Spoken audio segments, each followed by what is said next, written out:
Oh, what is going on, everybody? Happy Monday. My name is Chris, and welcome to the Chem Nation Show. We got Glorious in the chat. We got Anne Marie hanging out. Matt in the chat. It is good to see you. We got John Streckert. We got Beaks. We got Big Cheese. We got, wait, what? Weird bit. What do you mean? Hey, what's going on here? What's happening? Anne Marie, what the heck? Yeah, we got the John Cena filter, apparently. What's going on? What the heck? Where am I? Why am I missing? What is happening? Oh, shoot. I know what's going on. I'm on the ground. Oops, I forgot to stand up. Okay, welcome in. I hope everybody had a fantastic weekend. The cloak of invisibility, that is right. What's going on? Oops, let me respond to this. Oops, there we go. You are a silly man. There's my low roll, 7%. Why is it that I can't find my rubber band? What the heck? I had 4 rubber bands here. One of them is missing. I'm not shiny hunting. Well, I am today, but I'm doing the Professor Oak challenge. Literally, like, the only time I'm not shiny hunting. Kiro comes in 90%, 95%, 85%, 89%, 99%. I'm not shiny hunting. Now that I am shiny hunting, Kiro comes in 7%, 4%, 12%. What the heck? What the heck? Where is my rubber band? I have these thin, pathetic spaghettini rubber bands, but my nice thick bands, I've got only 3 of them. Where did it go? I'm gonna have to find another rubber band. Yeah, 0%, basically, exactly. Let me grab another rubber band. I'll be back in pretty shortly. Rubber bands, I'm gonna keep on looking for those thick rubber bands. I'm gonna keep okay, I don't have any other thick rubber bands, so I'm gonna have to make do with the little pathetic wiener bands. Let me use 3 of them instead of 1. Okay, so let me put those in. Let me get that. And then let me get this. I'll give Nightbot a cooldown before a second chance. Thank you. I appreciate that. Oh, activating camera. No, that's no good. Stop that. You don't want to see me filming my cord.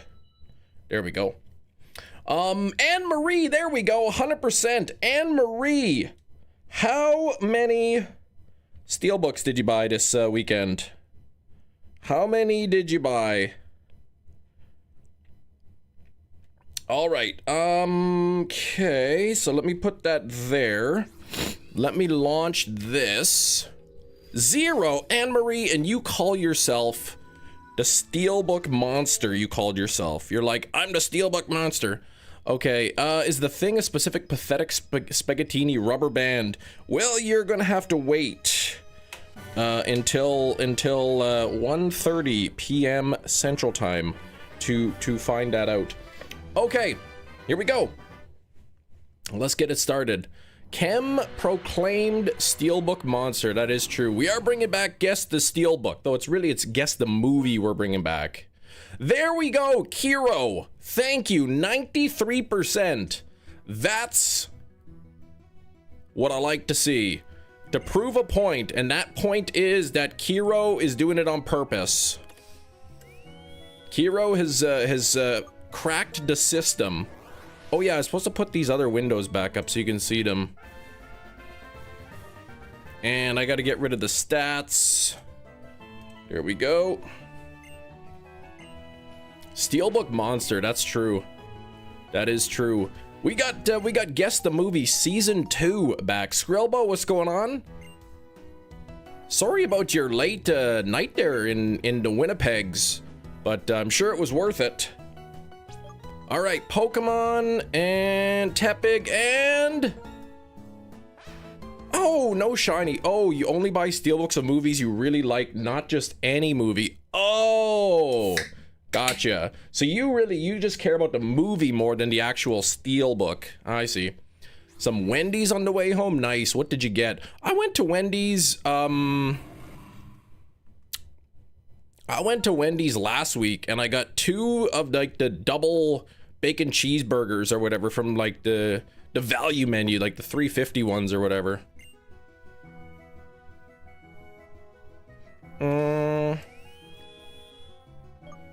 Monday stream's already wild. No kidding. I had my coffee already.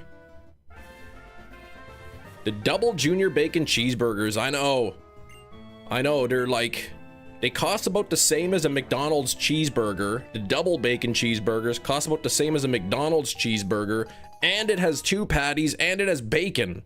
So like, why would I go to the McDonald's?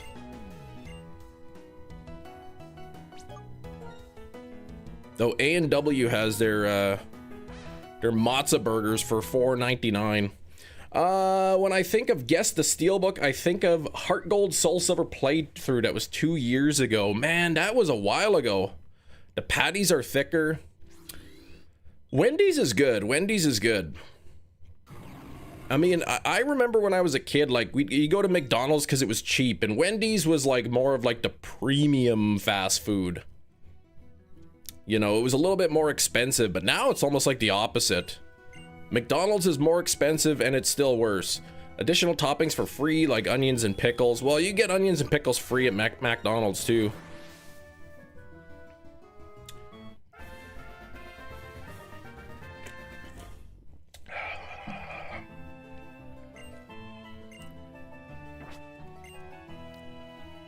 Yeah, but did everyone have a good weekend? My kiddos, my 2 little girls, they went to summer camp. Well, I guess spring camp for the weekend. They left on Friday evening and they came back Sunday afternoon. So home alone with the wife, and you'd think, right? You'd imagine, right? Home alone, no kids. You know, one may assume, you know, it would be an appropriate thing to be thinking, you know, that possibly, you know, maybe, perhaps, you know, with the kids away, right? You know, that, you know, it would be an appropriate thing to assume, you know, to think and to ponder that perhaps maybe, you know, there's a chance that you could have a nice relaxing weekend of relaxation, you know? But no, because you know why? On Saturday, I spent about a good 6 hours doing my income taxes. Took me a good 6 hours to do my income tax. It took you 5 to 6 business days to get there. Just gathering all my receipts. To be fair, you know, I was kind of lazy throughout the year, keeping track of my receipts. So gathering all my receipts, printing out state credit card statements and bills and anything that I can find, looking for my property tax statement, getting my mortgage interest, all that stuff that I need to do for tax. It took me about a good 6 hours. And then Sunday, before the kids came home, I spent a good amount of time in the morning fixing the washing machine, which is now fixed and it can drain the water. That's like 2 Lord of the Rings movies exactly. Shiny only Ultra Moon just got the last trial. Shiny only Ultra Moon just got to the last trial. Evolved a Shiny Poipole into Shiny Naganadel. I love Shiny Poipole line. I think it's fantastic. Congrats on that, Beaks. And no, Metachamp, you are not at almost 2,200 Sandy Crocs. That is nuts. Let's go, Buffalo. I haven't been watching the playoffs. But no, I spent a huge chunk of Saturday, doing my income taxes. The good news is that I owe less money than I thought I was gonna owe. I still owe money, but I always knew that I was gonna owe money. And, but it's less money than I thought, so that's kind of a bonus.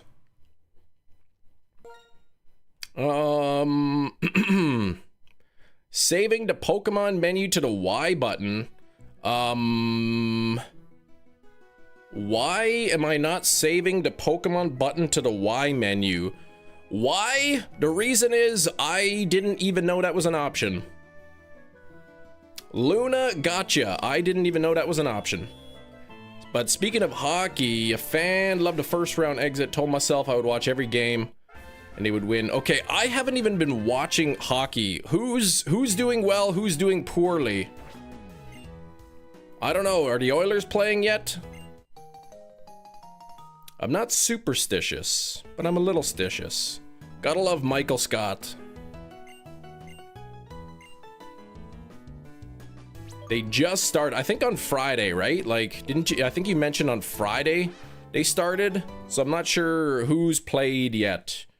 If anyone, oh, they started Saturday, okay. So I'm thinking Saturday, probably all of the teams have played one game at least.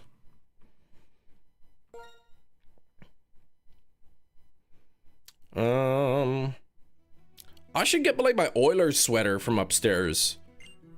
I should put the Oilers sweater in the background as the throwback. Hang it up underneath the side duck. Playoff started Saturday. The Wild won. That's all that matters. Who are the Wild playing? Oh, Oilers game 1 today. Okay. Man, McDavid, he's such a fantastic player. They came so close to winning the cup last year. They came really close to winning the cup last year. And they came really close to getting gold. He came really close to getting gold in the Olympics. Poor McDavid, man. He's just, yeah. Tax guy or gal, 6 hours is bonkers. No kidding. No kidding. It would have taken me probably like 30 minutes, but it was the part that took a long time was the collection of all the materials. So really, like, the 6 hours was almost inevitable, because if I found a tax person, I would still have to spend all that time gathering up all my receipts and sending them over to my person. So the longest part was just the finding all of the stuff that I can write off, all of my deductions. He can't get it done in the big game. He's good though. He's good, but like, I mean, maybe the other people are to blame. Rooting for Buffalo and Vegas. Those are your top teams, yeah. No, don't McDavid ask for a trade if they lose this year. No, no, no. No, no, no. They're not getting rid of McDavid. I mean, the Oilers aren't a bad team. It's just, man, they're just... The other teams are good too. You don't just put those receipts in a folder as you collect them. You'd think that I do, right? You'd think that I do, but I sometimes don't. Like, some of the other things, like most of the receipts I do. Some of the receipts, yeah. But it's things like when I gift memberships, you know, people spin the wheel and they land on gifted memberships. Then I got to go and print the receipt out, which I often forget to do. So printing a whole bunch of those and like going through, say, downloading all of my electricity and heating bills, downloading and printing out all of my credit card statements, internet bill, that kind of thing. Getting all that stuff printed out. Going through and checking month by month for my Adobe, you know, the Photoshop that I use to make my thumbnails and all that. So I don't have everything printed. And then like sometimes the tax codes change, like, you know, something might be a class 12 item 1 year, and now it's a class 8 and that kind of thing.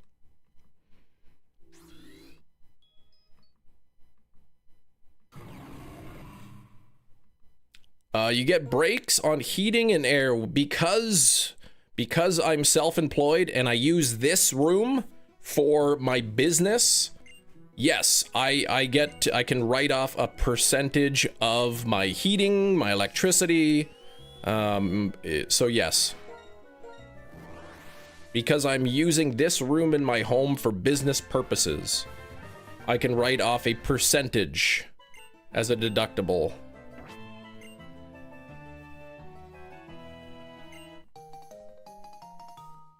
If you are employed by somebody and you work from home, that's different than if you are self-employed and using your home.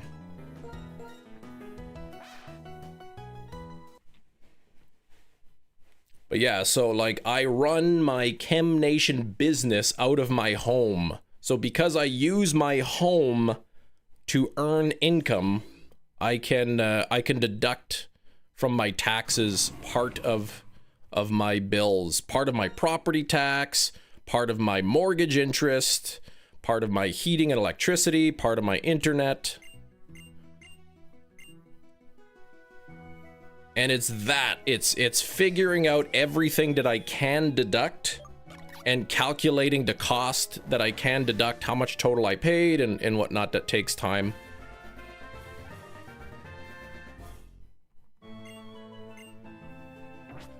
Chem Nation LLC. No. We don't have LLCs in Canada. We have INC, Incorporated. But no, I'm not incorporated. It's not, I don't have a business number. I'm just considered self-employed. Oh, 50, like goal 50. Yes, let's get it up there.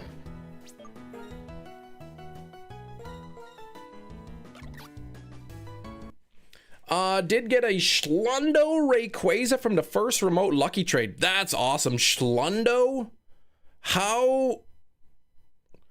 Oh, a shiny lucky. Right. Shiny lucky 100% Rayquaza is insane. Cam is my favorite self-employed streamer. Thank you. You know, all streamers are self-employed, so the fact that I'm your favorite, that's awesome.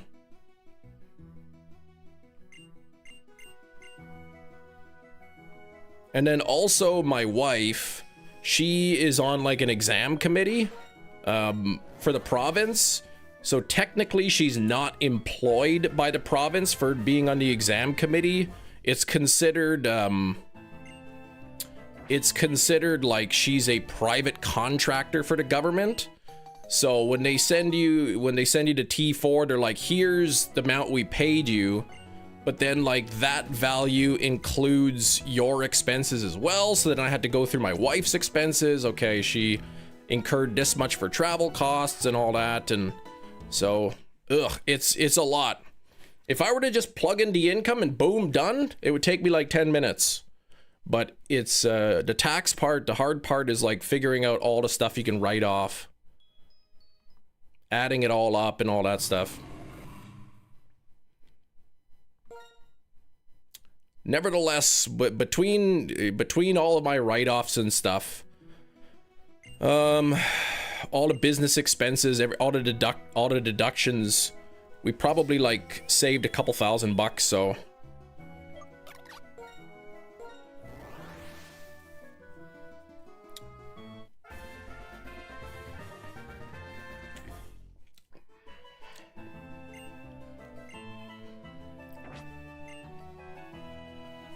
Even my computer desk is a write-off. But furniture, like desks, you can only write off 20% per year, except for the first year, which is 10%.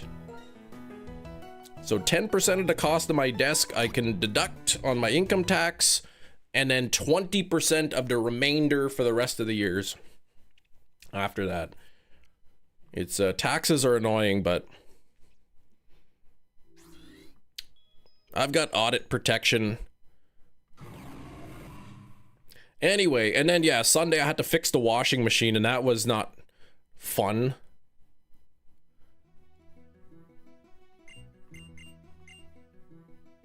16 Groudon raids, no shiny. What the heck, Red Eye? My goodness. What shiny you hoping for? Anyone. I really don't care, Beaks. If I wanted a specific shiny, I would just keep hunting for that one. What happened with the part for the washer? Yeah, so what happened is it was supposed to be delivered on Friday. It said out for delivery, Amazon, the replacement part for my washer. Said out for delivery, then I get the notification, you know, your item is 10 stops away. Oh boy, you know, you get that alert on your phone, your item is 10 stops away. So, oh, that's exciting, that's exciting.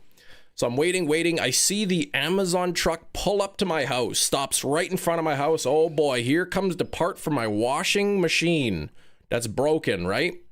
The Amazon truck parks outside the house, and it's sitting there for 1 minute. It's sitting there for 2 minutes, and then it just drives away. It drives away without delivering anything. I look at the app, it says now delivering later in the day. And it didn't arrive at all on Friday. And then on Saturday morning, I looked. They have those goofy, all of those new goofy looking Amazon vans. Yes, but we've had them for a while. The big black vans. But Saturday morning, I look and it says, your package was delayed due to severe weather. And I'm like, that's such a lie because the van literally was parked outside my house. What a lie. Delayed due to weather, my butt. But then anyway, it ended up getting delivered later on Saturday, so. But I was so busy doing my taxes, I didn't replace the washer part until Sunday.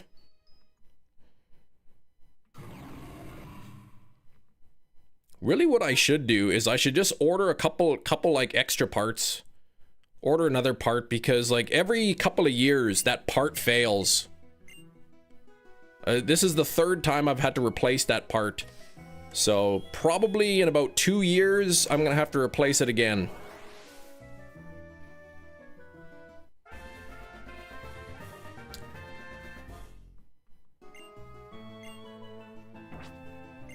But yeah, the part is the pump. The pump fails. And then the washing machine fills up, you know, washes the clothes, and then the pump to drain the water out breaks, so it can't drain the water. So the washing machine is just filled to the brim with water, and it won't drain. So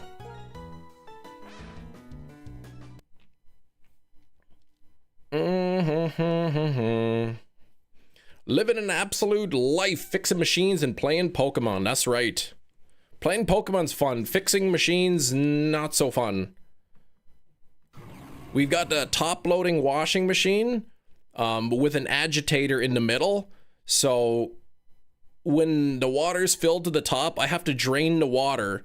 But because there's an agitator in the middle, like I can't just put a big bucket in there. I have to use like a little container and scoop it out a little bit at a time. And that takes forever.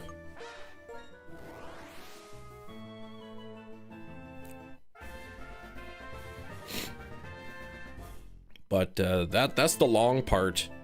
Once it's all drained out and I get the hoses and stuff detached, I just tip the washing machine over onto the side. Yeah, I could have bought a siphon, but like I didn't have that, so. But yeah, I just tip the washing machine on the side. The pump is like right on the bottom. Just take the pump off, put the new one on. Bing bang boom, done. And then just run a cleaning cycle on it and I'm good to go. After my feet are like soaked, but I mean, at the end of the day, like you fix the washing machine, get a little foot bath, it's perfect. Now I can actually wash my clothes. 20 on the likes. Thank you for the 20 likes. I wonder what guess the movie is gonna be.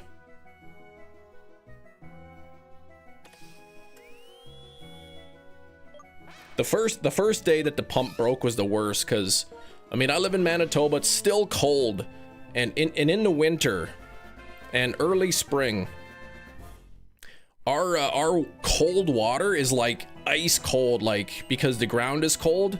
So like the cold water tap is like freezing cold.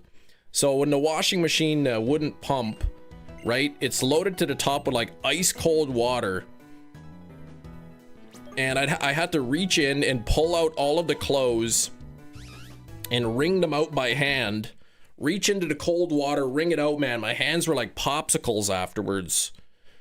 Could you imagine a foot washing machine with a spin cycle? Oh gosh, Gina would be in heaven. That's right. She would be. That is a good idea. Mm-hmm.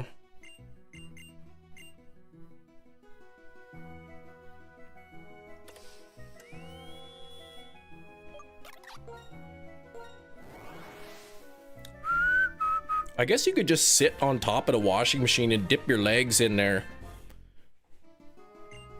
And then just run the cycle, right? Starting to wonder if the Gen 7 egg RNG starts to repeat on itself. You hatch a ridiculous amount of eggs on a save file. Yeah, I don't know, man. Apparently the number of eggs is like well, you know, with the Magikarp thing, the number of eggs is like predetermined. The agitator would destroy you. Well, you just kind of like stick your legs off to the sides.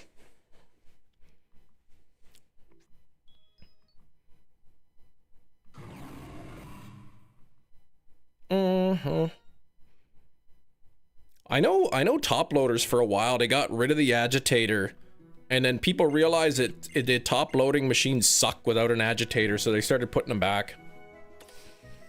I considered getting a new washing machine, but like at the same time,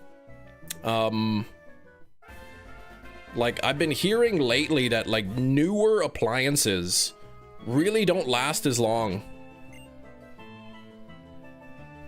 So like our washing machine is fine. The only thing, the problem is the pump goes every few years. But that's it. Like the pump is like 25 bucks. So I'm paying 25 bucks every couple of years to keep the washing machine going. Whereas the newer machines, I hear they fail a lot. Same with like refrigerators and everything. Some people will even make the claim that they're designed to fail after so many years. Could be. We have a stacked washer dryer. You dislike it so much. Oh, okay. Those are nice, I guess, if you're short on space. But what do you dislike about it? Specifically.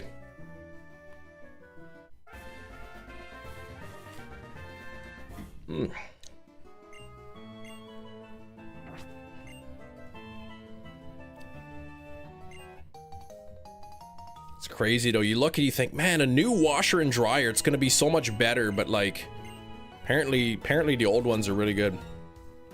They don't last long. They want you to spend money to either get a new one or pay for repairs, which is lousy. It's really scummy.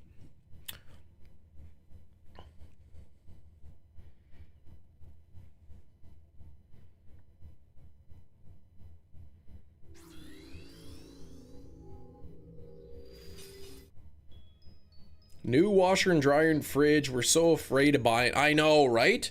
And then you get into the bad habit of reading the reviews, and it'd be like 2,000 reviews. It'll be like 4.5 out of 5 stars. But then you click on the 1-star reviews, and you're like, oh my gosh, this is the worst piece of garbage ever. No agitator in the washer. Heating element has to be replaced two times in 2 years. Yeah, that's no good. Now, are they stacked as in like 2 separate units, or is it like one of those units that are like they're both connected?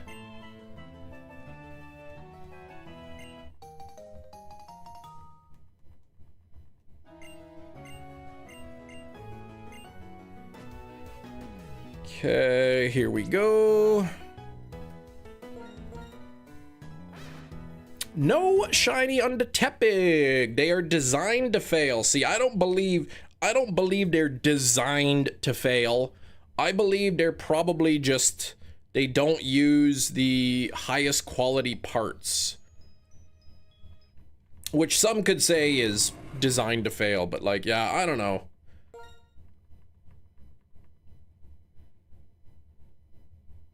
Herited to dad's front loaders, they work decent, they're just older, and tell it's about time for an upgrade. See, I personally would never buy a front load washer. I just heard they're bad for like mold and stuff.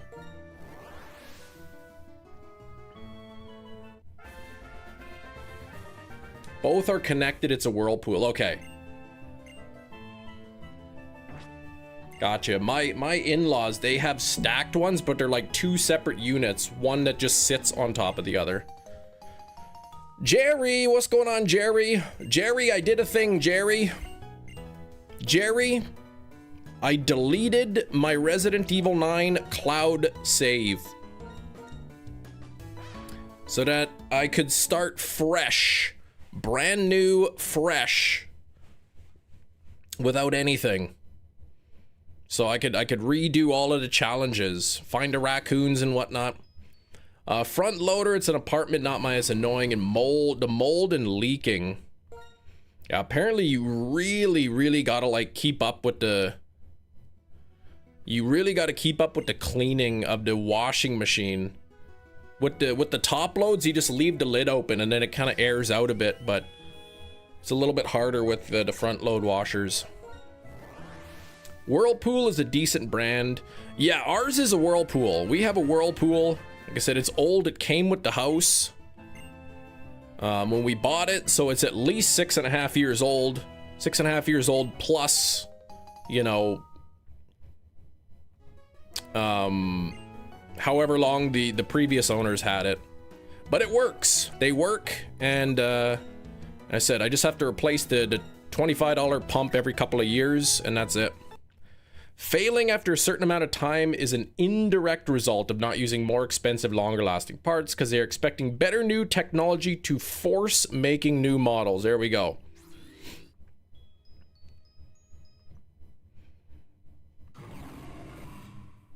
Yeah, I really hate that. Like, I understand from a business perspective, like, you want to keep customers buying, but like, man, like, I'm the kind of person who wants to buy something and just use it for a long time. And if it breaks again, then I fix it. Like, I hate it when like a part breaks and it's like, oh, it's just, yeah, we don't manufacture the part anymore. So it's actually just cheaper to buy a new unit. Like, one, it's expensive, and two, it's so much waste.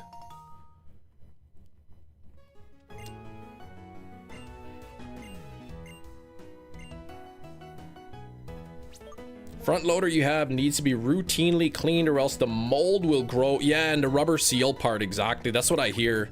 You really got to clean out those seals. 1 year warranty. But like, even a 1 year warranty is like nothing. Like a 1 year warranty, like, to me is like, either it's gonna fail like right away, or it's not. Like, 1 year warranty is, to me, is just sort of like, just in case you get a lemon. But like, you'd think, you know, an appliance, a fridge, a stove, dishwasher, washer, dryer, they would last years.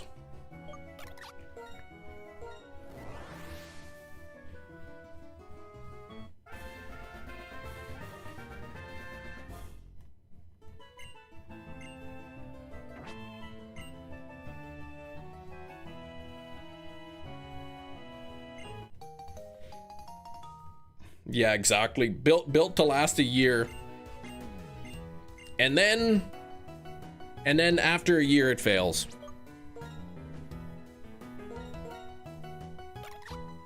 No shiny Oshawott. Coming up close to 1,500. So still quite a bit away from odds.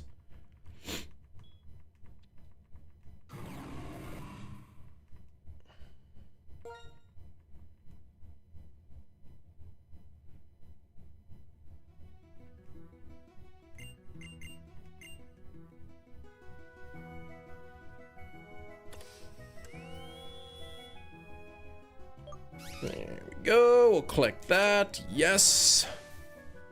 Laundry room is fairly small. We plan on doing an addition to the house. Yeah. It's funny. Our laundry room is actually too big, if you could believe it. It's just kind of like wasted space. We have like a big laundry room, and then right beside it is like a small bathroom. Like, I wish I could just swap them. Do laundry in the bathroom and then have the bathroom where the laundry room is.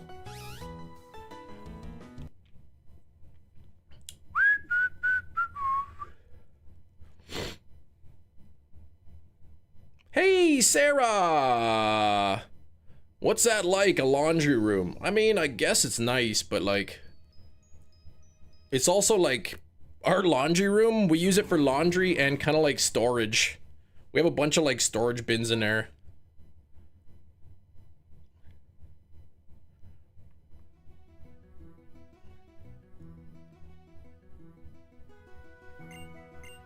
But how you doing, Sarah? How's Tricks? Glorious! Thank you for the $1 donation. Much appreciated.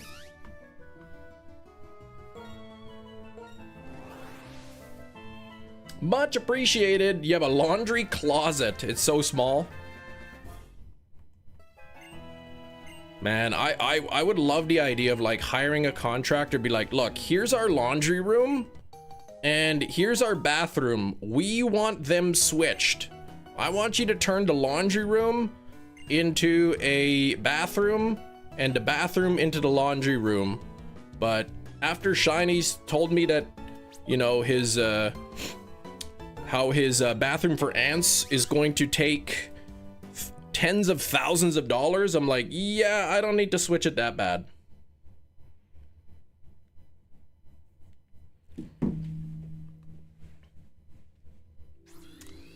Chem DMs, please. Sarah, please. I mean, I don't know why you'd want to share that, but you certainly are welcome to. Maybe that explains why sometimes you're so nice to me. And sometimes you're just like so rude.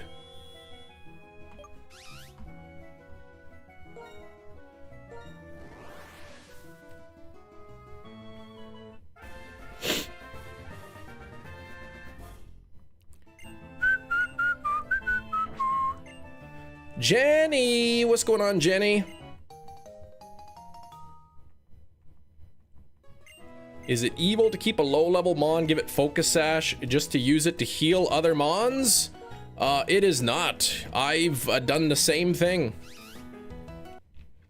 I don't care. I just didn't want to derail the stream. No, you're good, Sarah.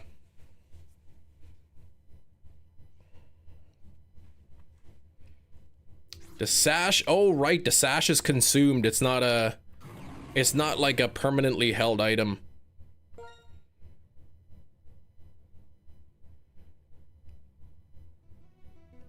More so like if my main attacker faints, then I put in the low level Pokemon and then use it to use a revive.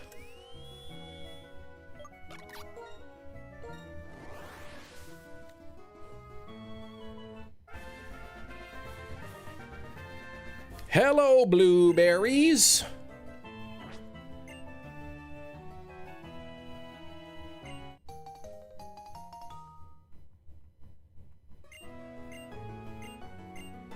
Sarah's saying she might have bipolar disorder. Like actually literally diagnosed, right? Like not just, oh, I took a 2-minute quiz online and it tells me this.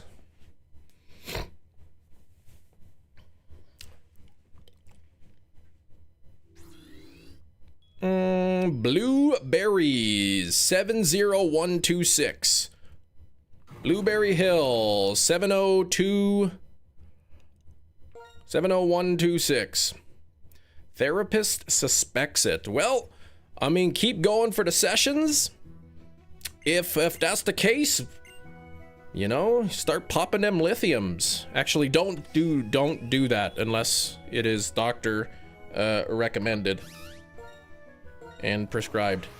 Sent me a DM. Is it your tiny laundry closet? Oh, literally a laundry closet. Like, actually, literally.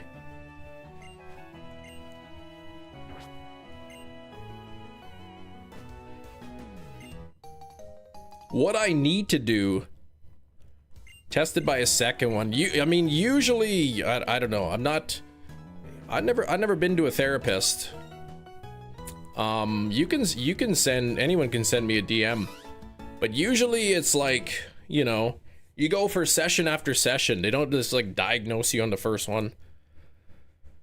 Yeah, it's a little different with the other washer dryer combo. Yeah, that one fits.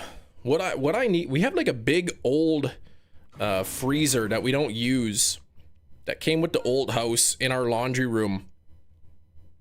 I need to call Manitoba Hydro, have them come and pick it up, and they'll come, they'll grab they'll come, they'll take the freezer out for free and give us $50. And then I can make that little area, put in a big drying rack there, because usually we hang up a lot of our clothes. All of the shirts get hung up to dry, and then like some pants get dried up too. You'd love a deep freezer. Yeah, this was like a really old one from like the 70s. I might actually be able to sell it to somebody. Looks like an Eaton brand or something.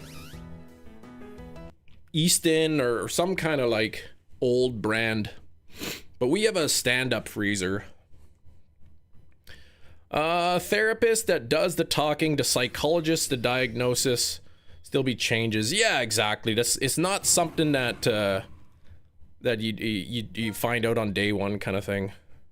It works. I believe it does.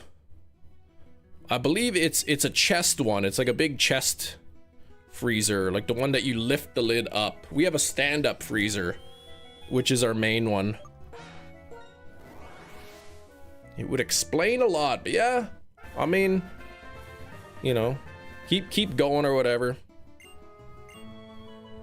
Here in Canada, I don't know what it's like over there in Europe land, but here in Canada you can get private therapists for money, or you can get public therapists, which is covered under healthcare, but the waiting list is like 2-3 years or something like that. Clean it out, make it pretty, list it for 200, take offers. I could. And then I get like a whole bunch of people, can you deliver it? No. And then like somebody would like, they'd message me, would it fit in the back of a Honda Civic? Like, people are so weird, man. Do you think it would fit in the back of a CRV? No.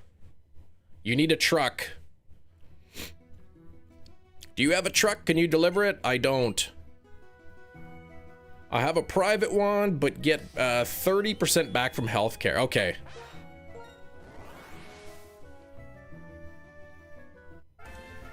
Can a camel carry it to my home? Maybe. You have to supply the camel.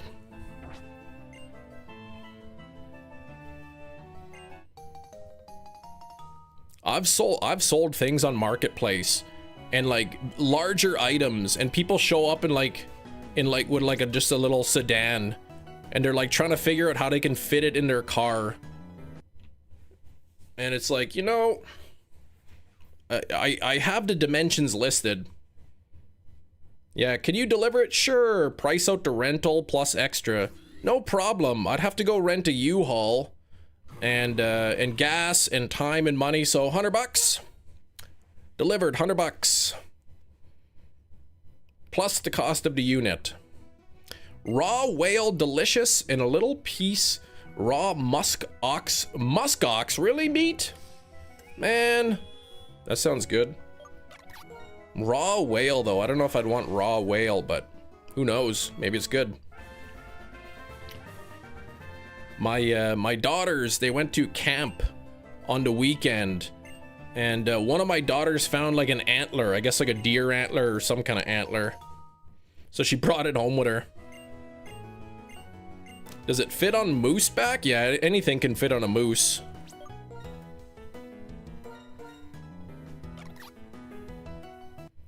Can only have tiny piece of raw muskox, not a lot. You risk illness or what? Isn't it funny when you put you need a truck and they ignore other details? Like, yeah, people I find don't really read the description. I'll post like, you know, pickup location in, you know, in the Maple hockey area. I just made up a name of a town, like a area of the town. Pickup on west end of the city in Maple Syrupville. And they'll be like, oh, what part of the city do you live in? Like, did you even read the description? It literally says which area I'm from.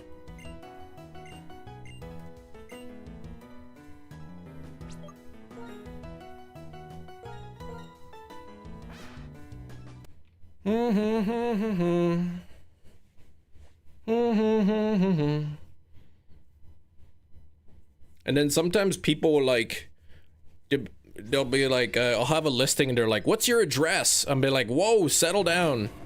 I'm not giving you my address unless you already are agreeing to buy the product.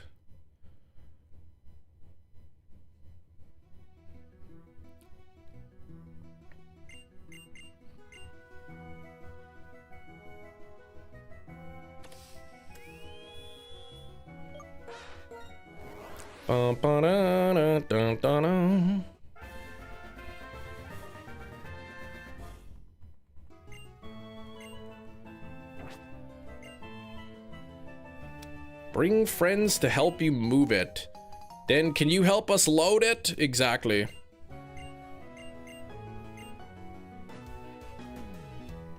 Usually if it's a big item and I'll say like, you know, I'll post the listings. If they're gonna bring a truck, like I'll help them load it for them. I mean, I consider that part of the sale. People have the wrong area. They live on Kijiji. Yeah, they're far away. Exactly. It'll be like, oh man, they got their postal code is like 5 minutes from my house, and then you ask them where they live and it's like half an hour away, or they're not even in the city.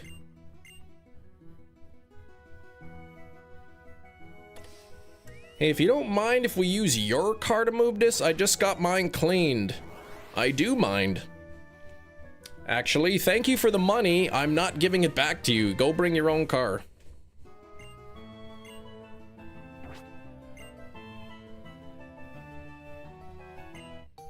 Honestly, like, over 90% of my Facebook marketplace interactions are good.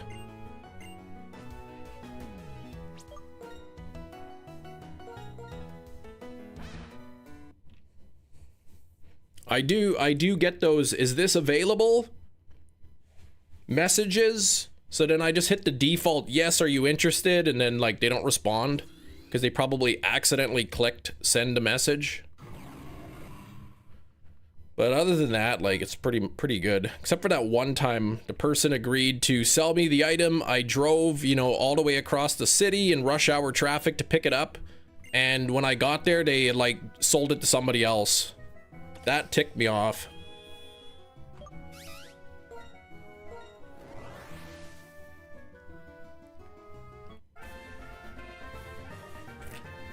Or, oh yeah, or that time I got scammed. They sent me shampoo. Though I did suspect that could be a scam. That I figured there was a good chance it was a scam, but I was willing to take the risk.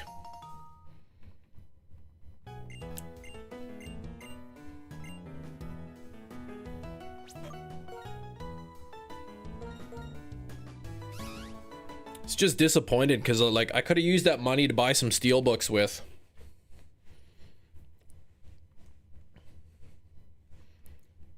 Dang scam poo. Oh, we're at 1,500 here. 1,500.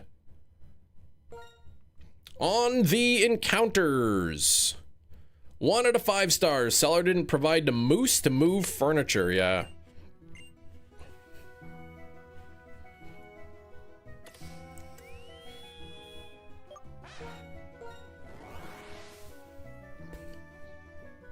Does my wife collect anything? She does not.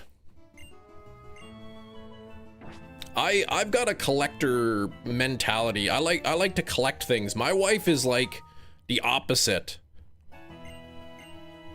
My wife like still has cash from her birthday from like 3 years ago.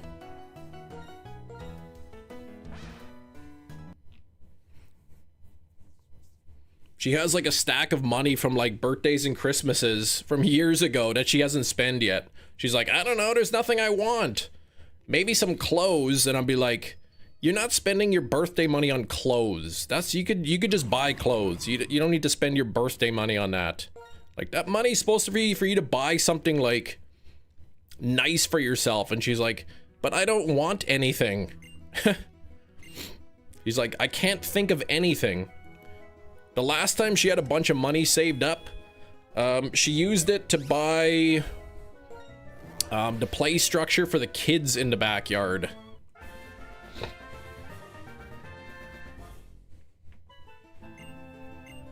Well, then what's she gonna buy? Maybe clothes is what makes her happy. That's true.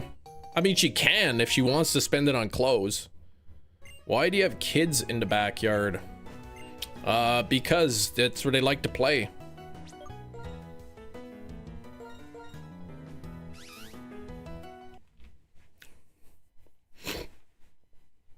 Shinies, what are you gonna do about your bathroom? Are you gonna get a different quote?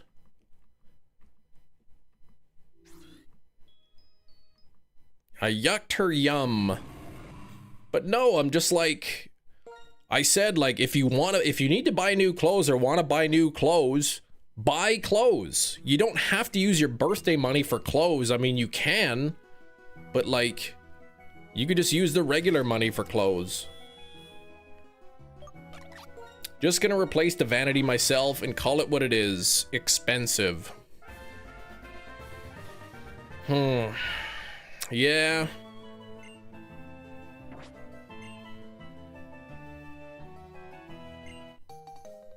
You have your NQA. Non-qualified allowance.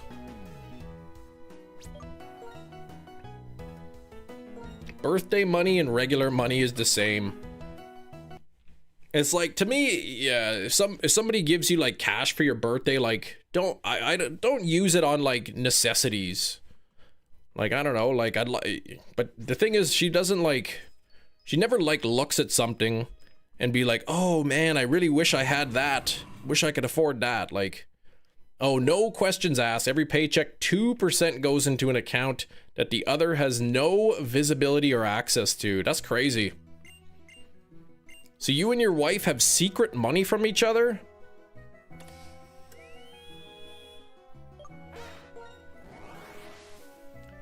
Somebody gives me cash for my birthday, buying some nice booze, some dumb stuff that's gonna sit on the shelf, video games, exactly, right?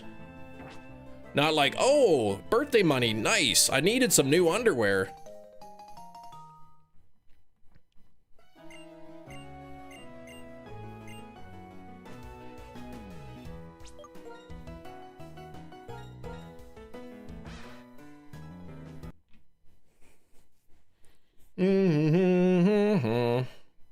We do, because then when she buys $300 makeup, I don't have to say, what? Why? And then when I buy a $500 Pokemon game, she doesn't say, wow, you're smart and wise. Well, I understand having your budget, but like, why does it got to be secret from each other?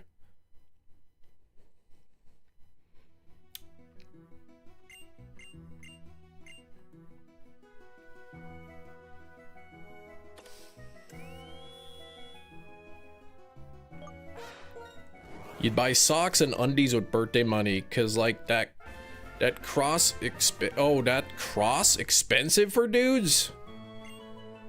Well, Big Cheese, you always buy the Saks brand, like 40 bucks a pair, man. Oh, that's expensive. I'll go to Amazon and buy like a 24 pack of sock for like 30 bucks. Tell you why, I have a beautiful grill built right into my outdoor kitchen. It's glorious. I also have a smoker this summer. I will be buying a second smoker. That doesn't answer my question why it's got to be secret.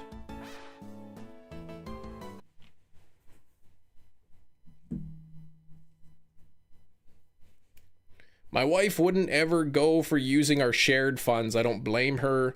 Oh, yeah, I totally understand the no questions asked fund, but like when you say they have no visibility, to me it sounds like secretive. I understand, totally understand every paycheck, like putting aside money, like a certain amount of money. Oh, she just can't access the money. Gotcha. And you can't access hers. Is this a fear that you have? Does she think you might accidentally spend her money?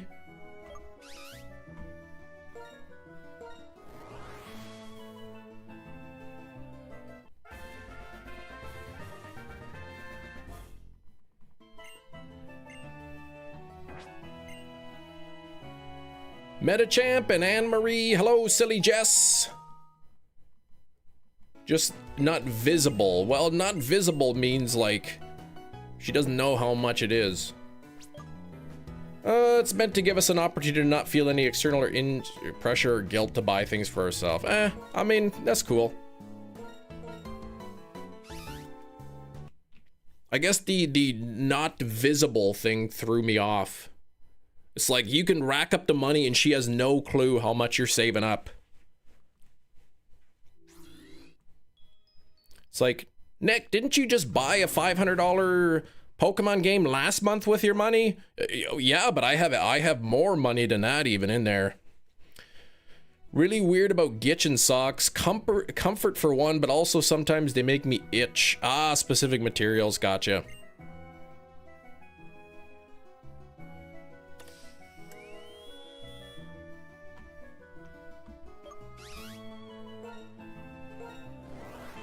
She does. She knows that 2% of my paycheck gets auto-deposited from my paycheck, and every other dollar she puts in, every other dollar in her shared savings. Is that 2% gross or net?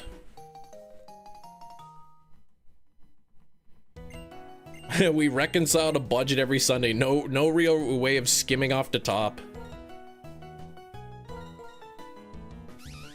Oh man, off of the gross? That's awesome.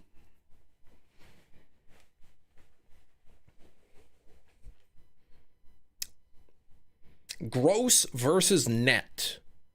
If you ever confuse the two, net is after your taxes and all that, because some of your money has been trapped in a net, so you have less.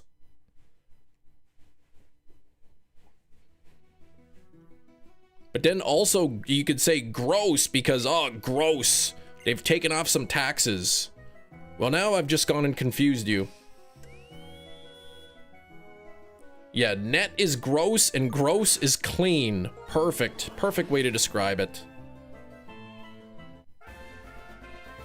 If you speak German, gross means big. It's your big pay.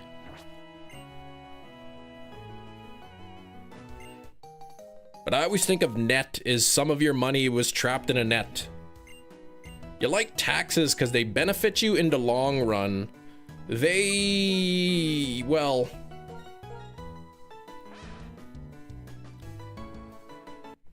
Well, yeah, Sarah doesn't speak German. She speaks Australian. Net means nice. Oh, that's true, but net is nice in German as well. So you're like, oh, that's the nice pay. That's the big pay. No. I mean, taxes theoretically benefit you. They pay for roads and schools and healthcare and infrastructure.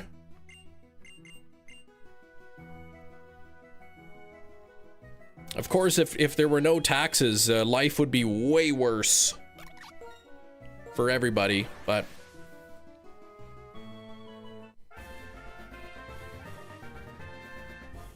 Steal my moose.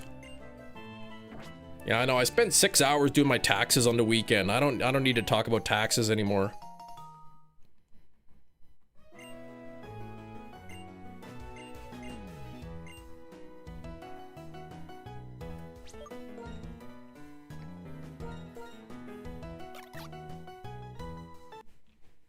Yeah, in Austria, they benefit you.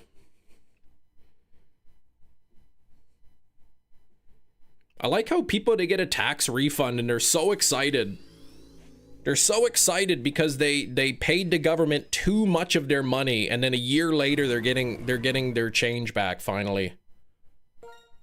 That's like going to the grocery store and paying with cash every single time, and then they just keep all your change, and at the end of the year they give you your change back.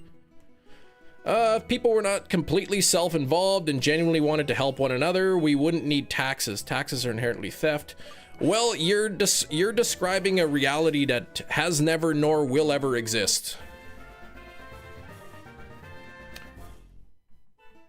That's like saying if people were not humans, it would be better. Like, we are.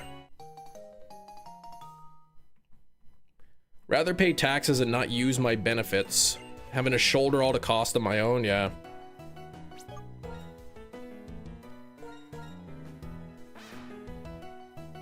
If we owe you pennies and change right now, we actually give you more because we're all out of pennies. Yeah, we got rid of the penny in Canada a long time ago. So if you're paying with cash, sometimes they round up to the nearest nickel, sometimes they round down. Well, they always just round to the nearest nickel. So sometimes it benefits you by 2 cents, sometimes it works against you by 2 cents. If I didn't have to pay tax on anything and the money just came directly to me and I had the choice to give part of my money to provide local services, you wouldn't. Exactly. And that's why there would be no local services. There'd be no roads, there'd be no hospitals, there'd be no schools. There'd be no police force, no fire department. So if I owe you $1.03, you're getting $1.05. Yes. We're on the same team. So you are pro taxes then. Good. How are the schools really doing? Well, I don't know. I live in Canada. I'm very much pro taxes, despite that you called them theft. They are just evil things. Sure, necessary evil, I guess. Yeah, city, state, federal taxes, I know. I just paid my provincial and federal income tax. And then property taxes are due in June.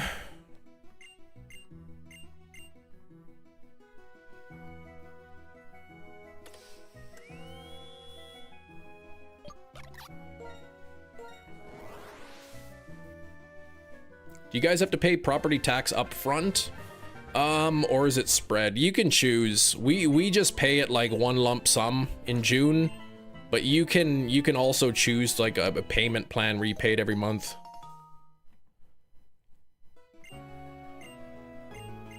We also get $1,600 off of the school taxes. Hesitant, but it's been nice. I mean, I bet it is. It's easier to budget.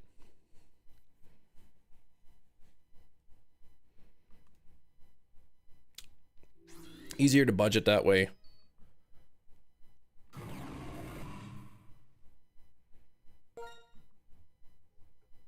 Yeah, for our school taxes, it used to be that you get 50% off of your school taxes.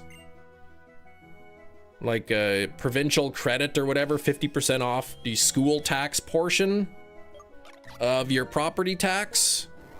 And now they switched it to just a flat rate blanket $1,600 off, which is actually good because it really benefits the lower income families more than the higher income. Have your property tax and 1% of your home value broken down over 24 paychecks per year, separate account. I mean, yeah, I mean, you could just like take the money and set it aside too, like 1% of the home value, yeah.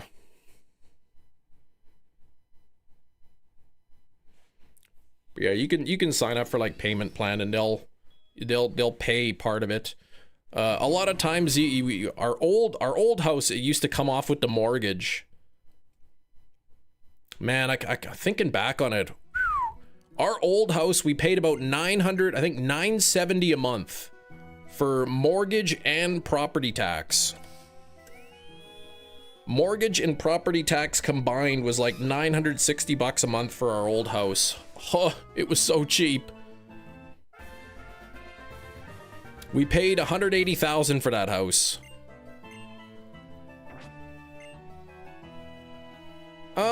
The thing with taxes here, so many people complain about taxes. 90% of people wouldn't have the more money, they would spend it on. Yeah, exactly.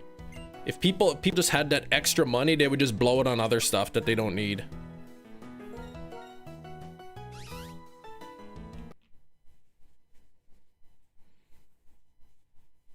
You ever go back and like look at something that you've purchased and you're like, man, I just calculated I spent this much money last year on Pokemon cards. But the thing is, had you not bought any Pokemon cards, it's not like you'd have all that extra money in your account. You would have just spent it on something else.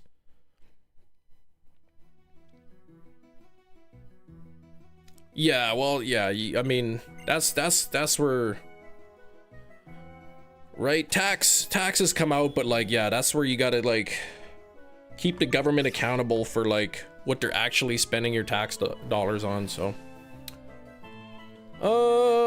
doing 25 encounters at the odds has a 96% chance of getting at least one shiny. Yeah, that's pretty unlikely to go that amount. It's happened to you recently, man. You've had what, 99% recently, haven't you?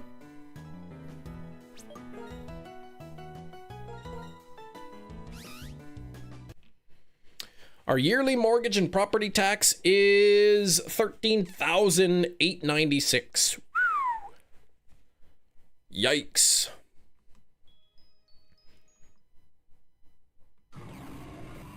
I was looking, I had to, when I did my income tax, I had to look up, how much interest we paid on our mortgage. And it's so gross, like 75% of our payment is like interest. For every dollar that we pay on our mortgage payment, only 25 cents is coming off of the principal. It's pretty wild. But I mean, that's the case with every mortgage early on in the mortgage.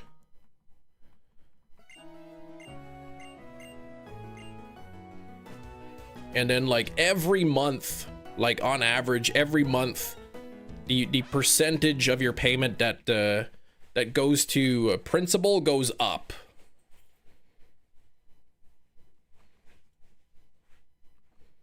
But I mean, it also varies too, because like some months is, 30 days and some months is 31 days, and then February's 28. So Philippe decided to have you suffer. Instead of giving me a Cobalion, you got Latios. Are you gonna hunt the Latios, Gina?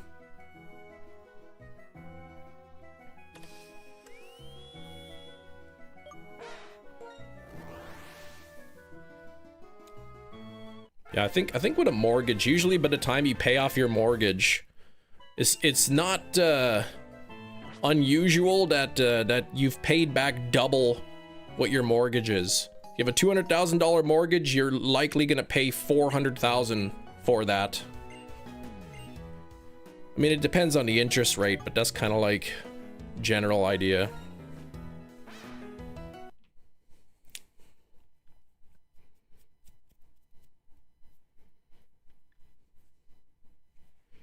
Coffee's hitting today. Whoop. Anyway, in a year and a half, we'll have a much higher percentage of our payment will be going towards principal, because our interest rate will drop. Oh, the coffee's hitting today, Gina. Glad that the coffee is hitting. Coffee today, no Celsius.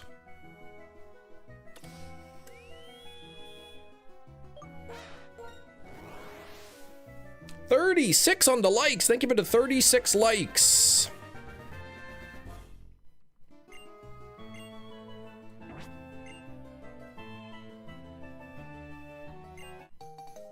The mortgage interest rates in Canada, I think currently For a 5-year term on your mortgage, I'm seeing like 3.8, 3.9 at the moment.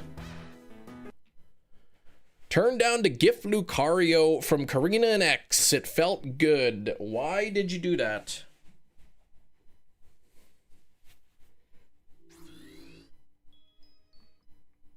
I did heavily consider a matcha. What's wrong with matcha? Why didn't you take it? Oh, you already have one. Okay. Panseer number 1, 3144 eggs. That's crazy. Needed to... Oh, so matcha's not the... I guess... Matcha's like green tea, right? Is green tea like caffeine free? Naturally caffeine free, I guess? I don't know what they say. Thank you for 37 likes. 5-year fix around 5%? Okay. Oh, it does have caffeine. That's a lot of pan-seared eggs. Skrillbo, come on. That's too good. Not as much as coffee, though. Okay. Fair enough. Yeah, 5-year fixed. Yeah, I think... Yeah, because the rates really went up recently. So a year and a half ago, we renewed our mortgage. We got a 3-year term at like the high 4%, a little under 5%. So in a year and a half, assuming like the rates don't jump up again, we'll go down like, you know, 1%. So that'll save us. But what we'll likely do is just keep the payment the same, and just more money will come off the principal.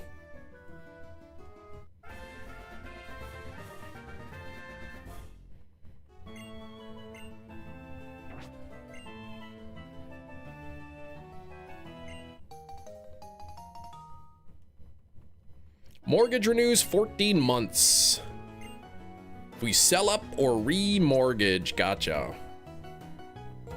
Mortgage interest rates are 5.5% to 6%. That's crazy.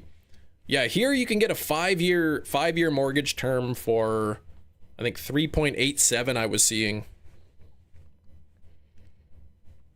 Usually, what I'll do, like, you know, a couple months before my mortgage is up for renewal, the bank will contact me and be like, would you like to renew your mortgage early? So I'll look up all of like the I'll look up all of the interest rates for all the banks, and I'll find the lowest rate, and I just be like, look, like this bank is offering me a lower rate, so like you got to beat that rate. And then usually they will.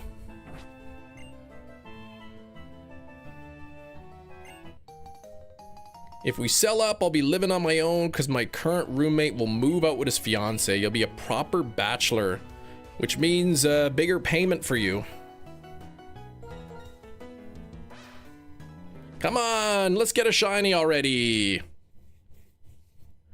37 on the likes. Don't forget to double tap. You move into the apartment, Devin, with the partner Monday. Whoop. First bill was yikes. I guess so. Yeah, you got to pay what? First and last month rent, security deposit, all that stuff.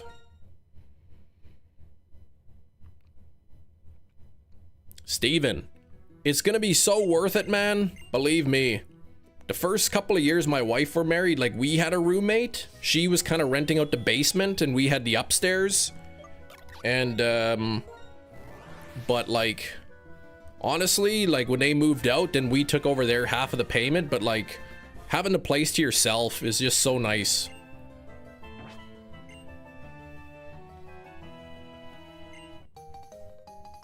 Good mortgage interest rate, nice. Yeah, I hear in the US you can get like 30-year mortgage terms, and you can't really get those in Canada. So to all the people who signed their mortgage 30-year mortgage term at like 2%, 2.5%, I am jealous. Elden Ring movie has an official release date March 3rd, 2028. That movie will come out before I play Elden Ring for the first time. Trying to get people on... Yeah, 50-year mortgage. That's crazy, right? Because here in Canada, I think 25 is the maximum, unless you put 20% down. If you can put 20% down, then you can get a 30-year mortgage. But like 50-year mortgage is insane. 30-year is locked at 4%. 4%'s not terrible.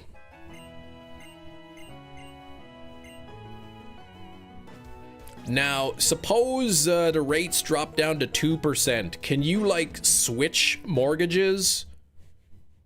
Can you be like, look, I'm gonna go to another bank and be like, look, do you want to take over this mortgage?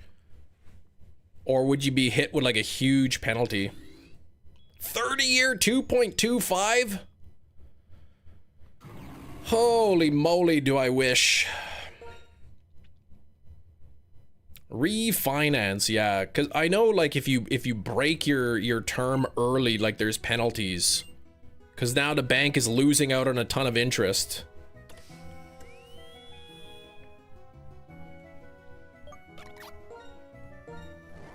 $40 years at 2.6. Hey, 2.6 is a good rate. Yeah, ours is almost 5 at the moment. I remember like people be like, my parents would be like, hey, you know, when we bought a house, it was 10% was the mortgage rate.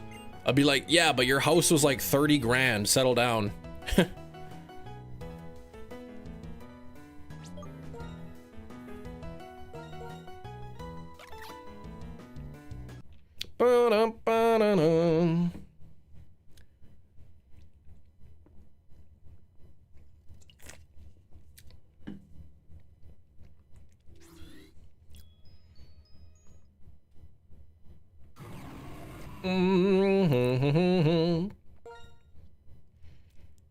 Man, we got 1 hour, 10 minutes or so until Guess the Movie. Who is excited for Guess the Movie?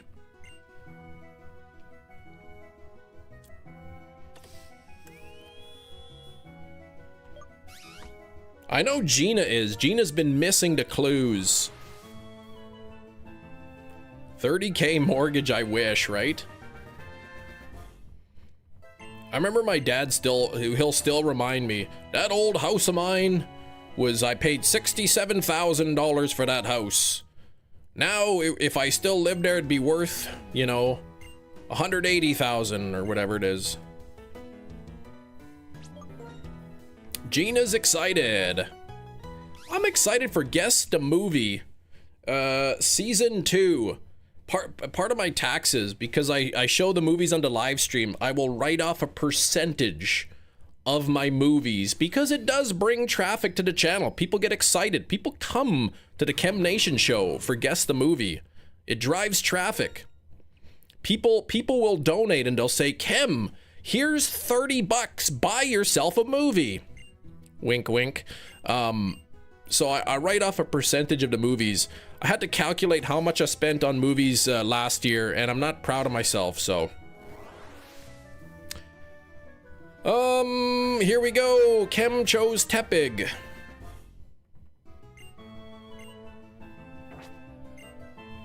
Going to open houses, talk about a real estate agent. Man, at first I thought it wouldn't be super bad. Now I'm to the point where can we afford it exactly? A good thing to do is like buy a small starter home. Like obviously you're gonna want something bigger, but like buying a small home, you know, even if it's for 5 years, that way you can build up some equity. At least your money's going into sort of your own property as opposed to somebody else's. My wife and I, we lived in a really small house. And the basement was leaky, and the floors were creaky, and boy, the burglars, they were sneaky. They busted in twice. But we lived there for 7 years, and we built up some equity that we used to put towards a down payment for a bigger house. 50% here for Guess the Movie. He's telling the truth. That's what I'm saying, right? That's what I'm saying. Click the description of the video. It'll give you a link to Streamlabs. It'll say, hey, you could donate via Streamlabs. That's my Guess the Steelbook money. Here we go. Ghosts. They were freaky, no kidding. Starter home is gonna be a 3-bedroom. Yeah, see, you don't need 3 bedrooms. Our home was 2 bedrooms, and we lived there with us and our 2 kids.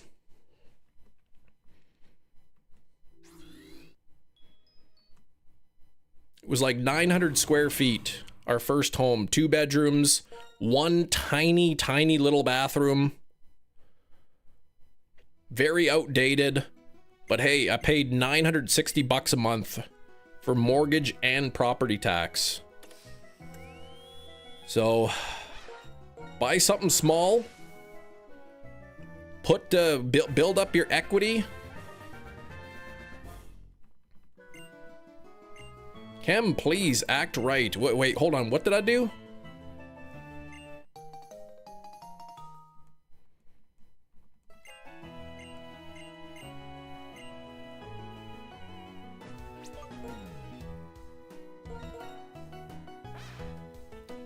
Bum, bum, bum. 1554. Is that right? I feel like it hasn't changed in a little bit.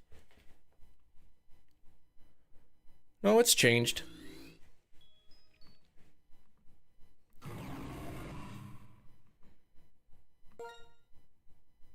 Dad keeps telling me I don't need a 3rd bed, but where will the office and the cinema room go exactly?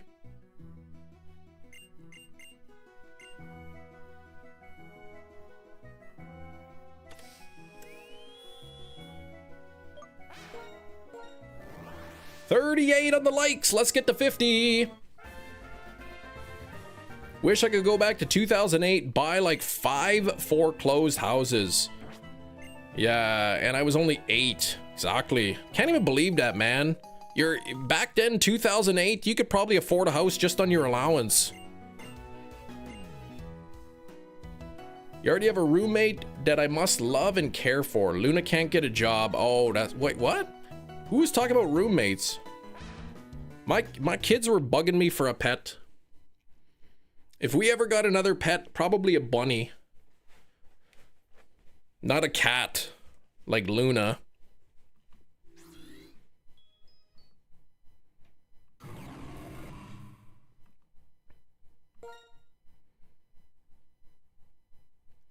The reason for our 3 is that we plan to have kids soon and you also work from home.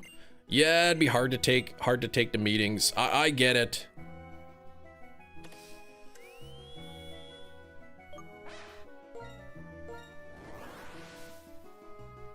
Like I said, if you can afford it, then go for it, right? But if you can't, it's still, I mean, it's, you know, it's still probably better than renting.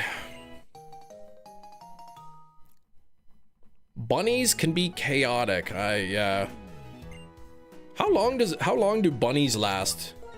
You get a pet rabbit. I don't know, the kids, they really want a pet, but like, I know they're not gonna take any effort to take care of it. Kiro with the 73%. That's a couple good rolls from you. Exactly, a starter home, not forever, and at least your money's going into your own equity.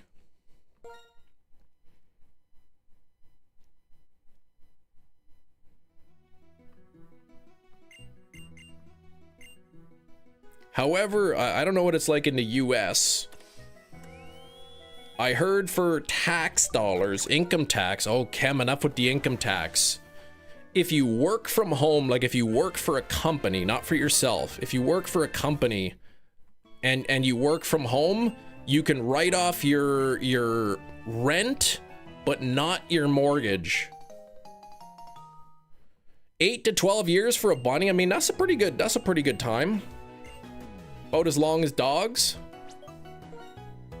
I had pet rats twice in my life, pet rats, and they only lived like 2 years. Pet rats, you wouldn't think, oh, what, 0 tokens, but thanks for 75, Ryan. You know, rats, you'd think, oh, gross rats, but like, they're super social. And rats, they get to know you. They'll like crawl on you and stuff. They're pretty clean, actually, pet rats. but they're super susceptible to like respiratory illness. So both times my rats were like 2 years old when they like died. So it's really difficult to have a pet. You get attached to a pet and then like it only lasts 2 years.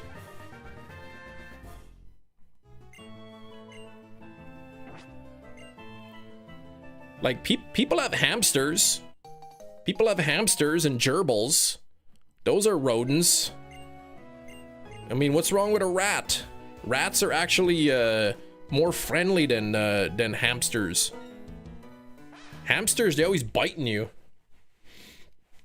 Tortoise, the best option. No chance of dying. That thing will outlive you. You gotta leave the tortoise to somebody in your will. The what in a leaden ball? Sweet.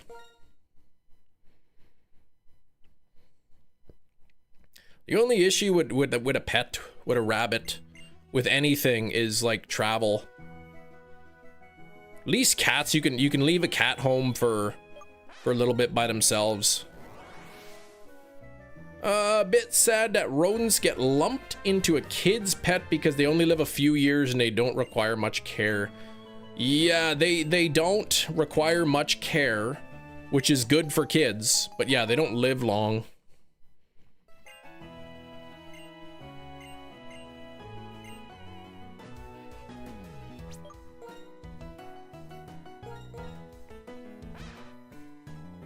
But yeah, our rats were good. We liked our rats. Kind of want birds, but not now, of course. I would come home and see its guts all over the floor. Oh yeah, because Luna got it, exactly. I would not want a bird ever, I don't think. Whoa, Ryan, congratulations. Or, I'm sorry, depending on who the father is. Well, let me ask you, how do you feel about that? I mean, you see a big smile.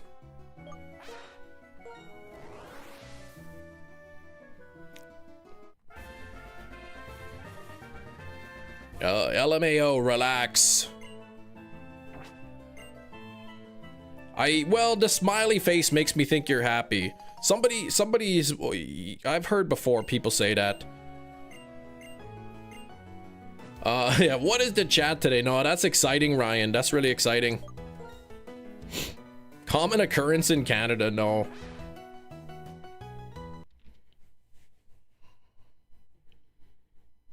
I've learned that when people give you news that's potentially sounds good but could also be bad, or news that's bad, sounds bad but could be good, to ask, how do you feel about that?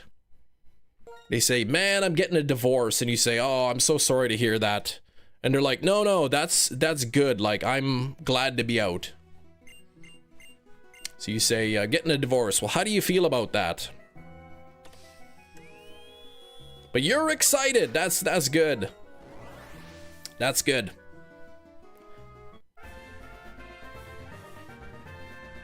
Glad to hear. It's true though, like, I mean, some people like are happy to get divorced. So like it's not like a divorce like just happens randomly on its own. Like, you have to decide to do it. Some people want to. Some people say this is for the best.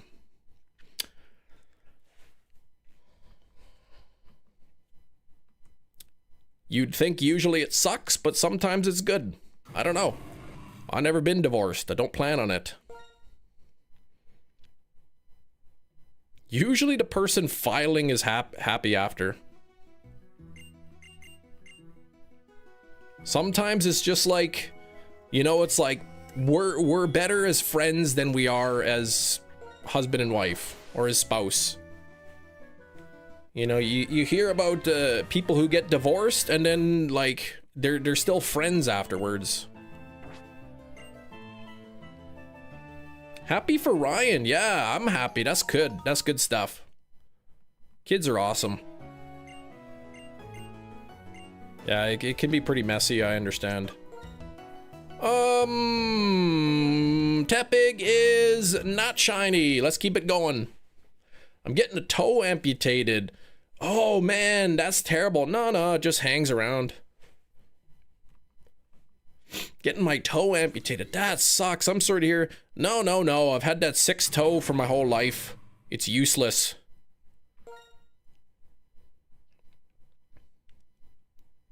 He's not okay. Well, I'm okay, yeah. I'm just being stupid.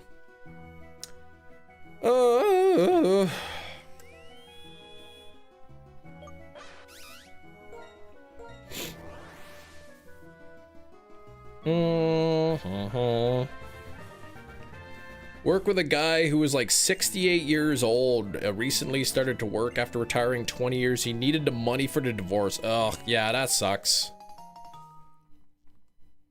It's crazy, like sometimes you hear people divorcing after like 20, 30 years of marriage. It's like, that's pretty wild.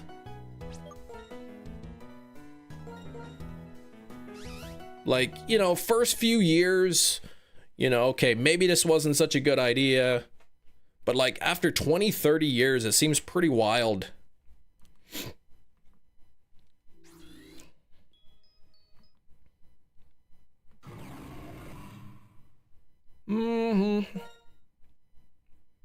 People change, yeah.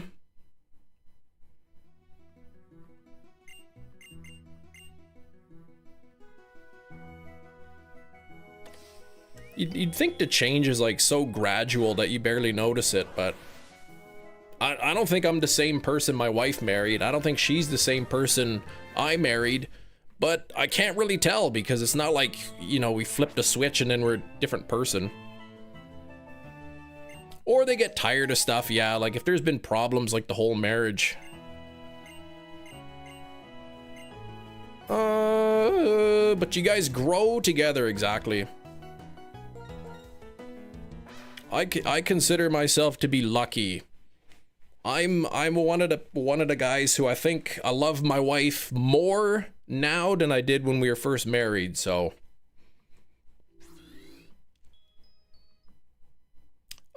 No situations, people grow together and adapt, yeah.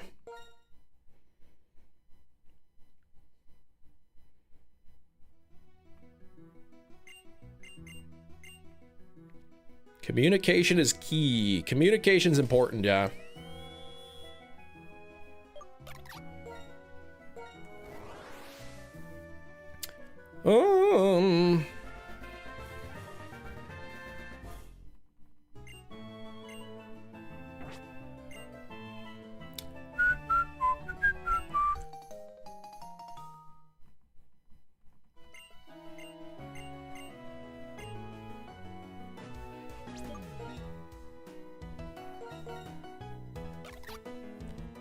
Let's see. Cheese says, I don't know what my wife thinks of me, but she's still here for now. There you go.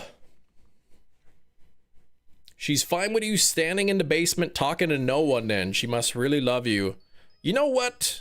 You know those movies where you watch the movie and all this crazy stuff happens and at the end of the movie you find out it was like all in their head the whole time? It's like, oh man, there's a killer, and then at the end of the movie they find out like they were the killer and they didn't even know.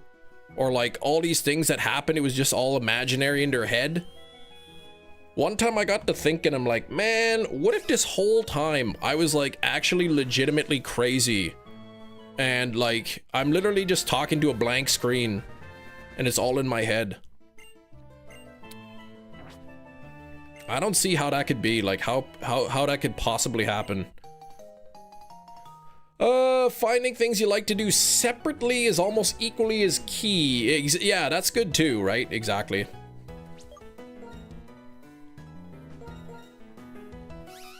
Did you get any cheap matzo burgers? I did get a matzo burger, yeah. $4.99. Cheap. Yeah, quote unquote cheap. I remember when you get those coupons, 2 matzo burgers for $5. Now the deal is 1 matzo burger for $5. 2 for $10 is the sale price. 2 matzo burgers for $10. That's the sale price. They used to be 2 for $5. You get those coupons. Must be a strange experience doing YouTube full time. Feels like it shouldn't be a real job. Yeah, it's not a real job, but it is. Like, it's how I earn income.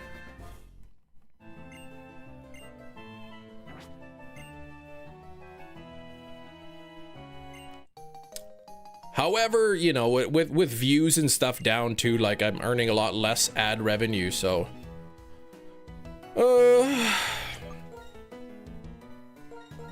gotta make it work. Here we go.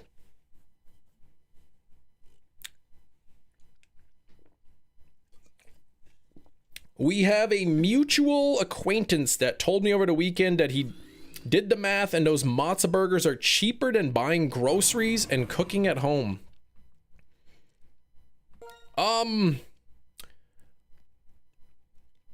Yeah, it could be. It could be, though, if the mutual acquaintance is who I think it is, it probably isn't the case.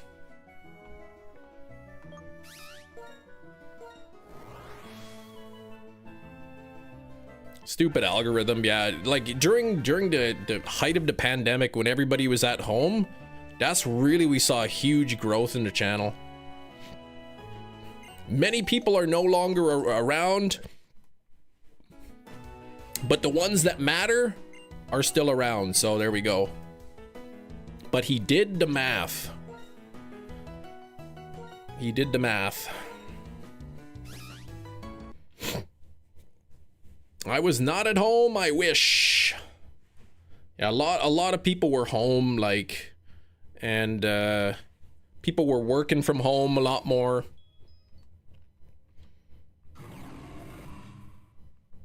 The thing is with a matzo burger, right? You get a bun, so there's your breads, your grains, right? You get a burger patty in there, there's your protein, right? Cheese, it's got some matzo cheese, that's your dairy. And it's got like lettuce and tomato, right? Your vegetables. It's like it's basically like all the food groups. And for $5, $10 for 2 burgers, you know? That's $300 a day, or $300 a month. Now, I don't know that that's enough calories, but nor do I think eating, you know, 60 burgers a month is probably healthy for you. How would you describe the sauce? Honestly, it was like you could barely even taste the sauce, right? With the lettuce, tomato, the bun, the burger, the cheese, you could barely taste it. But I mean, it's good. It's a good sauce.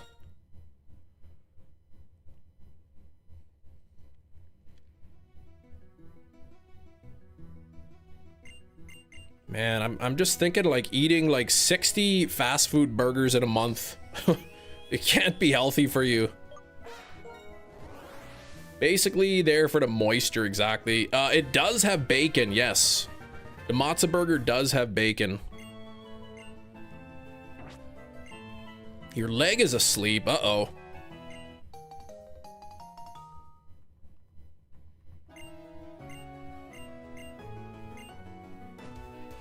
$10 a day plus tax for 2 matzo burgers. It's A&W. A&W. They got, I guess, maybe till the end of the month. $4.99 matzo burger. They are good, but like, yeah, you need 2 of them really to fill you up. Or you get the meal with fries and stuff. There's a fuzzball. Oh, I was gonna say get up and move it around, but I guess there's a fuzzball on there, yeah, so you can't get up. Told off at work again. Oh gosh. Why do people do that? You should tell them to take off. If they tell you off, tell them to take off. Steven, your performance is inadequate. Ah, take off.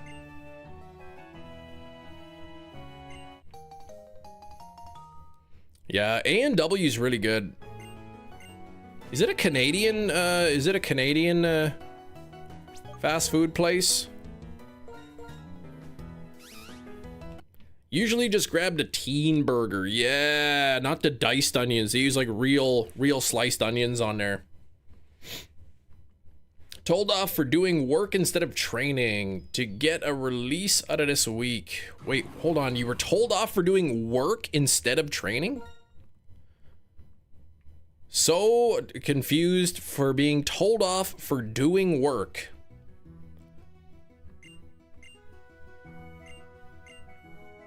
You hate A&W Shinies because of their burger naming convention. You won't eat there despite liking the food. So you don't like the Mama Burger, Papa Burger, Teen Burger, Baby Burger, Grandpa Burger. Looked at the American menu, it's pretty sad. I heard something about that. They don't have the same names. Mama Burger, Papa Burger. The Burger family. I think the Papa Burger has 2 patties. The Grandpa Burger has 3. A strange Uncle Billy Bob Burger. You should pitch that to them. But you have the Papa Burger, Hefty. I think what did you say? That was the only family member burger they have? Just the Papa Burger? There's no Teen Burger, no Mama Burger, no Grandpa Burger, whatever.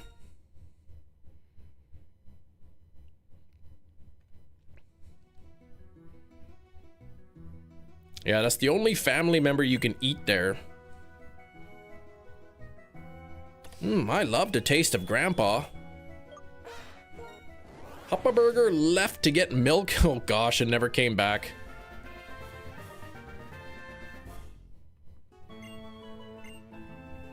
Second cousin once removed.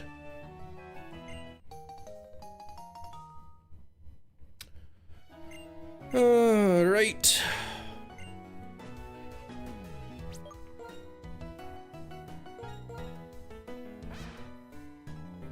Come back, Papa Burger.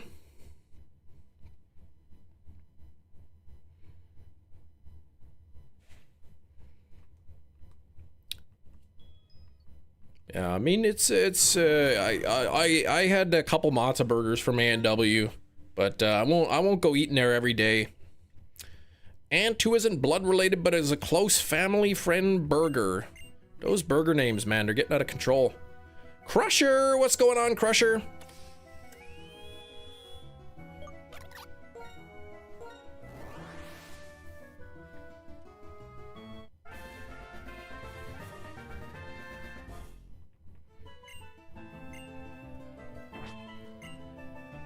How's the hunt so far? I mean, slowish.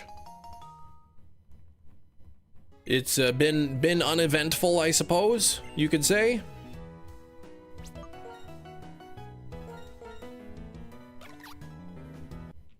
Bum, bum, bum, bum, bum. I like the trope of the runaway father has gotten healthier over the years. When I was younger, the dad went for a pack of smokes. Yeah, now he's gone for milk.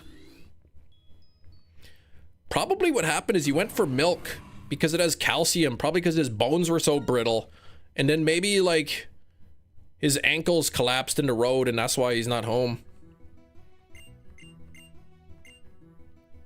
Dad went out for a 10-kilometer run and never came back.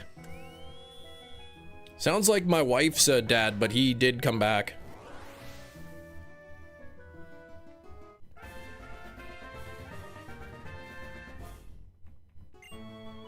I hear the story. Some say he's still running. But I'll still, my wife will still remind her dad of one Christmas. There was one Christmas where her dad decided early morning it was a good time to go out for a run. So he went out running on Christmas morning. What's unintentionally funny? He went out running on Christmas morning and the kids got up and my wife and her brother wanted to open gifts, but they had to wait because dad was out running. Imagine like kids waking up on Christmas morning, they just want to open their gifts and you have to wait for your dad because he's gone out for a run.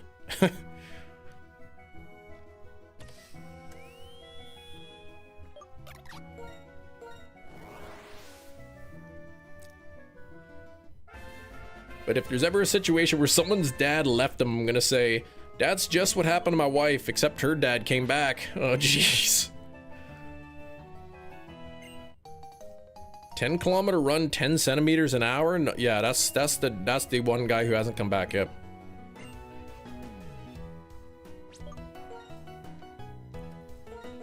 But yeah, my mother-in-law is out in Saskatchewan, spending time with her son, my brother-in-law.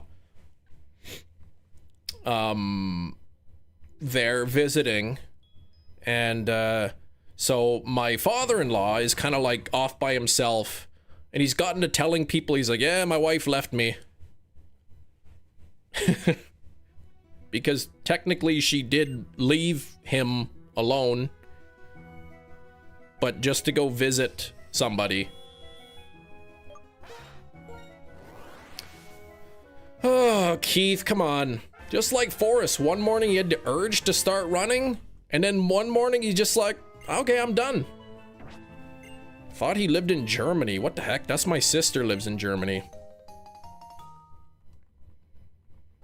Cam, looking at you, I'm thinking of doing a shiny only run in Pokemon BB2 Black and... What? What's BB2? What is that? 1 in 512 are the odds, because you don't have the patience. Oh, Blaze Black too, okay. Girlfriend and I are no longer dating, exactly. But that's what Sax did. He's like, Cam, I don't have a girlfriend anymore. I'd be like, oh, Sax, I'm sorry about that. And he's like, no, it's okay, we're married.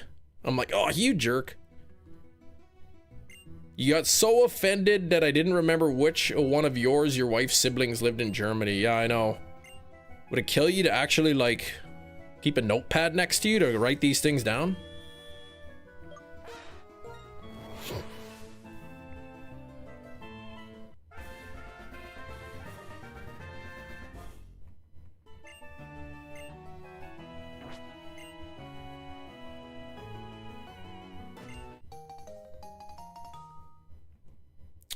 Not this week. Next Thursday, Friday, I will not be live. Next Thursday, Friday, I will not be live, as I will be going to Saskatchewan.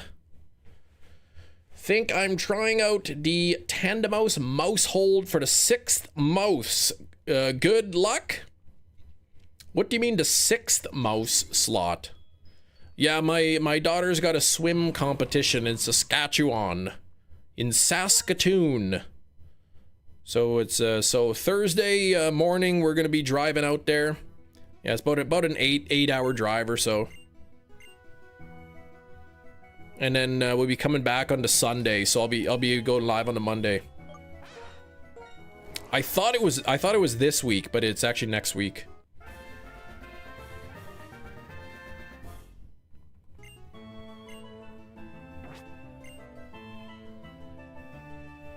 Oh, you're going on a trip Sunday. Okay. Nice.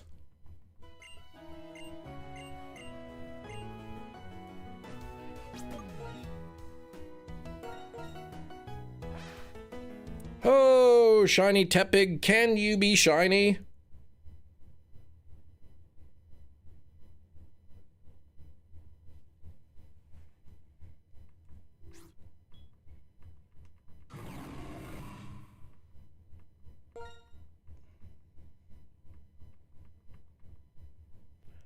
Your cousin lives out in Montreal. Maybe you'll see him. That's literally the opposite direction of where I'm going.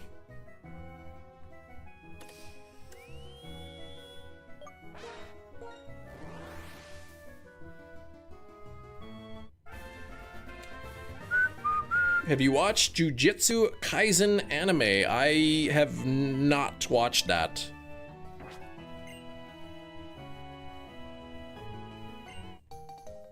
Maybe I'll see him anyway. That's true. Maybe Montreal Martin or whatever you said his name was will be also going to Saskatoon. Any animes? I don't watch a whole lot of anime. I've seen Avatar, which I'm told is not an anime, And I've watched Death Note and some Pokemon.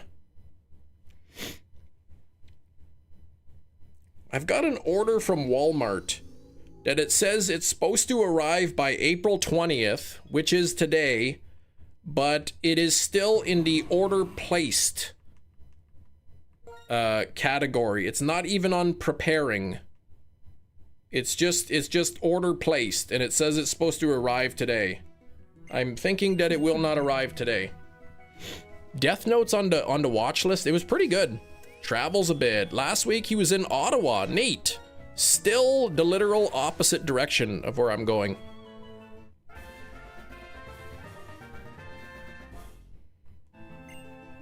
Oh, you're from Canada. Do you know Jeff? Whenever someone asks if you watch an anime, you always start with the one you've been told isn't an anime. Of course.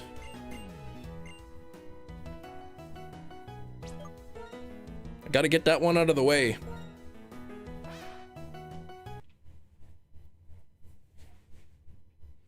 Name the one that's not an anime, and then like I add ones that are animes. So it doesn't, if I add it at the end and it looks like I'm padding the list. Some of my friends even say Pokemon isn't an anime.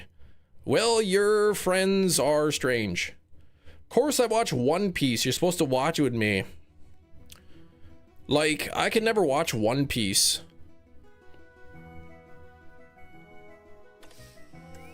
I can't even like be bothered to watch a show where the guy's looking for chicken the whole time. The chicken's probably moldy by now, if it hasn't already been eaten by like bugs and birds.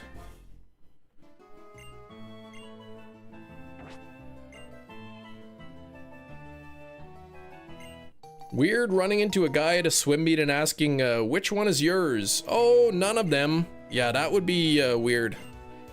Unless they were like the judge.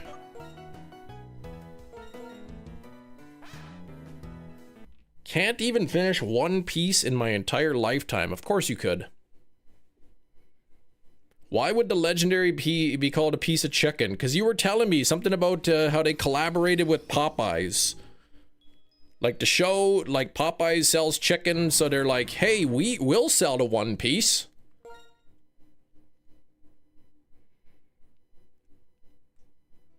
He only has time to watch every horror movie in existence, and I don't even have time for that. Completed One Piece in 23 days? That seems not possible.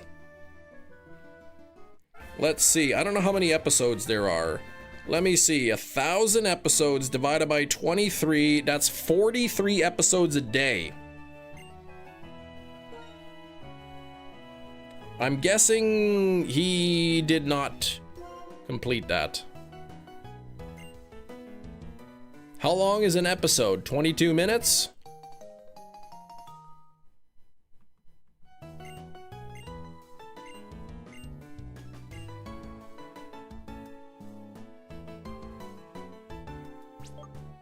He told me 23 days. What a fibber.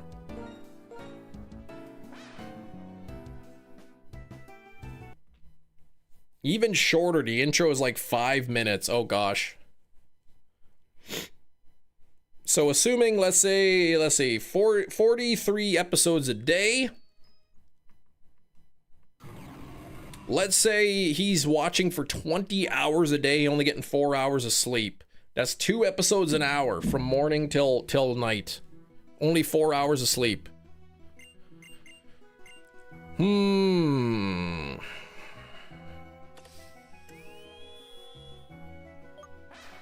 I mean, I guess maybe if the episodes are short, you're skipping the intro and you're watching from the moment you wake up to the moment you go to sleep. Maybe 6 hours of sleep every night that you could possibly do it. But man, that I couldn't imagine binging a show from the second you wake up to the second you go to bed for 23 days straight.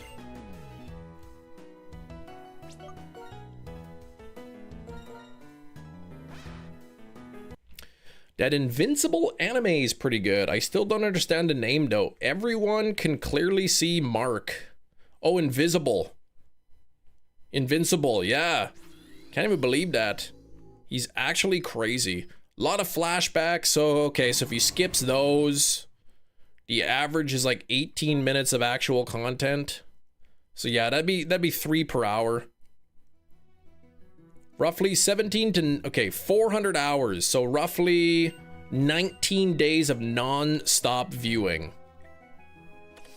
So 23 days, let's see.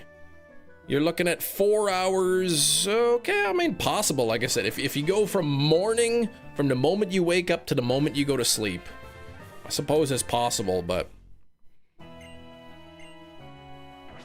that's crazy.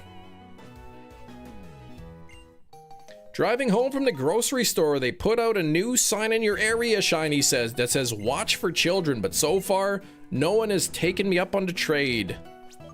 Watch for children. Oh, geez. This guy. Yeah, minus the intro, outro, yeah.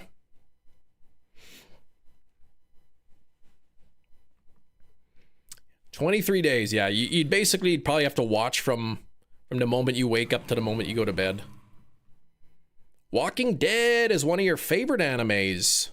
Oh yeah, that Daryl guy, right? Daryl Nixon, they call him. I think he's like Richard's brother.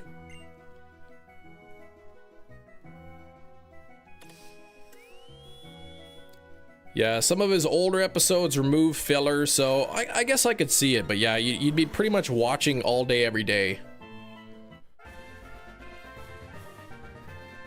Hope you get the good grades though. Yeah, at least 92 out of 100. That's a good number. 92 out of 100. What is that? 92%?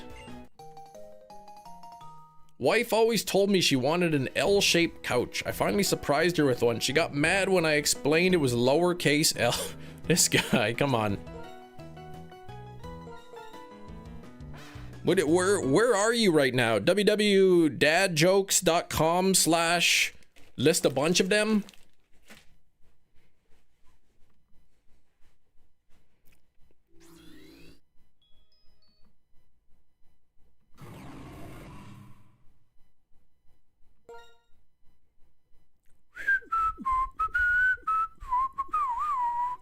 A little sad for 92 out of 100. My dad said, come on, it's 92, bud, cheer up. I mean, it's pretty good. 92% is a good mark. I mean, it's not 93 or 94, but man, it's better than 91. I could have made it by the end of the stream. What? An X-shaped couch would be fun? That would be terrible. That'd be the worst thing I've ever seen in my life. Real anime. No nonsense like King of the Hill. I already told you that. Not a huge fan of that website. It's always showing me there are a lot of single dads in my area. That's the wrong website. You're going to www.singleddads.com/findadate.html. 92 is a good number. Not only does it show that you've put into work, but it also leaves you for a room for improvement. Wanted one of those Dans where the couch was sunk into the floor. Oh my gosh. Then I thought I would trip and die. Those sunken couches, man, those are weird.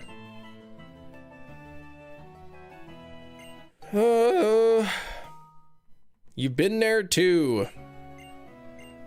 No, my wife gave me a stern talking to, so I haven't been allowed to go back to that website. Let's see, nothing there.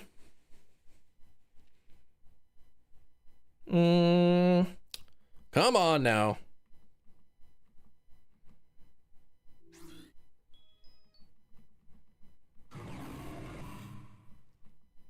Holidays, so you relax a little bit. Nice. Then there's my favorite anime, Avatar. There we go. I watched that Avatar anime recently. What a crazy thing that is, right? They're humans, but then they go into the bodies of these other creatures. On this crazy planet? Depressing thing about tennis, no matter how good you get, you'll never be as good as a wall. That's true. With the Smurf cats, exactly. Has anyone seen, like, Avatar 2 and 3, like, what is it, Way of the Water and Fire and Ash? Are the other Avatars good? I mean, the first one was good, but I feel like the second and third one would probably be, like, they wouldn't have the same charm, you know? So, making so much sense, Ken was banned from that website, so he put the energy into stealing Kias. No. The greatest carjacking kingpin of all time. No. Why ruin a good thing? Look at Toy Story 4. Yeah, see, I felt like Avatar was so good because, like, I don't know, it was new, it was different, it was refreshing, visually stunning. But then, like, the second one I find would be really hard to, like, improve on. Second one is solid, not something you go out of your way to watch again. Gotcha. Toy Story 5 is coming. Come on, let's get a shiny today, says Crusher. I'm hoping to. We got to get to 50 likes though first. I could be here for weeks. Cameron something? James Cameron?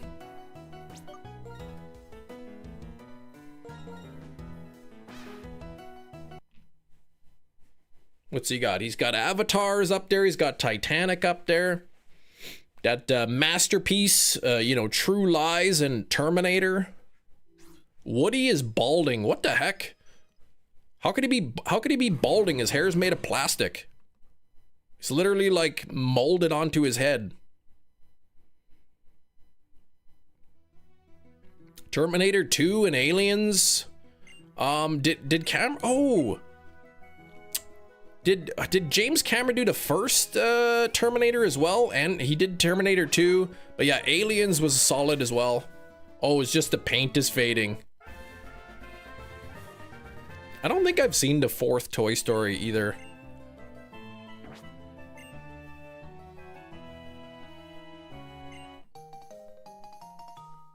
He also did Terminator 1. Okay. It's very rare, I guess, that movie sequels are better than the original. But I think Terminator 2 is definitely one of them. Some people say Aliens is better, but I still think the original Alien is better. Toy Story 4 didn't add anything to the franchise, but boy, did I cry. It added money to Disney's bank account. That T1 is a horror movie, horror action. I think it might actually be classified as horror action. Though really, like, it's more like sci-fi action, I think of. Hard to, yeah, different genres of movie. Some say that Troll 2 is better than Troll 1, but it's only better because it's much, much worse. The Keminator.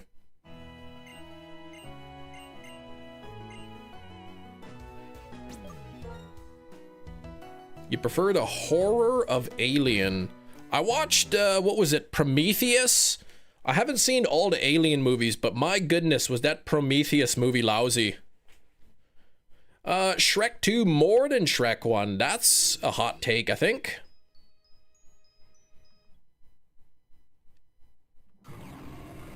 Alolan Diglett is in Scarlet Violet. I think it is. Jaws 3D is the best. Come on now. Predator girly, but the last film was garbage, way too Disneyfied. That's what people say. You're not the only one to say that. It's Disneyfied, but I actually liked it. I thought it was a good job. Alien Covenant disappointed me. It was very pretentious, the Prometheus. Yeah, I've seen what, Aliens, Alien 3. Alien Resurrection, and then Prometheus. I guess what's next? Covenant and Romulus, I guess, are the newest ones. So I haven't seen Covenant, and I haven't seen Romulus, and I haven't watched Alien Earth. Oh, it's a CGI xenomorph?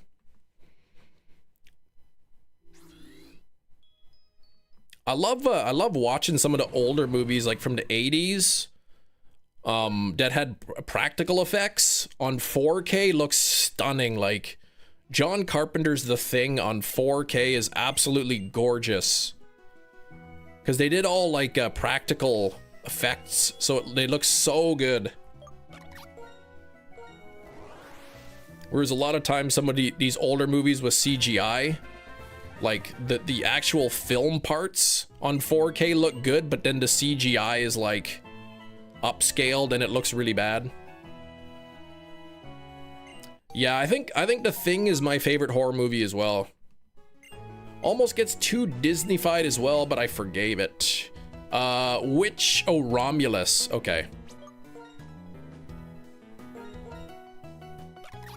But I could totally, when you say Disney-fied, I totally, yeah, even though I don't know what it means, it completely makes sense for Badlands. But I did really like Badlands. I thought it was a good movie.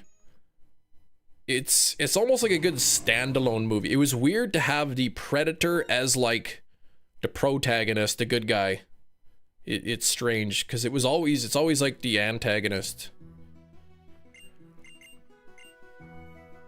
It's like you always want the people to beat the Predator, and now the Predator is the good guy. Like, come on now. I saw they had the Steelbook, Predator Badlands Steelbook on Amazon, Canadian Amazon, $75. I'm like, yeah, forget that. What if the final Toy Story movie is Woody returning to Andy on his deathbed, revealing he was alive and reminiscing on the adventures? A glorified clip show. Ugh. I do like the idea of revealing himself, but a clip show? Ugh, that would make me puke. I hate the clip shows. Absolutely despise clip shows.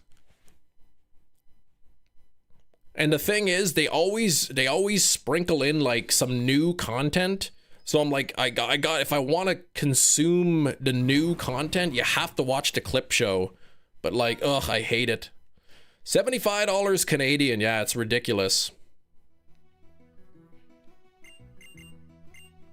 If you were killing humans, instant R-rated. Yeah, he was taking out androids, PG-13, yeah. Oh, congrats on the Durant mat. It didn't change very much, so I very likely failed some. Oh my gosh, maybe 10 times over odds. Yikes, I hope you didn't. No, I don't think Badlands was bad. I think it was a good movie. It was different. It was different. It's not, it could almost be like, it's almost as like, it's like a completely different movie that just is under the Predator umbrella. Like, they could have just called it something else and it would have made sense. But because it's called Predator, that's why, like, it maybe did so well. Assuming you didn't fail, yeah, this one takes the cake, which is crazy. But you phased a number of times, right? 2011, The Thing, yes, the prequel, yeah. I liked it. I liked The Thing prequel. I mean, it's not as good as the original, but it was cool to see some of the Easter eggs and whatnot.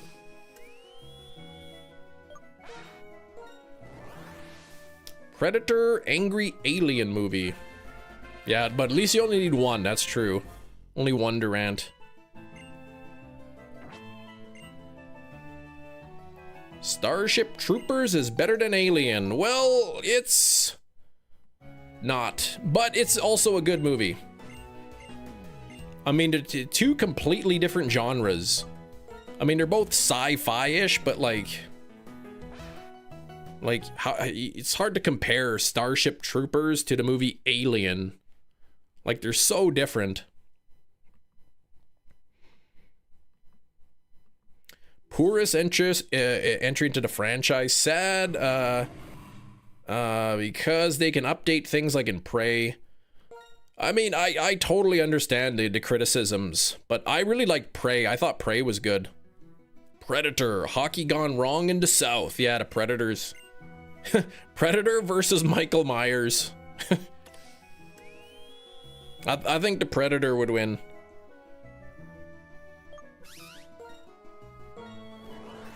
Phased on 3 Geodude, able to catch 2. One of them KO'd due to friendly fire magnitude. Oh. 5 hordes later, you reclaimed to 1 though. So three phases or whatever. Winter, what's up? I did watch your videos, by the way. Keep making them, man. Yeah, it's Starship Troopers is pretty satirical, exactly.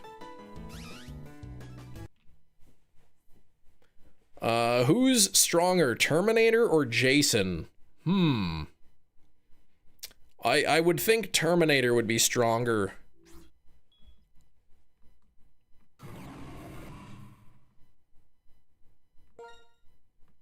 All right, you're using a good donut, level 3 all types. Good luck, Gina, get some good stuff.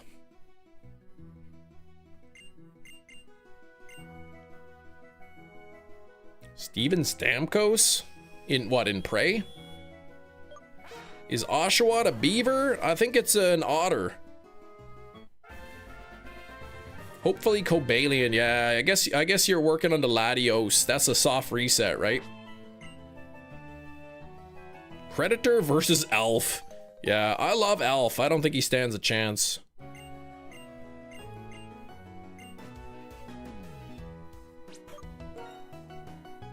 Brock Lesnar retired.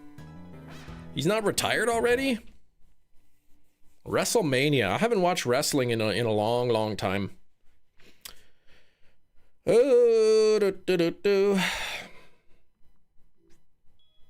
Terminator and Alien versus the Coneheads. Oh my gosh, Coneheads. That was a funny movie.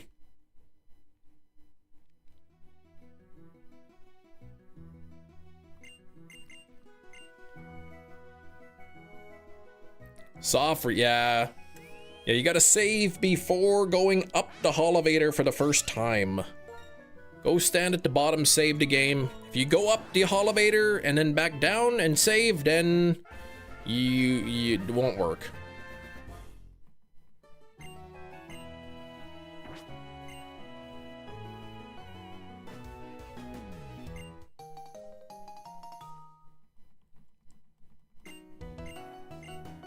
He's your favorite. Brock Lesnar, he's Canadian, is he?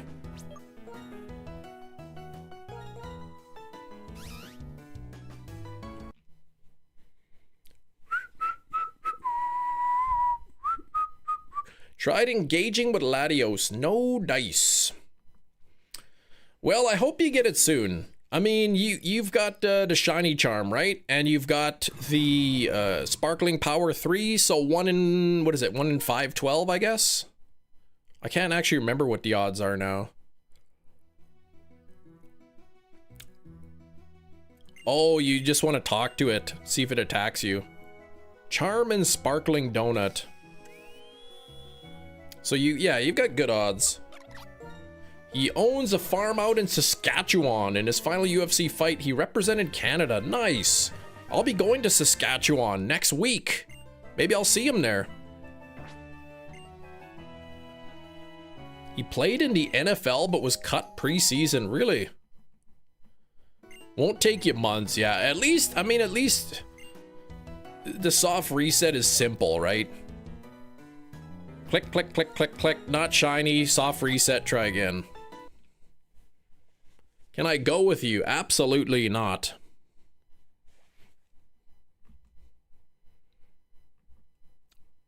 Sorry, the car is full. Famous last words, Gina. 47 on the likes. Can we get to 50 likes here? You just gotta double tap your screen. That's it. Tap, tap, tap the screen. One more donut for Latios. The nice thing is, like, rock type If you have rock type, that's good for Cobalion. Same with steel. And then what? Psychic and dragon will work for the jet birds.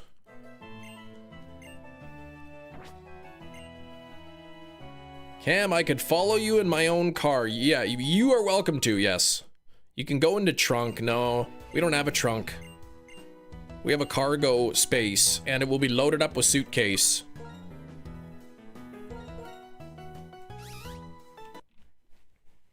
Man, Inkachu always begging for free rides, begging for money, begging for toques. Man, just like any type of handout he can get. But like, doesn't even need the thing. He'll be like, Cam, do you have any extra socks?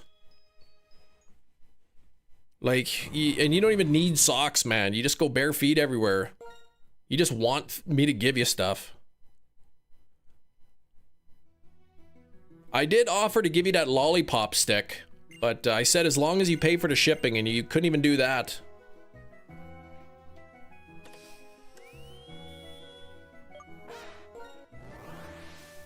Imagine getting a letter in the mail addressed to you, you open it up, and the only thing in the envelope is just a used lollipop stick. Chunks of the lollipop still stuck to it.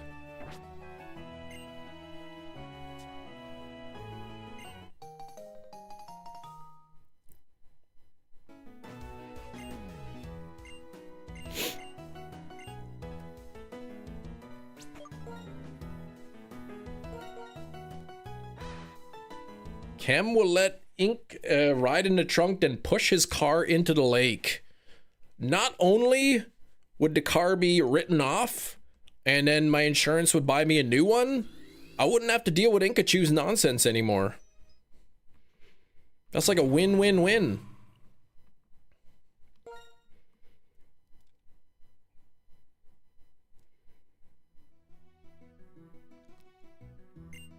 But like, Inkachu would be fine. Like, you'd be able to swim out, but you'd be so angry at me that you would not return to the live stream. That's what I meant. How many Dynamax adventures you got yesterday? 8.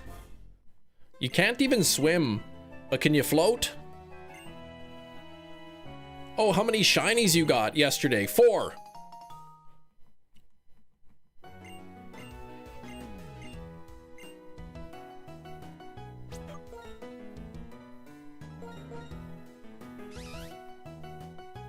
Mostly be complaining it's too cold to be swimming in April. Man, that water would be so cold. Why don't you park your car in your stream room and then claim it on your taxes? Well, it's kind of hard to drive the car, first of all, to get it through the door, and then to like drive it down the basement steps.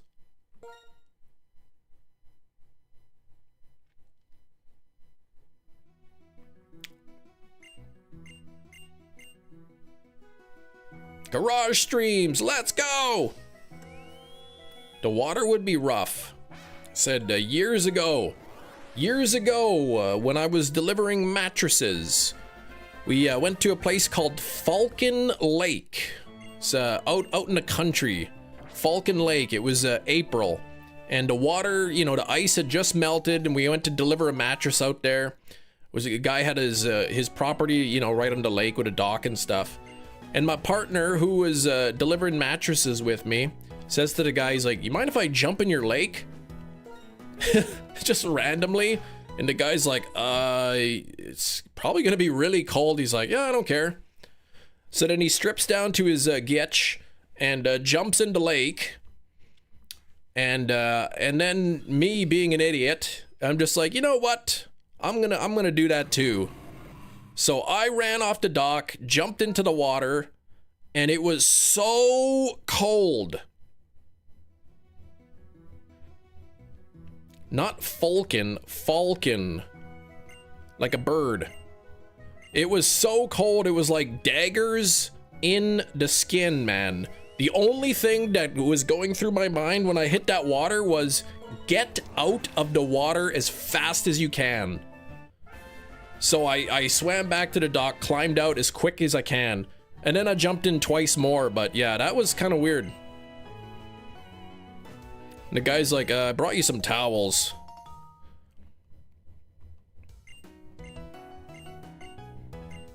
Iced Gitch. It was freezing. Well, I mean, it was April in Manitoba. Like, you know, the ice had just gone out. Like a polar dip experience. Exactly. The water was probably just a little bit warmer than freezing. It was really, really cold. But it was an experience. Yeah, dude was like, what are these guys on exactly? I wonder if he still tells the story. You know, one time I ordered this mattress, and it was in April, and these the guys who delivered it stripped down to their skivvies and jumped in the lake. They're gonna be like, yeah, why are you lying to me? That wouldn't happen. Even late May, it's too, oh yeah, for sure, it's too cold. Yeah, this was late April, the ice had like just gone out. But yeah, I just, like, all I could think of jumping into water, the only thing going through my mind was get out as fast as you can. This is brutal. This is so cold.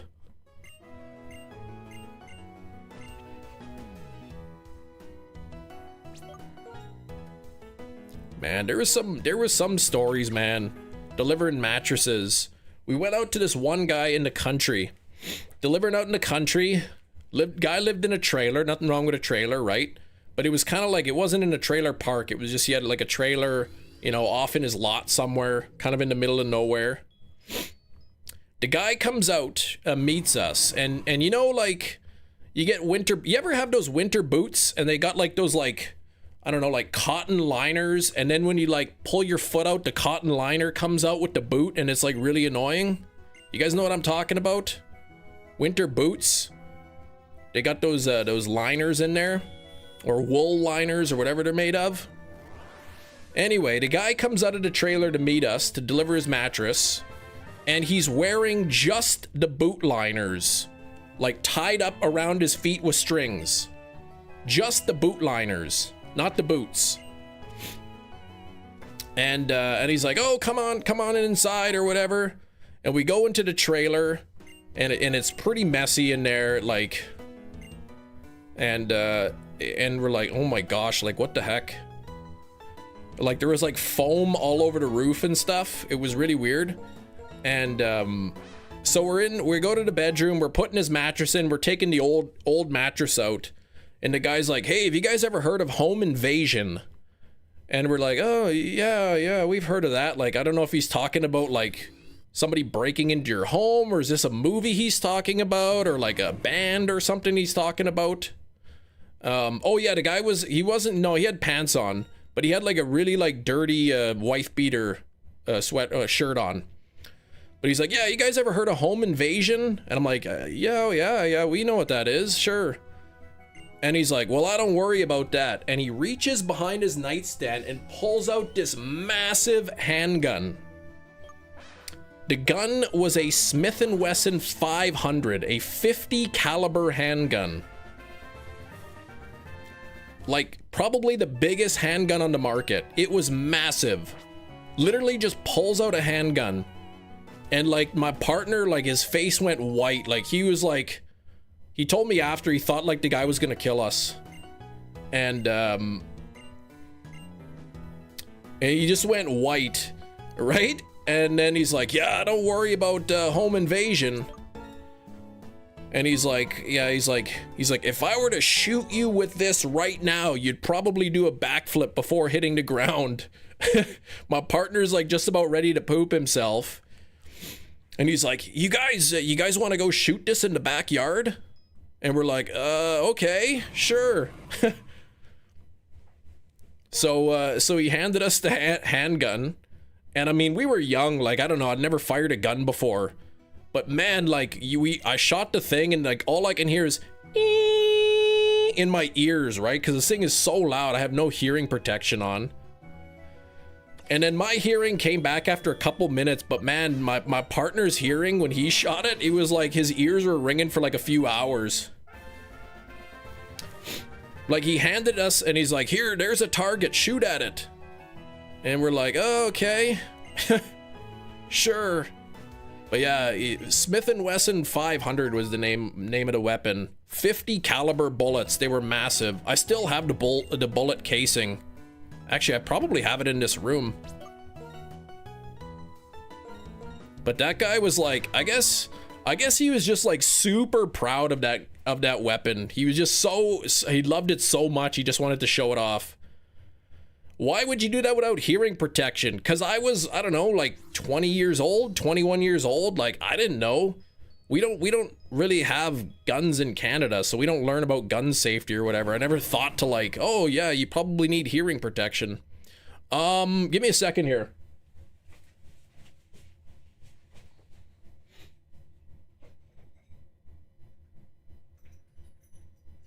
Shoot.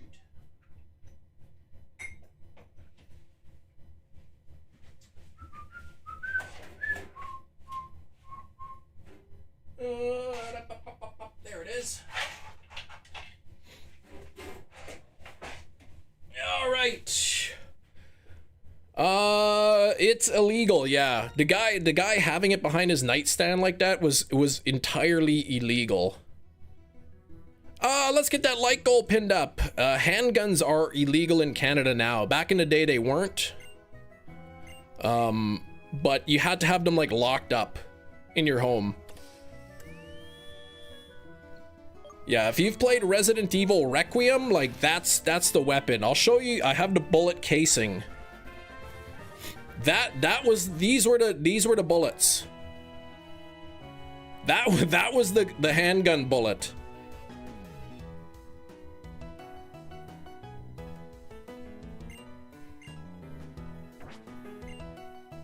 He said they were $3 a piece.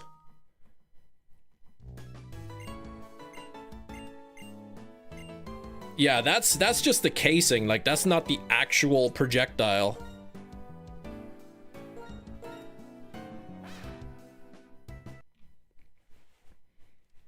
But yeah, but then when we drove away, we're both like, yeah, like that was really weird. 50 caliber bullet is long. Yeah, this was a 50 caliber handgun bullet.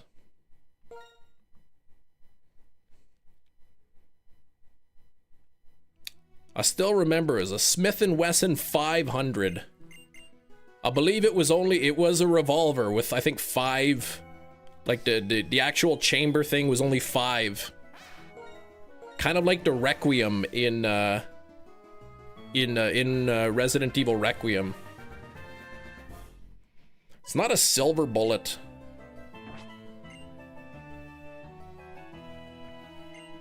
But yeah, that guy comes out with just the boot liners tied up around his feet. Wife beater on, all dirty. Stains on it.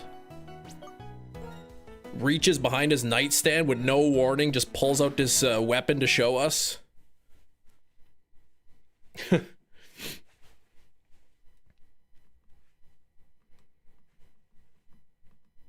Kim met one of the Belmonts, perhaps. I think the guy's name was Wolf, actually. If I'm thinking, I think his actual name was Wolf. You said he thought we were werewolves, but now you say that I think the guy's name was Wolf. That was his actual name. Yeah, it could have ended up in the back 40 exactly. My friend like thought his, like, he told me afterwards, he's like, man, my life was literally flashing before my eyes.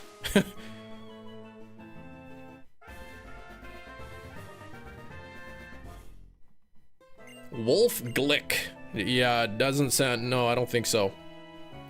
Wolf Van Helsing. Yeah, it was a revolver. It was a 50 caliber revolver. Why weren't you freaking out? I don't know, man. I didn't feel like in danger. He didn't seem threatening. He seemed like a big, friendly kind of guy, like. The vibe I got was like he just really wanted to show it off. He bought that thing and he was so proud of it.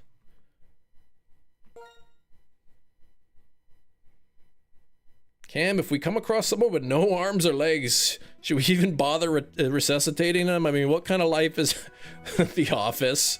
No, that's not part of it, Michael. He just wanted to flex. He was just really, really proud of that thing. He loved it. He just wanted to show it off. That's it.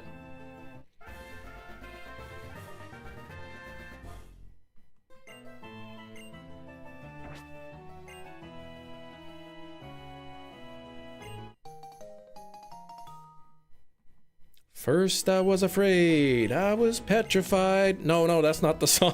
It's like so slow. Cool firearm, but the thing kicks. It does. It did, I should say. Yeah, Smith and Wesson. Look up if you want. Look up Smith and Wesson 500.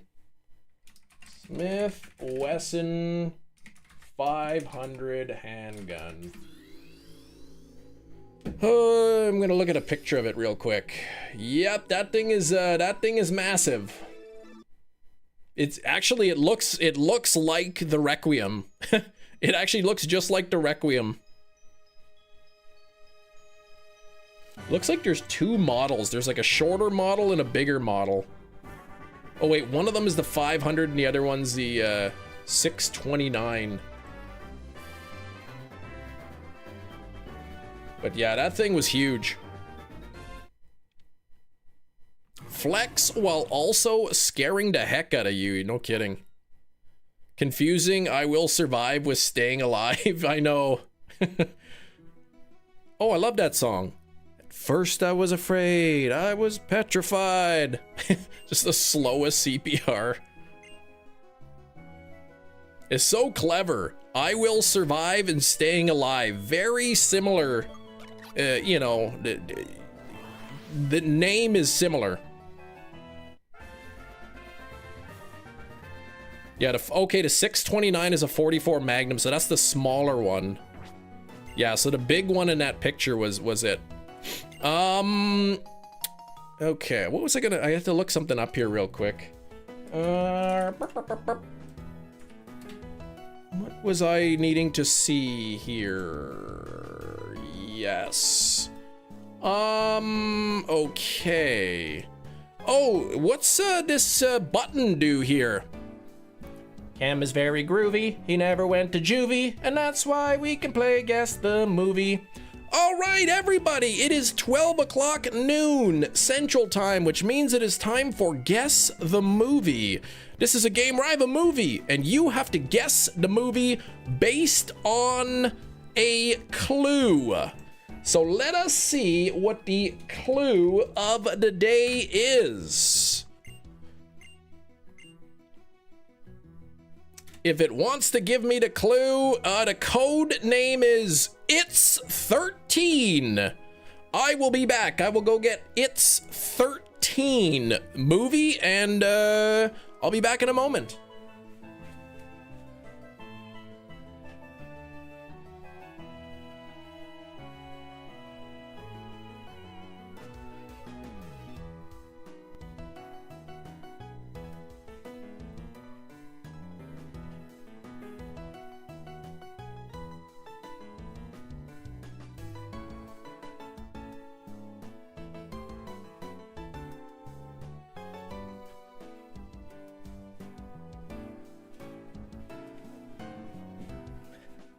All right, we are back.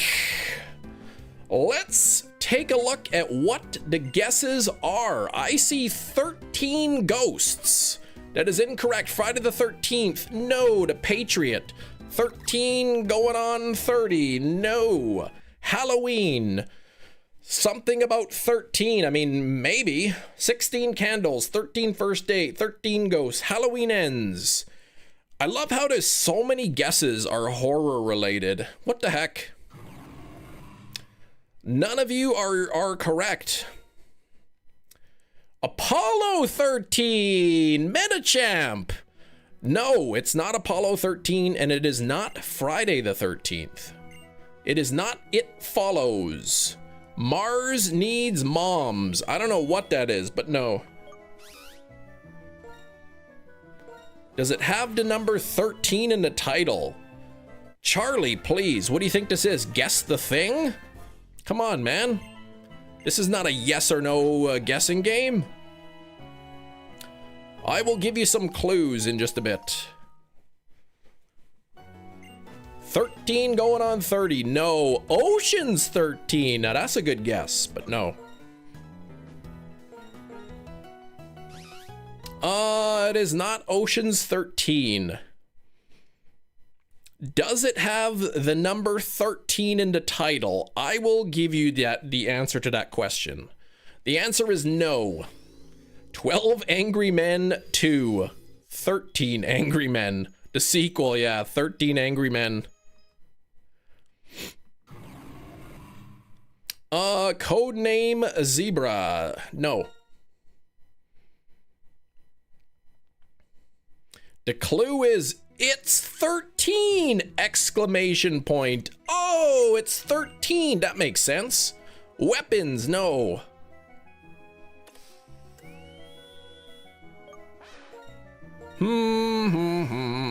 Is it a comedy? Assault on Precinct 13. It is not Assault on Precinct 13. I will tell you, and I've said, the title of the movie does not have the number 13 in it. Though kind of it does. Cheaper by the Dozen 2. No, it's got to be the 13th movie in a long-running franchise. Possibly. Disciples of Men. No. Cheaper by the Dozen. No. 622702088. 13 factorial. Ooh, interesting. Interesting. You're using some math to figure out the number 13. Jerry's saying the 13th floor. Interesting guess, but no. Dirty by the Dozen box set. Cheaper by the Baker's Dozen. No. I see some people are on the right track here.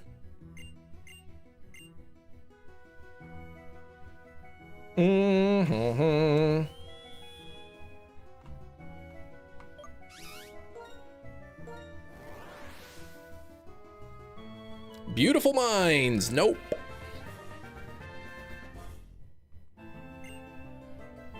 The Hangover. No, no, no. Passion of the Christ. No. 6 + 7. Interesting. You're on the right track, but not 6 + 7. That's crazy. Imitation Game? No, no, no. Come on, let's get a shiny here. Goodwill Hunting. No. We got 50 on the likes. We got to get to 100. This is Guess the Movie. The clue is it's 13. Land Before Time 13. No, there's no 13 in the title. The number 13 does not appear in the title. I saw Saw 6 and Saw 7 double feature. No. Pulp Fiction. No. I'll give you a clue. It has a slipcover.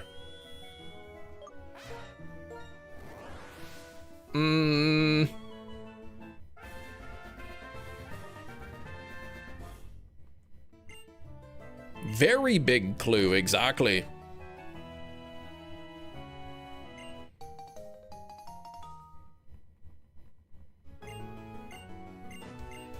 There were slipcover 13, Return of the Disc. No.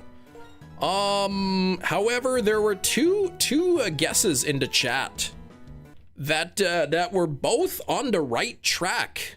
They were both on the right track, combining the theories of the two back-to-back guesses earlier.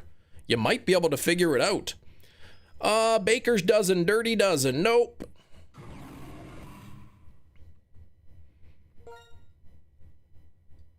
Mm-hmm. 13th, no. Dirty Dancing, no. Something about a dozen. Nope, nothing to do with dozen.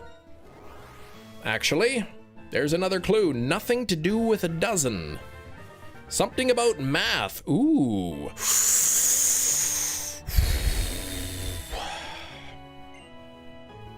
13 Ghosts. Nope.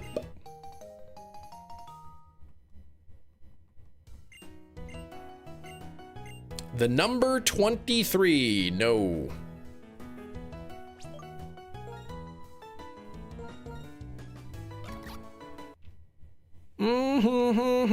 Life of Pi. It is not the Life of Pi. I will give you a clue. I will give you the genre. I could let you guess the genre and you would probably guess it right on the first try. I could give you 2 guesses, but you probably would only need 1. The genre is horror. The Fear of 13, no. Cube, nope.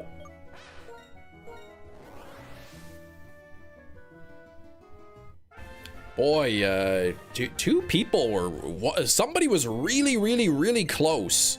And then like, and then the guess before that, really like combining the 2 trains of thought would give you the answer.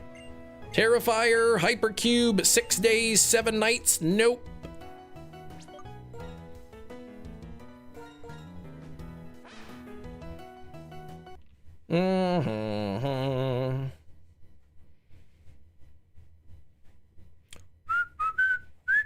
Final Destination, no.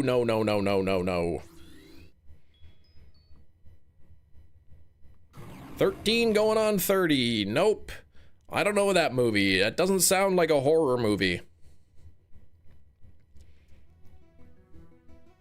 Definitely not Final Destination Part 1. 13 Ghosts and Friday the 13th.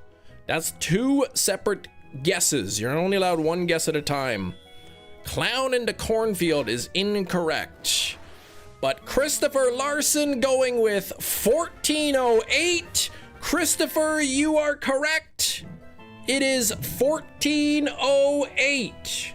Let me put up the exposure here so that we can actually properly see what it is. 1408. 1408. That would be on the 13th floor of a hotel. And if you add up 1, 4, 0, and 8, it also gets 13. That is intentional. It is the 13th floor. You add the numbers together, you get the number 13. That is very intentional on the part of Stephen King. It is a Stephen King short story. They made a movie of it. John Cusack, Samuel L. Jackson. There we go. It's a really good movie. I would recommend it. Look at it, comes with the unrated director's cut as well as the theatrical, and they both have different endings. Math sure is fun. Jerry said the 13th floor earlier. Yes, this movie does take place on the 13th floor, and the question before it was like 13 was related with had some math to do with it. This movie's from 2007 actually. There's the back, there's the dolphin, the name of the hotel. Look at this, don't let me die in here. Oh! Some creepy stuff going on there. Look at somebody standing at the door. Oh my gosh, that is freaky. There we go. Beautiful Minds was before, I think. What? Here is the actual Steelbook. We got some debossing going on, which I always love on a Steelbook. Some debossing, and then the center part of the door where it says, 1408 is embossed. Got ooh, there's actually some extra debossing, embossing on the peephole. Always nice to have that. The Dolphin, New York, the name of the fictitious hotel. And we got a 3-disc set. So it comes with a Blu-ray, comes with the 4K, comes with the 4K there, 1408, and then I believe there's also another 4K. This is the regular version, and then behind it is a 4K of the director's cut. You thought it was gonna be 13 factorial. Yeah, the number 1408. The room 1408 would be on the 13th floor because hotels don't have a floor 13. They just call it 14th floor, and then 1408. And then there's some artwork on the inside. You know, there's like a little girl standing there, and this guy's like reaching out to the little girl. It looks like the room is like kind of trashed in there. But pretty good movie. I really do like this movie. I think the movie is a fantastic movie. The whole movie, like pretty much the entire movie, is John Cusack in the hotel room. And the premise is he writes books about haunted places. He visits haunted houses and then writes books about them.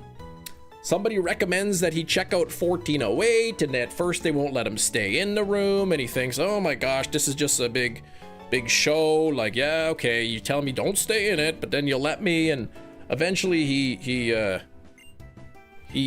stays in the room, and all kinds of crazy stuff happens. My goodness, does it ever.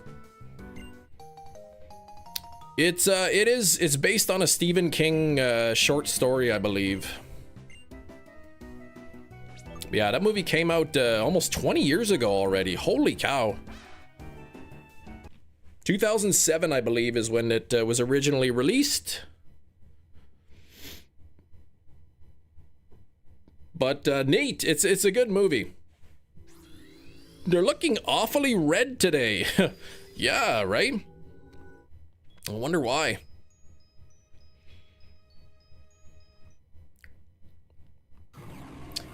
Guess the movie today was 1408.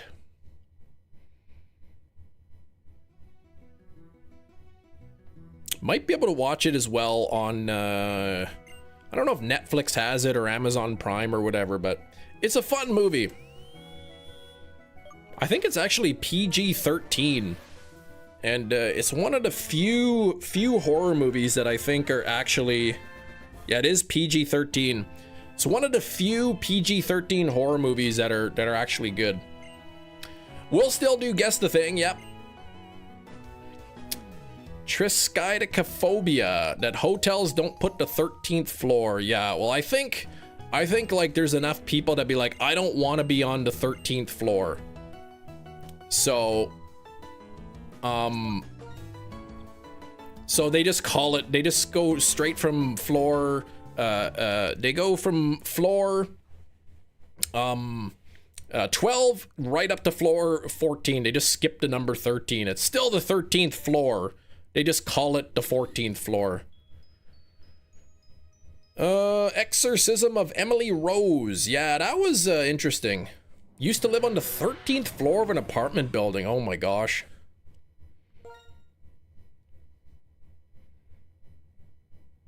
Would you be okay with staying on the 13th floor if it said 13? Yes. I don't believe in like ghosts and spirits and like demonic presences. However, I believe in crazy people. The only reason I would be a little bit hesitant to stay on the 13th floor is that a crazy person who's staying at the hotel is probably more likely to commit their craziness on the 13th floor, I would think.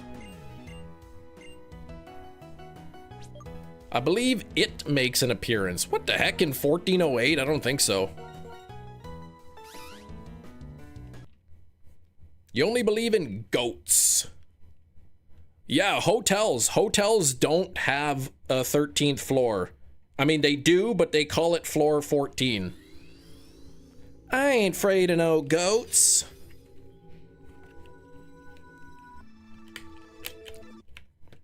So yeah, if you ever book a hotel and they put you on the 14th floor, just be aware that it's actually the 13th floor.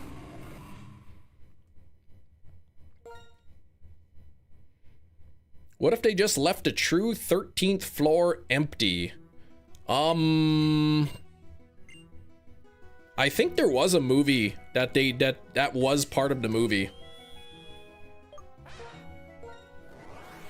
It is a shapeshifter. He has been in other Stephen King movies. Well, I mean, what other movie has he been in? Love to See Me in a Haunted House. That would be like... That would be the, that would be the movie Deadstream. Or make the 13th floor the janitor's closet. Yeah, I don't really think, you know, people who are building a construction want to build just an empty floor. You know, cost-wise, to build a floor just to keep it empty, really makes no sense. My 13th floor full of floor wigs and Inkachus.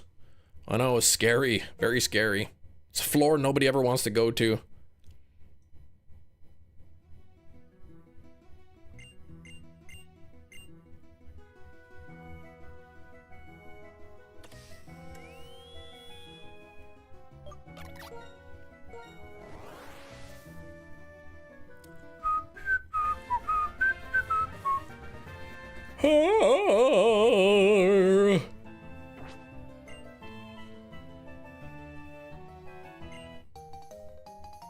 Also, in architectural circles, it's considered bad luck to name out the 13th floor. What do you mean, bad luck to name out? Goosebumps movie The Haunted Mask. I mean, I saw the episode of The Haunted Mask. Goosebumps. I didn't watch the Goosebumps movie, though.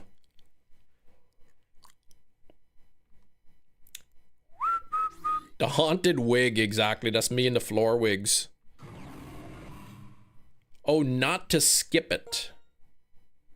So it's bad luck to just call it, to skip from 12 to 14? Is what you're saying? Or do you mean to, like, actually build the 13th floor and not use it?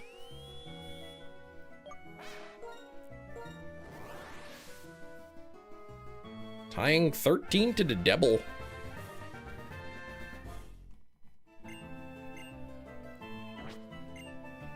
Man, 1,700 here. Look at this. I can't even believe I'm almost 1/4 of the way to odds. Oh, to actually use it. I see. Yeah, that's why you go to any hotel. I think even like office buildings and anything, any tall building. It just skips right from 12 to 14.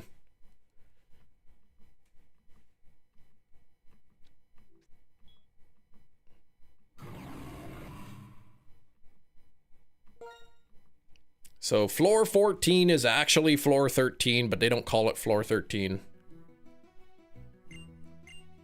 Show is unintentionally funny. These people have no idea what they're doing and they end up arguing with each other and barely getting anything done. What is that?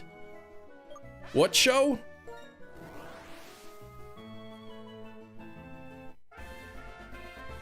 Read the above message. Your above message says, I'd love to see Kem in a haunted house.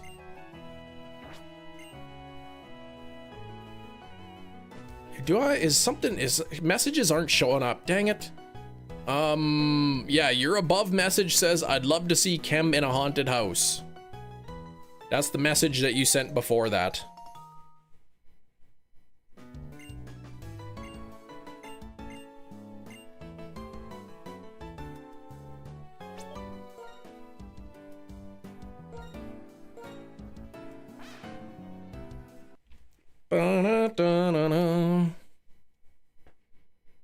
Must have got filtered. Yeah, it didn't even show up as an option to delete or anything. There must be some kind of a word in there that YouTube is picking up.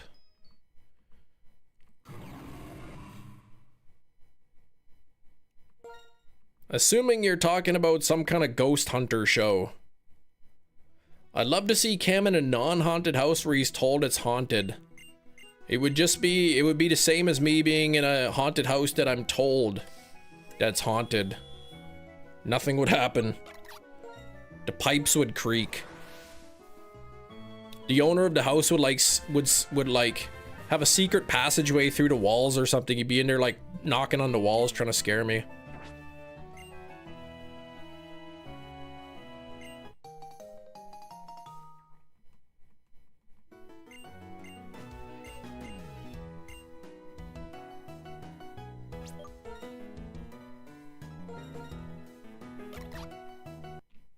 Bum bum bum bum bum bum bum bum bum bum.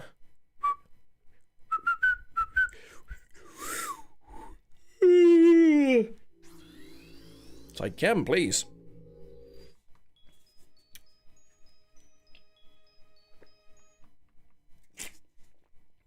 Stephen King did weird things, conjoining his films, for example, in Welcome to Derry. The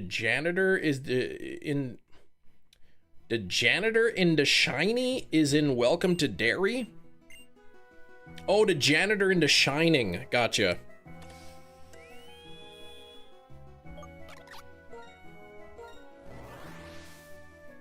Makes a ghostly sound. I'm coming for you, or Steelbooks. Ghost hunters who are trying to prove they are official and wise in their fields, but they get nothing done and make fools of themselves. Sounds about right. See, I've got an issue with that. I think there's no verifiable evidence of any sort of spiritual action. And so, like, if ghosts don't exist, if spirits don't exist, and there's kind of stuff happening in your house, a ghost hunter's not going to solve that issue. So if they come in and they take your money and they do some stuff, and, like, to me, that's like, you know, that's just grifting. Taking advantage of people's vulnerabilities. You saw a ghost with a Chinese menu in his hand. Oh, no, wait, it wasn't a ghost. It was a werewolf. My goodness. That's scary.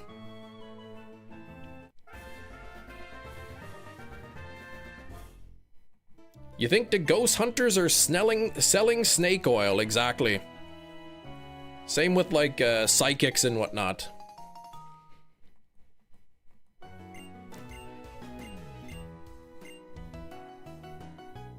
Some of them might believe it. Some of them might actually believe it, but in which case, I don't know that it's snake oil, but no, I don't believe in, like, spiritual, like, I mean, if there is an afterlife, that's one thing, but, like, spirits and demons sort of, like, being on Earth and, like, interacting with our reality, I've seen no evidence of it. Someone was completely unperturbed by a haunted house no matter how bad it got, then that'd be weird.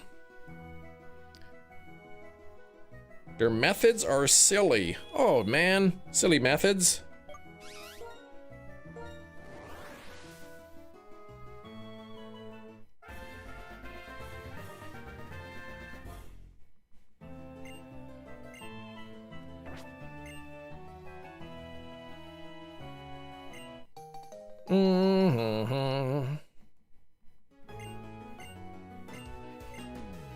Yeah, leave Big Cheese's hairy Chinese cousin alone. They showed her testing methods. They had a method of crossing the veil and connecting to the other side. You know, all this experience they have, you'd think they would have, like, some sort of actual, like, documented evidence of the afterlife, right? I like James Randi, may he rest in peace. He spent many years searching out the spiritual, the supernatural. He had a contest, started at $10,000. I think it went up to $1 million, or maybe it was 100,000 prize for anybody who can, like, provide evidence or proof of the supernatural under like sort of test conditions. And many people tried and nobody ever got the prize.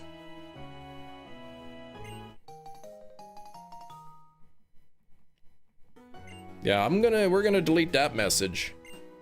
28 days haunted.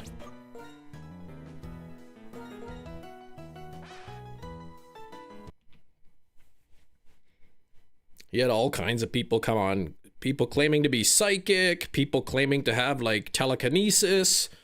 Some guy came on, he said he had a real-life divining rod that he can find water with his divining rod. He had all kinds of people, like, try to prove some sort of a supernatural, and he was like, he busted everybody, like figured out their tricks.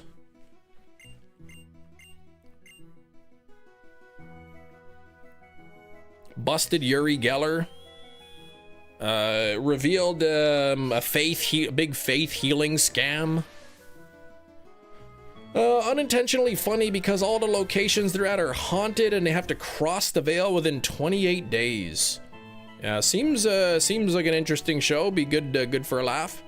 Jeez, 2310. Yikes, Metachamp. Archaeology to prove ancient aliens. Yeah. Yeah, I don't know much about that. I do believe in aliens. I don't think any alien life has ever been to Earth, though. I think the universe is too massive.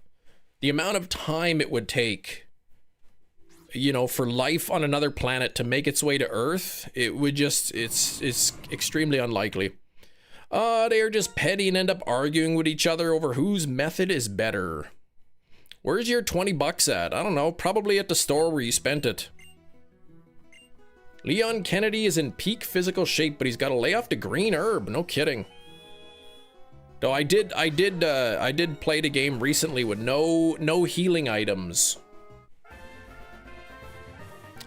I actually deleted my cloud save so that I can start completely fresh. And so my first playthrough I did on the casual. I did the speed run with no healing items for my first run, and that gave me enough points to instantly unlock unlimited ammo. All right, here we go. Nothing there on the Tepig.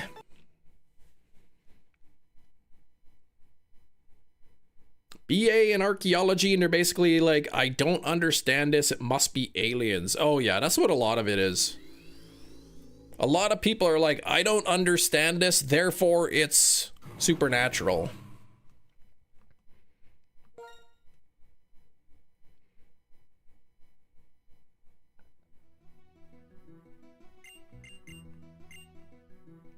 I don't understand how hundreds of millions of years of evolution could provide the diversity of life we see today, therefore it's fake. Do you not believe in ghosts because your brain is hardwired for science logic? I don't believe in ghosts because I've seen no evidence of ghosts.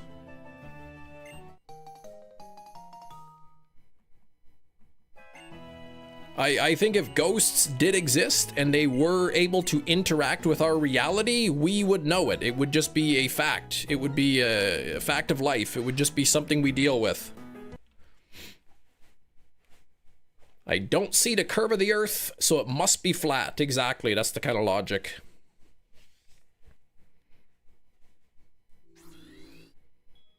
If ghosts existed, science would be able to prove it.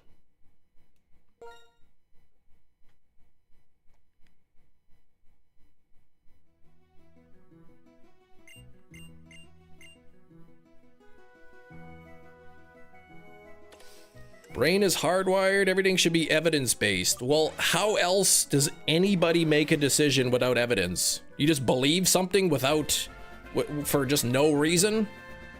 Do you believe in unicorns? Do you believe in Bigfoot? Do you believe in leprechauns?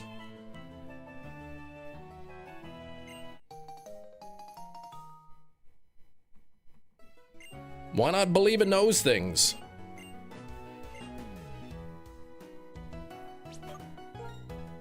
Skrilbo believes in a Bigfoot. Skrilbo believes in Bigfoot. Bigfoot is my neighbor, leaves tracks all over the place. I'm of the opinion that if Bigfoot existed, we would have found him by now. Bigfoot could have just been a big hairy Sam Blasco. Could have been a bear that somebody saw walking on two legs. What do you think was the purpose of dinosaurs? I don't think dinosaurs had a purpose. I think they just existed. He's only got one big foot, the other's a size 8. He's really good at hide and seek. I mean, it's possible. It's possible that he does exist. He could be living in some sort of a localized underground cave system. But the point is, if we don't know of such a thing, why would I believe something? You know?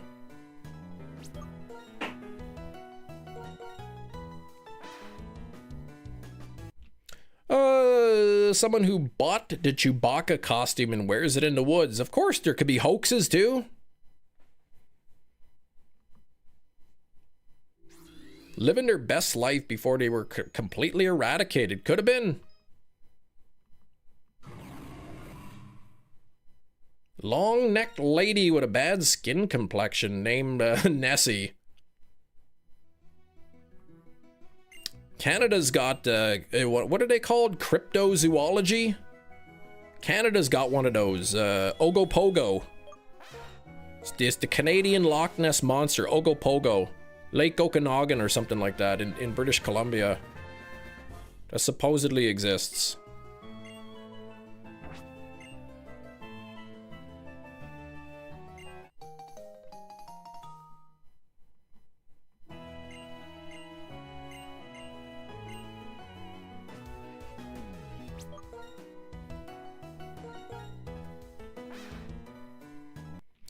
Like the Jersey Devil, yeah.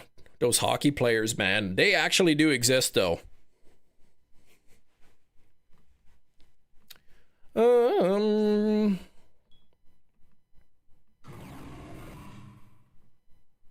Ever been to Lake Hokey Pokey? I don't know what that is, but no.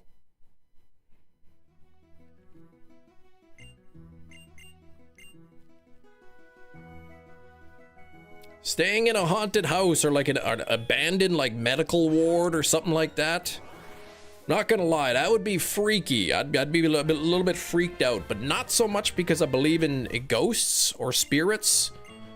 But I think crazy people exist. I'd be more concerned that like some freak is gonna bust in there and like, you know, try to do things with me.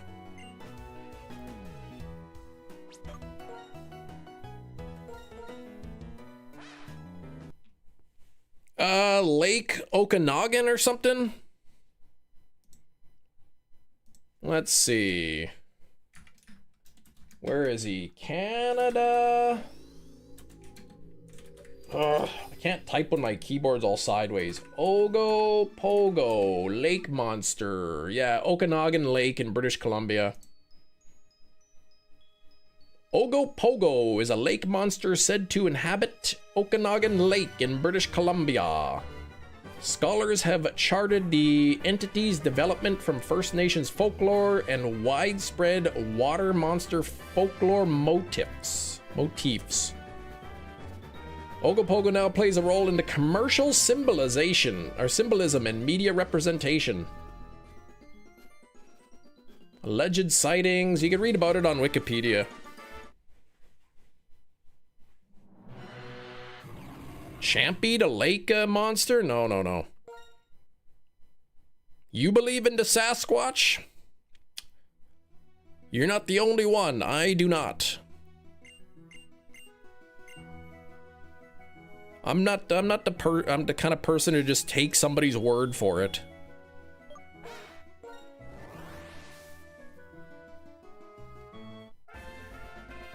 What did they say? What's the term? Like extreme claims require extreme evidence or something like that? Making a movie about a killer hippo called Hungry. Oh my gosh, I will watch that. Catacombs? Oh my gosh, I wouldn't want to go to the catacombs. But more so because I'd be afraid of getting lost.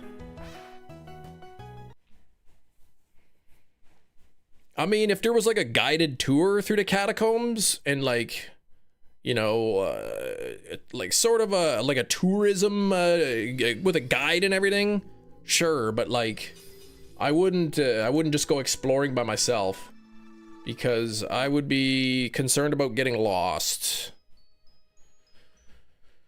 Oh, that's in where? France, right?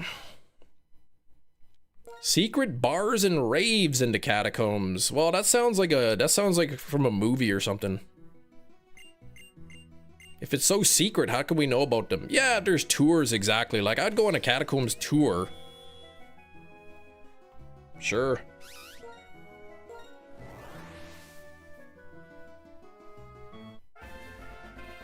What was the movie, As Above, So Below? That was the movie where they were exploring the catacombs, right?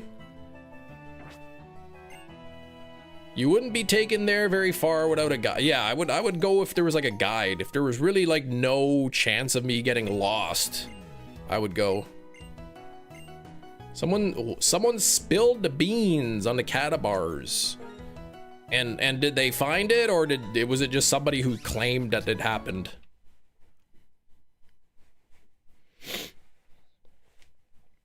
I mean, it wouldn't surprise me, right? If that was happening.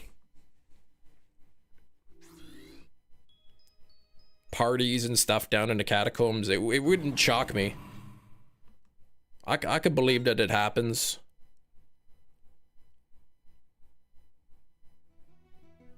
It's not something that seems out of the realm of reality.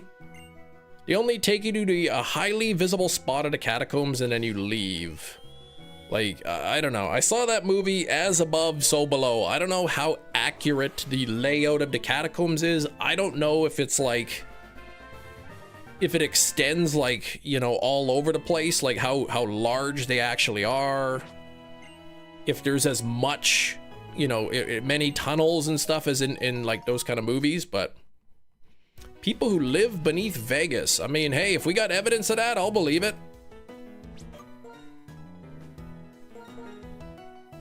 People living in the sewers? Well, probably not.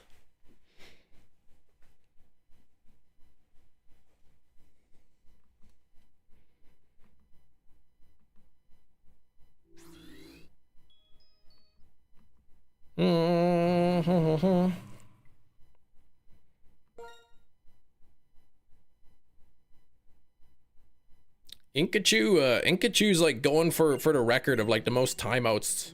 Most messages deleted. Speakeasies, you have to know somebody to get the directions. How come adults don't have more house parties? And someone said, because very few adults actually own a house. It seems to be the case. Tons of documentaries under Vegas. Like what is under Vegas? What is it? What exists that people can live there?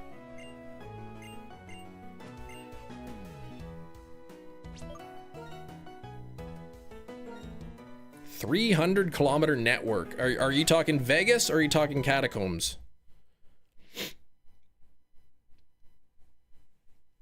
The catacombs, 300 kilometers. Yeah, okay, a huge water drainage system. Gotcha. So not a sewer system, more like storm drains and stuff. People live there because they cannot afford to live above. Now that's sad. And I would assume, you know, vitamin D deficiency. I can't imagine there's any sunlight down there. Very, very little light. So you got to deal with vitamin D deficiency. You know, I don't know if it's like if sewer goes through or not, because then you got to deal with like bacteria and gas buildup, right? Like methane and stuff.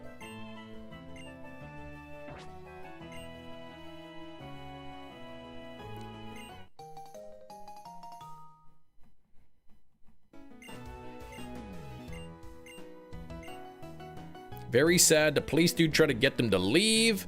It's prone to flooding, so it's dangerous, but like, it is sad, but like at the same time, people gotta live, right? Like, people die all the time because of rainwater. Oh gosh, yeah, that is very sad.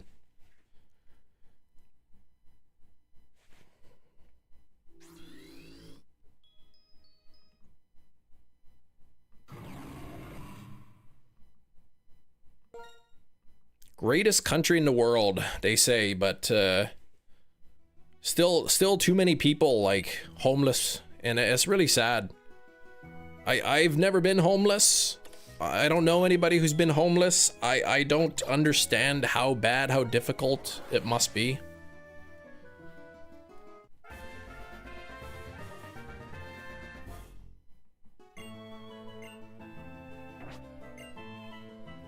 Not all countries are good countries. I would agree with that, sure. Issues here, yep.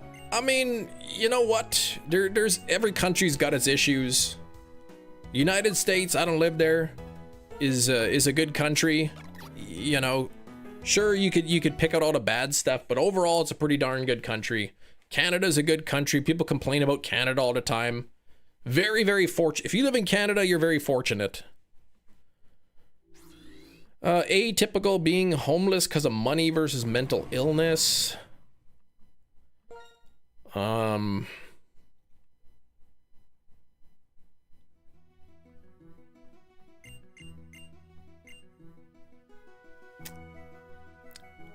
bum, ba-dum.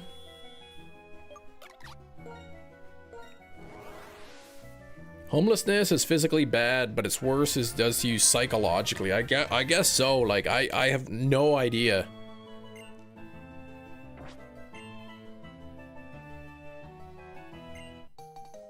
What it would do.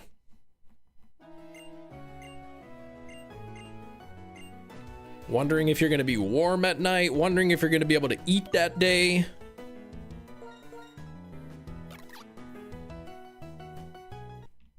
Mind-blowing what the Canadian government let the church get away with. I know, and as recent as like 1990, I think. Like, I was alive in 1990, it was still happening. You think, oh, that's like the 1800s, people thought differently back then. No, 1990, those things were still going on.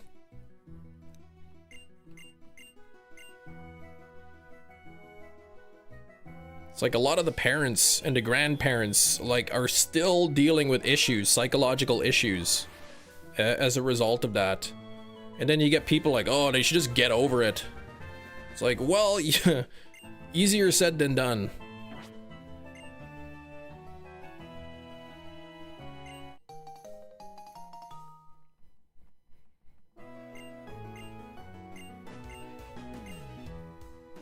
I live in Manitoba. Canada. Canada's a good country. Manitoba, Canada still has issues. We got there's too much racism against Indigenous people. I imagine it's probably similar in Northwest Ontario. It's people don't get it.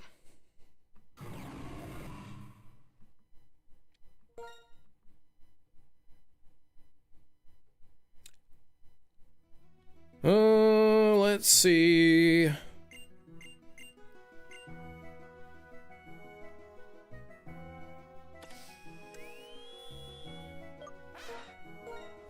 Bum, bum, bum, ba-dum.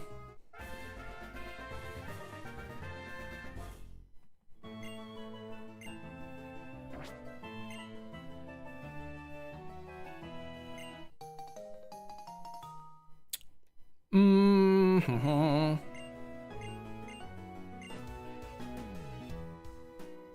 So here in Manitoba, there was a guy who was taking Indigenous people, Indigenous women, and making them so they don't exist anymore.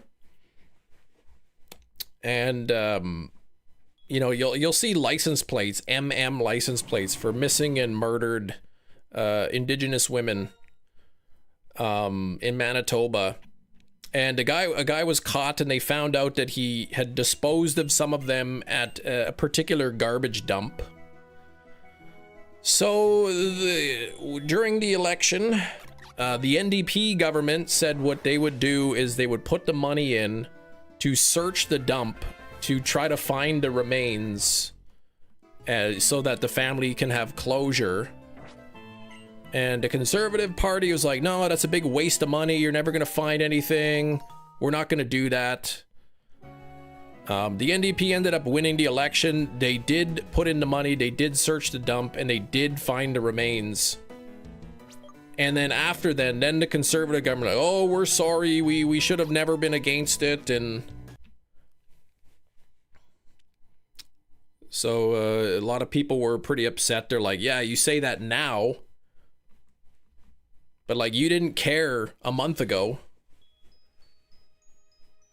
Father could have got a hefty settlement because of what happened. He would rather not relive the experience. Fair enough. He was in one of those schools. Your conservative politicians apologize when they're wrong? Sometimes. If they think it'll help garner some more support.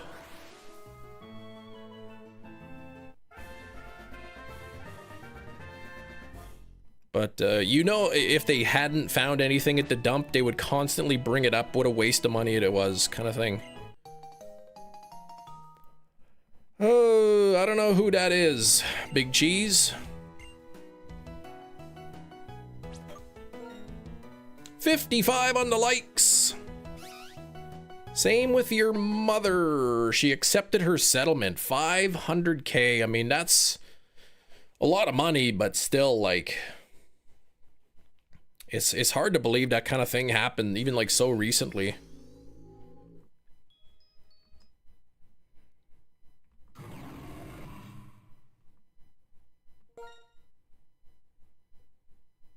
It doesn't erase the trauma. Like I can't, like I've got kids, you've got kids. People in the chat have kids. I can't imagine my child being 5 years old, even as young as 4. The government coming in and saying, we're taking your kids, and if you resist, you will be arrested. You don't have a choice. We're taking your kids away from you. Like, as a parent, like, how could you deal with that? Oh, sentenced to life. Okay, that's the name of the guy. I guess. I don't know his name, but yeah.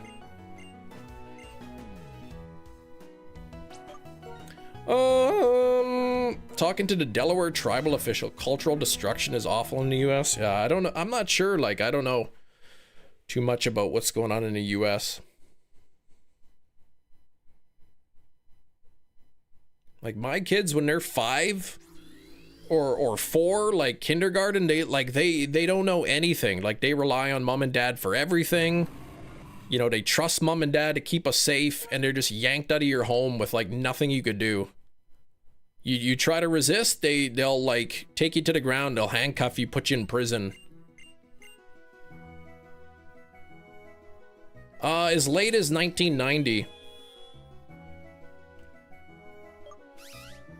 The resident school system in Canada. Basically, it was government sanctioned. The Catholic Church basically took Indigenous kids out of their home to put them into residential schools to make them more white, essentially.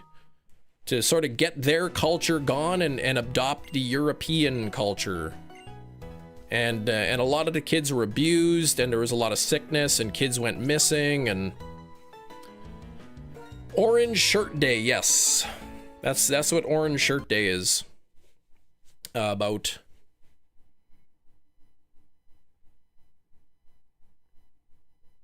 I guess there was Orange Shirt Day. The girl was going to had to go to residential school. She had a brand new orange shirt that she brought, and they took it away from her. They wouldn't let her wear it. They wouldn't let her wear her orange shirt. So on day 1, so that's why I guess it's orange shirt. But yeah, I mean, taking away your shirt, your orange shirt, I mean, that's like the least of the problems they had there.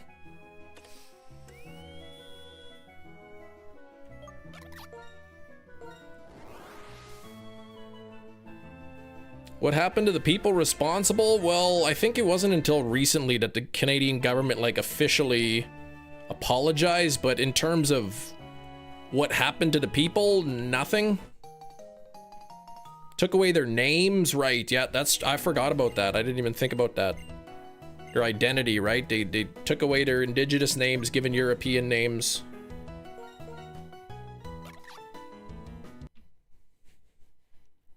But I mean, it was government sanctioned, so like nothing happened really. Like, you know, some people got settlements as a result, but that was about it, I think.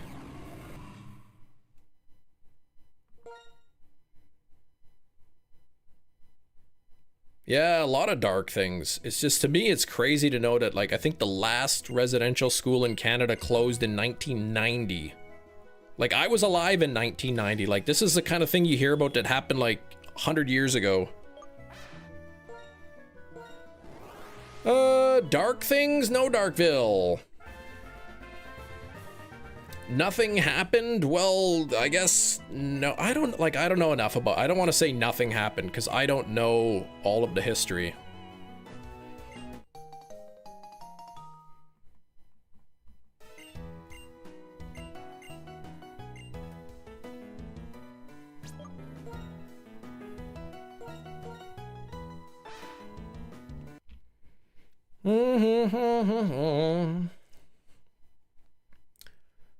Oh boy.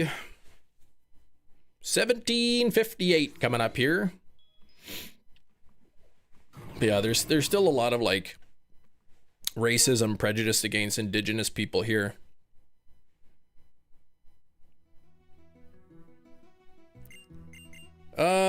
Tried in civil court, they'd be protected. Like, I think Skrillbo was saying, like, some people they can get settlements from the government. Indigenous people, they also have like certain rights. I think if you don't pay taxes or whatever, like, is kind of a thing. You have certain rights that that non-indigenous people don't get in Canada.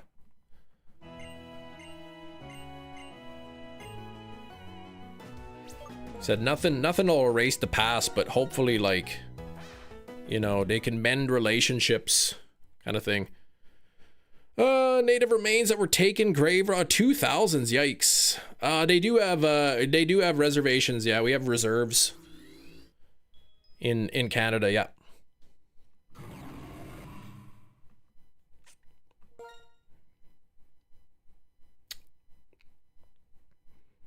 Mm-hmm.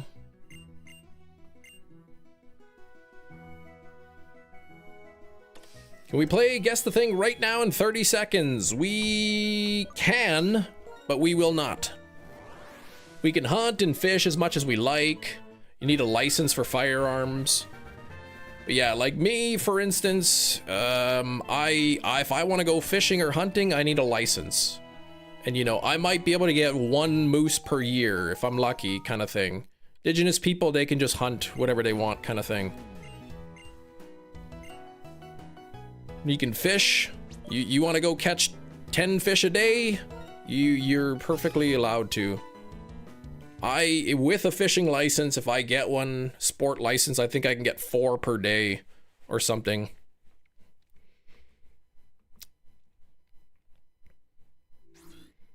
My brother-in-law wanted to hunt an elk, and it's pretty hard to get a license to hunt an elk. I think he said he was on the list for like 11 years before he finally got his tag to hunt an elk.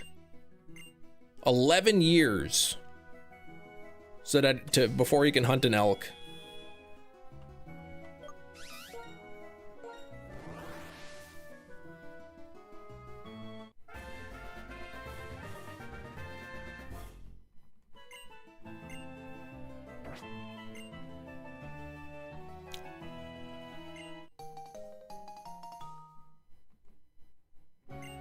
You weren't a fan of elk, very gamey. I had some elk meat. I bought some elk burgers.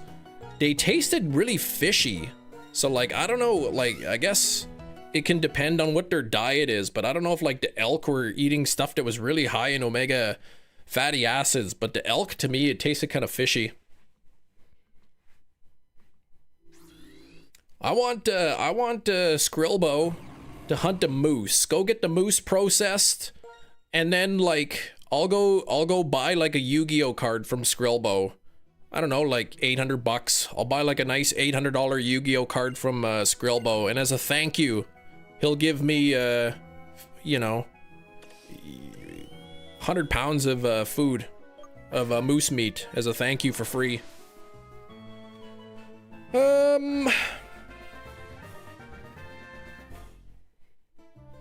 Deer burger is extremely delicious. I've had deer pepperoni.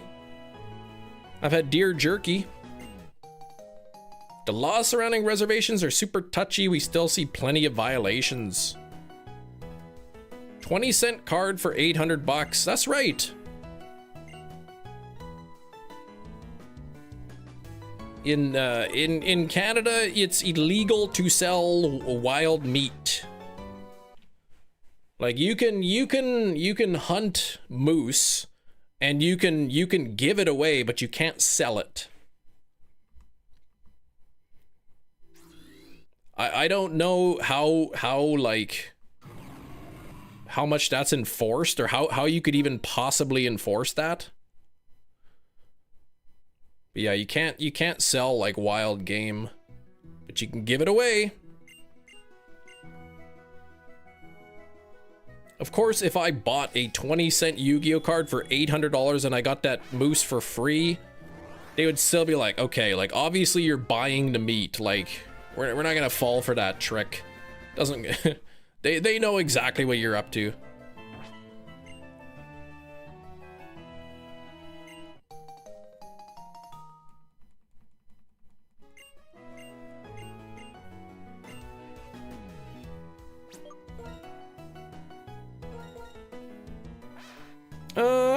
Nothing there. Let's keep going. My wife grew up on moose meat though. Like pay money to get it processed. Yeah, like if you can get a hunting license, hunt a moose, and then like take it somewhere to get processed. Yes. But like you can't hunt a moose and then sell the meat after. But yeah, I guess my wife, she kind of grew up in Northwest Ontario in the country. So every year her dad would like go hunt a moose and they'd have like enough meat to last like the entire year. Kiddo was born in the middle of hunting season. What the heck? So he'll be hunting for his first birthday.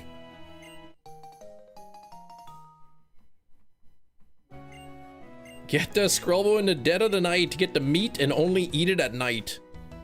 Apparently, moose meat is very, very lean, though. It's super lean. Like you gotta cut it with something. Cut it with some pork or something. Yeah. She doesn't know. No, her dad would hunt it and he would take it somewhere and they would like process it and then he'd just go pick it up. They're heavy creatures, yeah. You need you need like a quad basically to drag it out of the bush.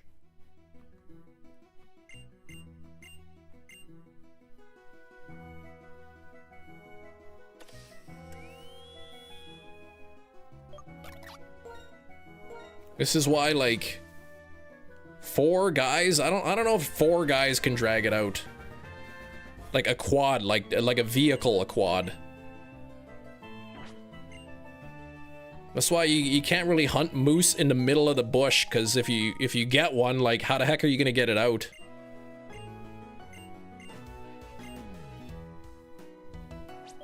I understand you gotta like hunt near the tree line, because you need a vehicle basically to pull it out of there.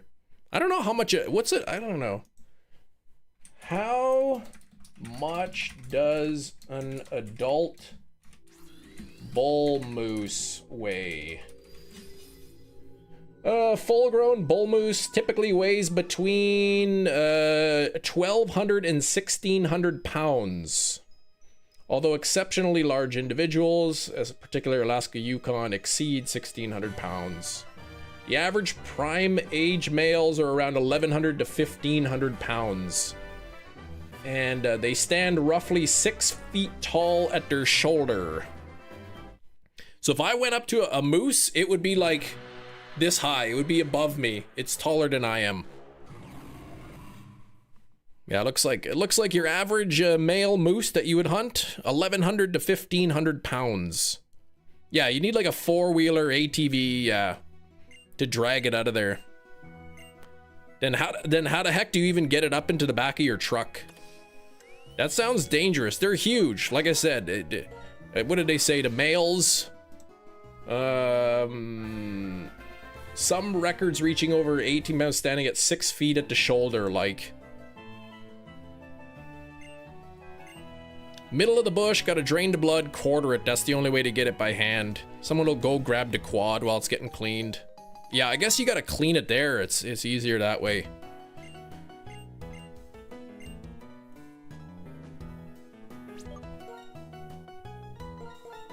But yeah, my wife, I guess she grew up on moose meat.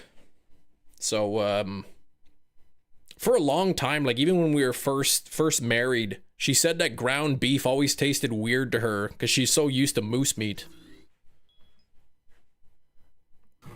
Do you check if it's an organ donor? Yeah, we donate the organs, the moose organs to the wildlife.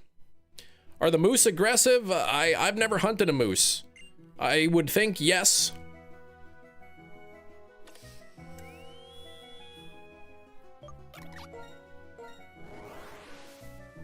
But they're big. Moose are big. I've seen a moose once. We were driving down the highway and there was a moose standing at the tree line, and that was a little bit creepy. But they're big animals. They'll charge at you. Yeah, that's kind of scary. Didn't you say, was it last year or the year before, Skrillbo, you were trying to get a moose and you saw one, but it was like way too deep into the bush?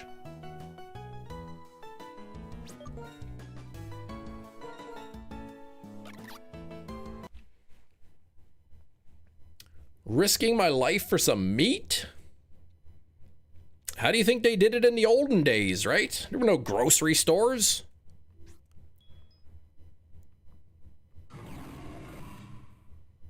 We only have minutes to harvest. Seeing the moose remind you of the ritual? No. That was probably before I saw that movie.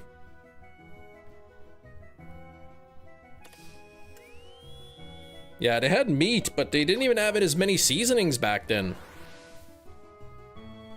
Ooh, 2340. Really? You're not even gonna stop at 2345? Metachamp, not even 5 more eggs. 2345.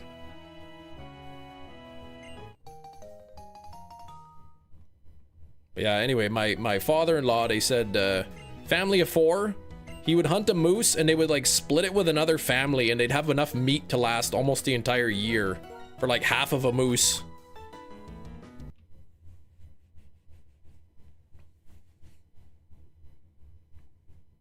They still seasoned the food. They probably did. I told you I seasoned my food. I got salt. I got pepper. Mama moose and her baby 1 year. Yeah, could have taken out the mum, but the baby wouldn't survive. Quarter steer lasts us about 1.5 years. Yikes. Yeah, that's crazy. That's a lot of meat. That's what, the 2 of you?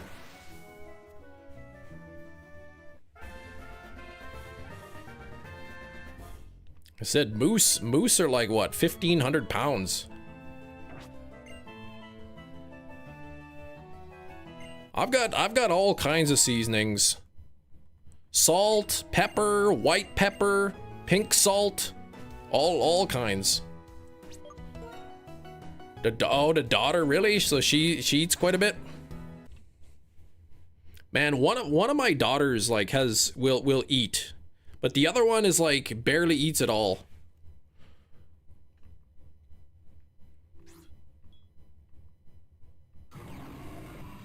I'm sure like moose meat's probably not all that healthy for you anyway. Red meat in general.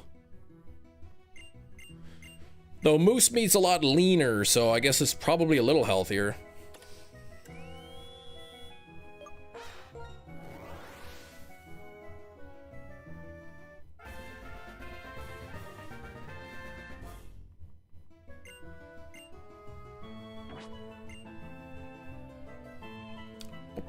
If you go to Cabela's, I don't know if you have Cabela's or Bass Pro or whatever over there.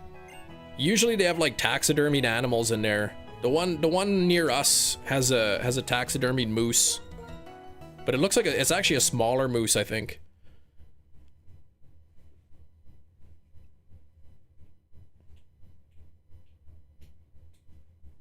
You have the Bass Pro. If you go there, I know they have taxidermied animals, at least the one here. How much meat can you get from a moose?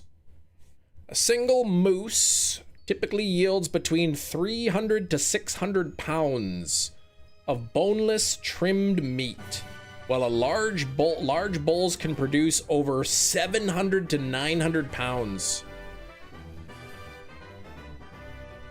That's so much.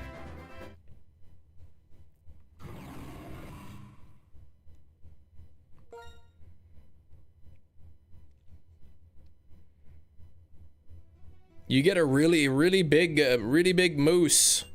700 pounds? That's pretty wild.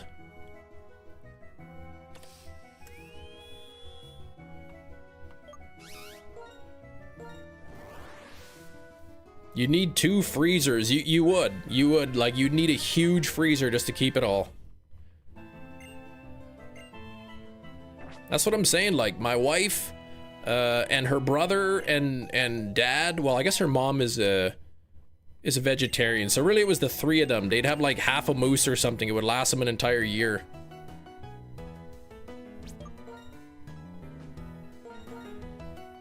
And I mean, I don't know how big of the moose they got, right? So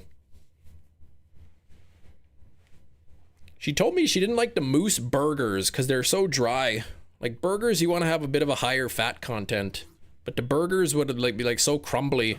They'd have to like mix like breadcrumbs and eggs to make burger patties, and my wife didn't like it.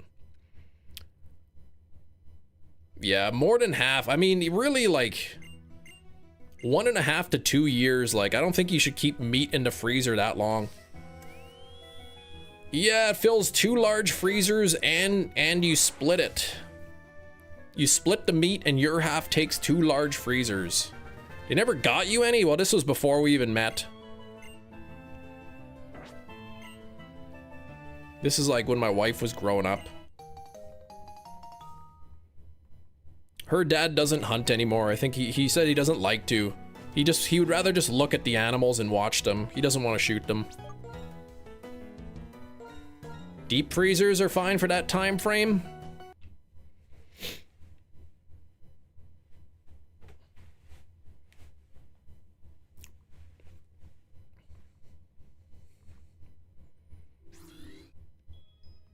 Yeah, I know beef is super expensive lately, but we buy, well, my wife eats most of it. We buy the ground chicken from Walmart. You get 4 pounds of ground chicken for $10. And my wife usually makes it, she'll put like taco seasoning in it, and she puts it in casseroles and stuff. So she says, like, you know, you barely taste the difference between that and beef by the time you put all the other ingredients in. And it's lower in fat, it's probably a little healthier, and it's cheaper, so.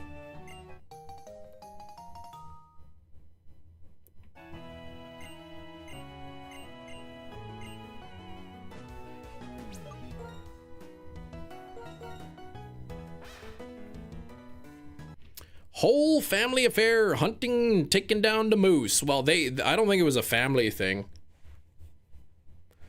Hate handling raw chicken.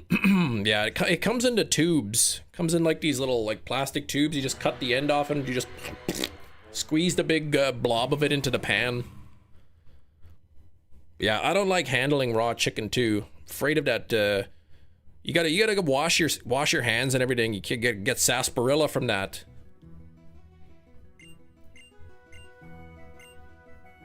Moose poutine, that might be okay. But I prefer my poutine without meat. Just fries, cheese, curds, and gravy.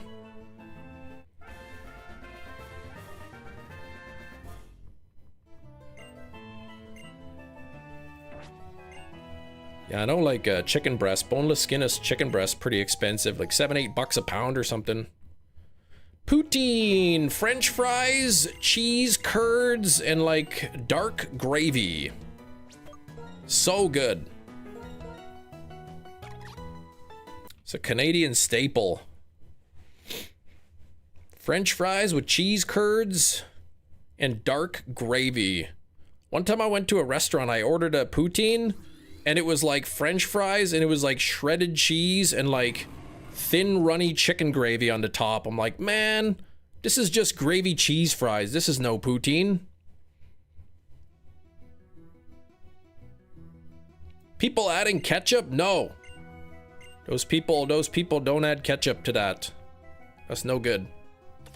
But you can get all kinds of poutines here. Like, you get meat added and all, you know, put a bunch of other ingredients in it. Yeah, 2 freezers is crazy. You wouldn't need to buy any other kind of meat. Yeah, I mean, like, yeah, you get a moose or half a moose, it lasts you for the full year, so. Costco in Canada, you can get Costco poutine at the food court in Costco. They got a pretty good poutine, but it's like $6 or something. Cheese curds, yeah, they're like white cheese hunks. Shawarma poutine, basically just loaded fries, exactly. Like, at what point is it no longer a poutine? One time I said I made a grilled cheese sandwich with bacon in it. And then people were like, Cam, that's not a grilled cheese sandwich, that's a melt.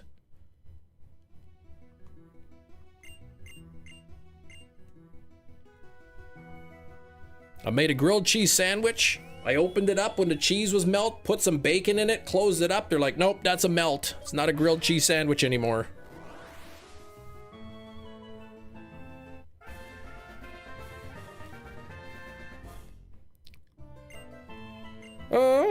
Pretty good in size meal, that poutine from Costco. Yep, yeah, it is. It's a pretty decent size poutine. Sometimes we go with a family, I'll get a hot dog, my wife will get a hot dog, my older daughter gets a slice of pizza, and then we get a poutine. And then my hot dog, my wife's hot dog, my other daughter's piece of pizza, and then my younger daughter she just wants to eat the poutine. Like, that's enough. 2 hot dogs, a piece of pizza, and a poutine fills us all up. Is it illegal to teach kids that the earth is a sphere? No, of course not. I fully support teaching kids the truth.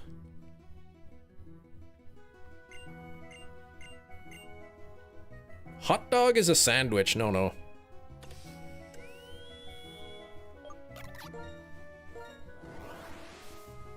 Tiergan! What's going on, Tiergan? Did I ever... I don't think I ever sent you your drawing from the member-a-thon. I think you were like the last person I was waiting to send your drawing to.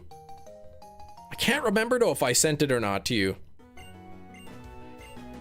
But if I haven't, you can send me a DM in the Discord if you're part of the Discord, and I could send you your drawing that I did. Poutines, while they're still hot. If the curds get cold, it's not as good. See, for me, like, usually they put the cheese curds in, they're already cold. When they're too hot, they get all melty. Is the thing on the Diglett's face a nose or a mouth? I think that's their nose. Who's that lucky fellow that got that Arcanine drawing, right? Devin. Send you a DM later if I remember. I mean, I would just send it to you, but I'm not sure what your username is on there. A lot of good ones this year. Gina's got hers as the picture. Devin's got his. I know a few others.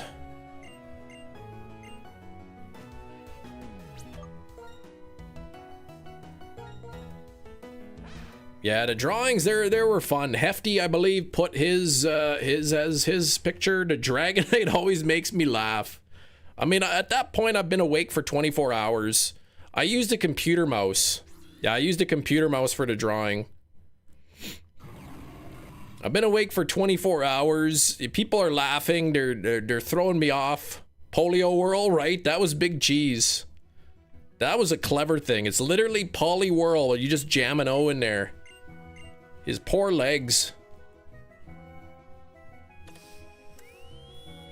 You drew the belly and it literally started laughing. I know. I'm tired And like, I don't like to go back and correct the image. I like to just kind of let it flow, let it go as is. Poutine in the US, it was foul to use. Oh, chicken gravy and shredded cheese. Yeah, I hate that. I've had those in Canada too. Chicken gravy and shredded cheese. They're like, this is just gravy cheese fries. Picture comes as is. That's right. Some of them turned out not too bad, actually.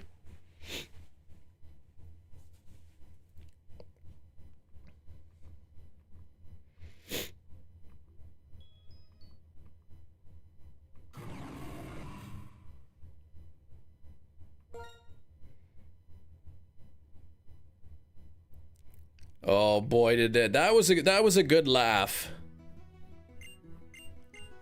I hadn't laughed that hard in a while, and then like it was only a few weeks later I was laughing at Chinese bathroom. Boy, was that funny. They were all great. It takes talent to do what you do. Thank you. I don't know if that's good talent.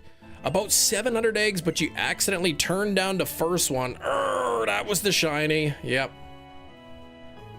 Mega Starmie has great legs. That is true. Your Mega Starmie's got some good legs. Good talent. Thank you.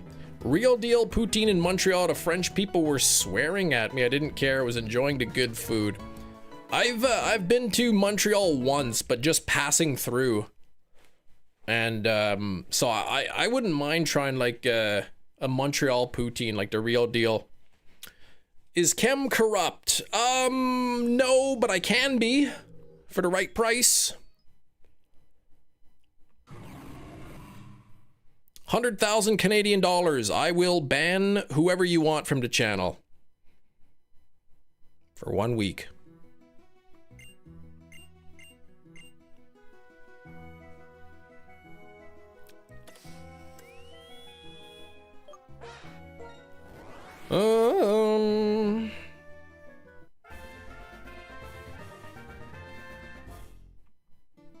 Yeah, your cousin lives in Montreal.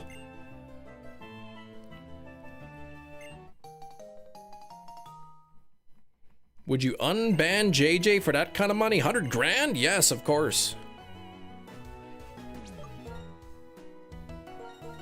He would not be immune to future bans, though. That's the thing, right? He would have to straighten up and fly right. Otherwise, bang, then he's banned again.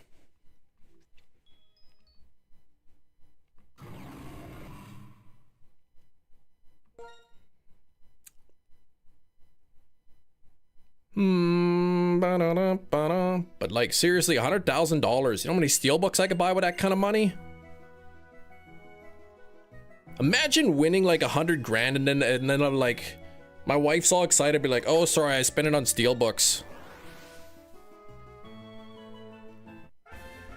That I might be in big trouble if that happened.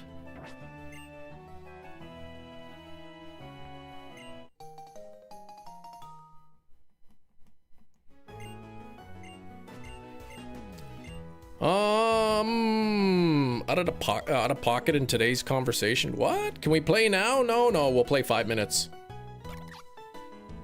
Oh, this will be a good playthrough. It will be. The playthrough will be like 0.1% of the play. Half your steelbooks in divorce court, exactly, right? 100 grand. If I had 100 grand, like just bang, here you go, 100 grand. Pay off the car. Get all new windows in the house. I've already got new windows, the new sliding door, I guess, for the patio. New driveway, new garage. And put some money into savings.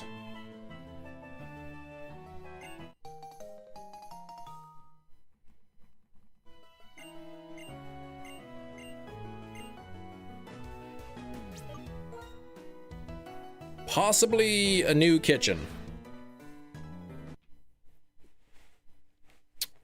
and I would switch the bathroom and the laundry room in the basement. Bang, there's 100 grand right there. Done. And a Disney trip, yes. I'd have to do a Disney trip too. 100K, you buy a big arch burger. Yeah, you need that kind of money for that. I had the big arch burger a couple weeks ago. I went to the USA and I went to the McDonald's for food. Cam, please, you went to the US and you went to McDonald's? You could have gone anywhere. Well, the US McDonald's has the big arch. We had the big arch last year and I wanted a big arch.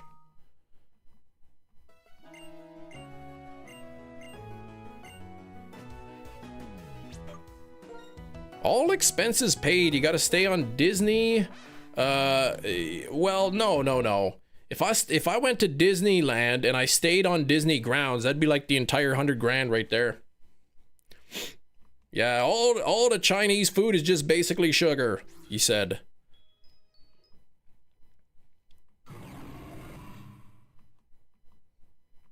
I mean, maybe like the sweet and sour sauce or something, but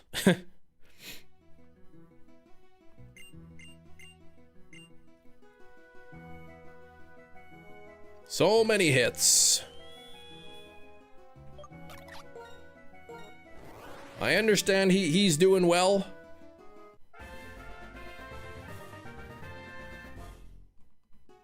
He got a new phone, as I understand it.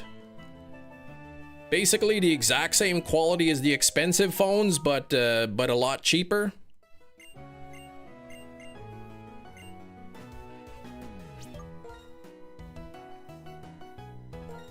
He's got the budget Samsung phone or whatever, which is basically just as good as the expensive ones, except it's cheaper in price. That's the only difference, is the price, apparently. Here we go. He's a character, yeah. He was mostly a good fella. He kind of like he kind of like didn't really like get that the mods were like had authority to tell him not to do something. Like he would say something and then the mods would like tell him to stop and he'd be like, it's not your channel, you can't tell me what to do.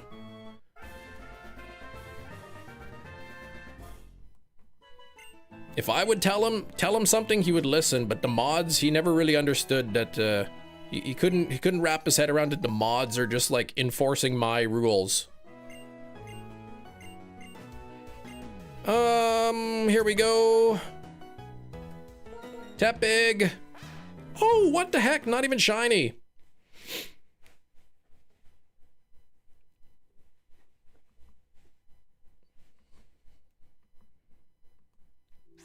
I gave him a little bit of leeway too, because he's well, I mean, it's not a secret. He openly talks about it, but he's on the autism spectrum, so I'd give him maybe too much leeway, but eventually it was just kind of getting to be too much.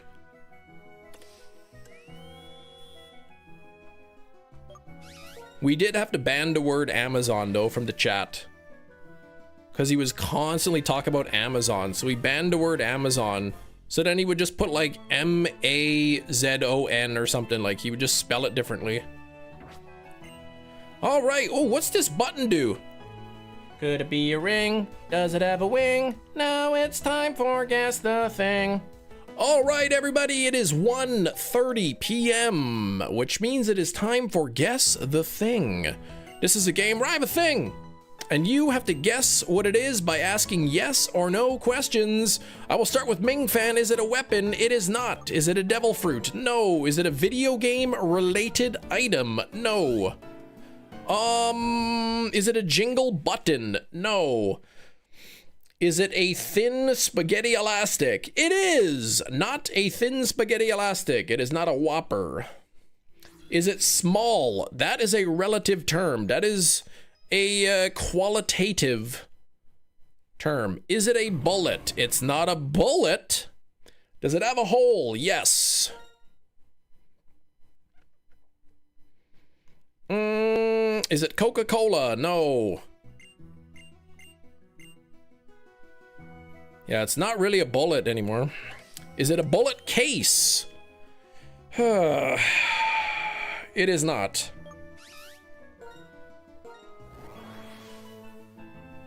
Is it a shell casing? No, no, no. Is it a Burger King foot lettuce? Oh, stop with your nasty things. Is it a Nerf dart? No. Can it fit entirely in your hand? No. Is the hole integral to its function?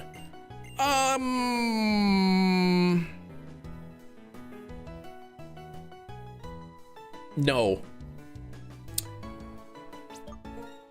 Legendary treasure to One Piece? No, it's not chicken. Is it projectile related? No. Is it a number 15? I don't know what that is, but no. Is it made out of plastic? It is not.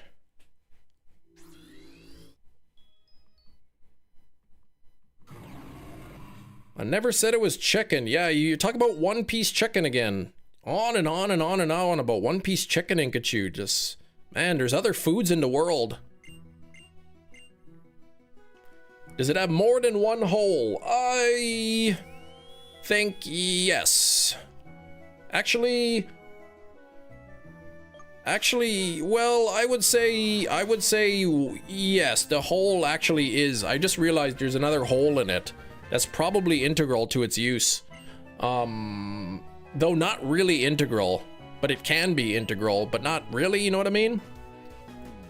Is it a ring? No. Is it Amazon? No. Would someone get this man a one piece of chicken? I know, he's always talking about one piece chicken all the time.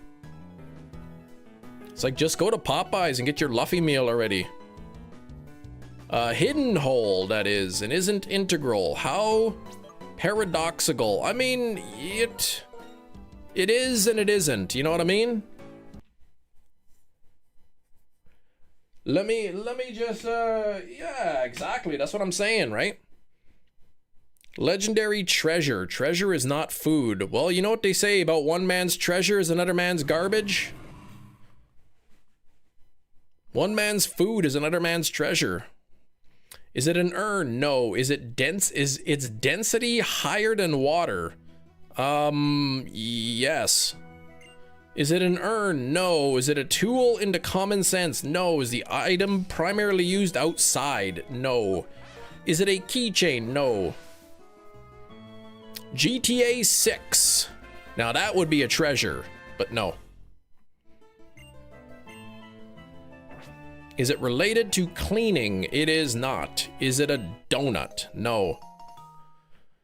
Is it used in food preparation? Maybe? Yeah. Occasionally, sure. Will it make you fat? Yes. Is it smaller than a basketball? Yes. Is it made of metal? No. Is it a back scratcher? No. Is it sand? No. Commonly found in the kitchen. I would say yes. Is it an egg white separator? No. You mean the shell? Is it edible? It is. Is it a Rickroll? No.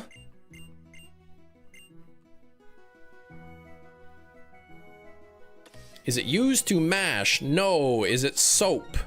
No. Is it a snack? No. Is it normally eaten? I would say yes. Is it dough? No.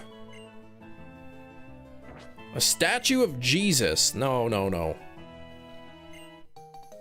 Is it sweet? I would think that it is sweet. Is it sourdough starter? My goodness. That is specific. No. Is it sandwich bread? No. Created by something that was alive? Yes. It was created by something that was alive. Is it a lollipop? No. There's too many silly questions in here. Is it a donut? No.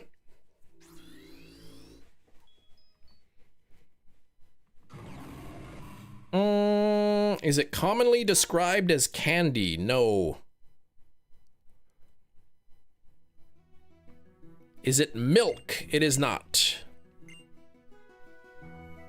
Is it currently packaged? It is currently packaged, yes.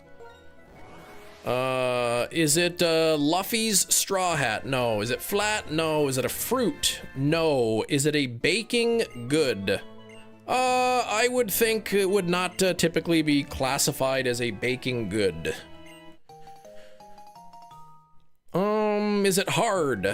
It is not hard. Is it 7-pack of hot dogs? Not a 7-pack of hot dogs, no. Is it dairy based? It is not. Is it a beverage? No. Is it an uncrustable? No.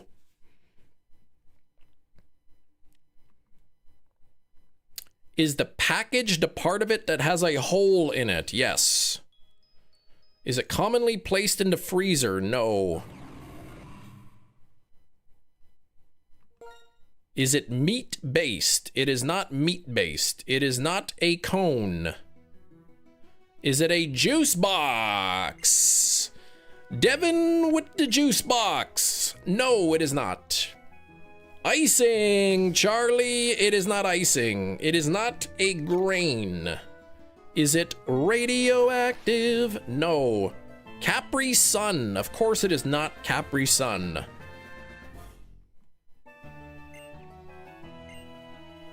Stop tricking everybody. No. Is it in a tube? It is not. Orange juice carton? No. Is it edible? Yes. Is it fruit? No. Is it a whisper in the dark? No. Enough with the skillet song.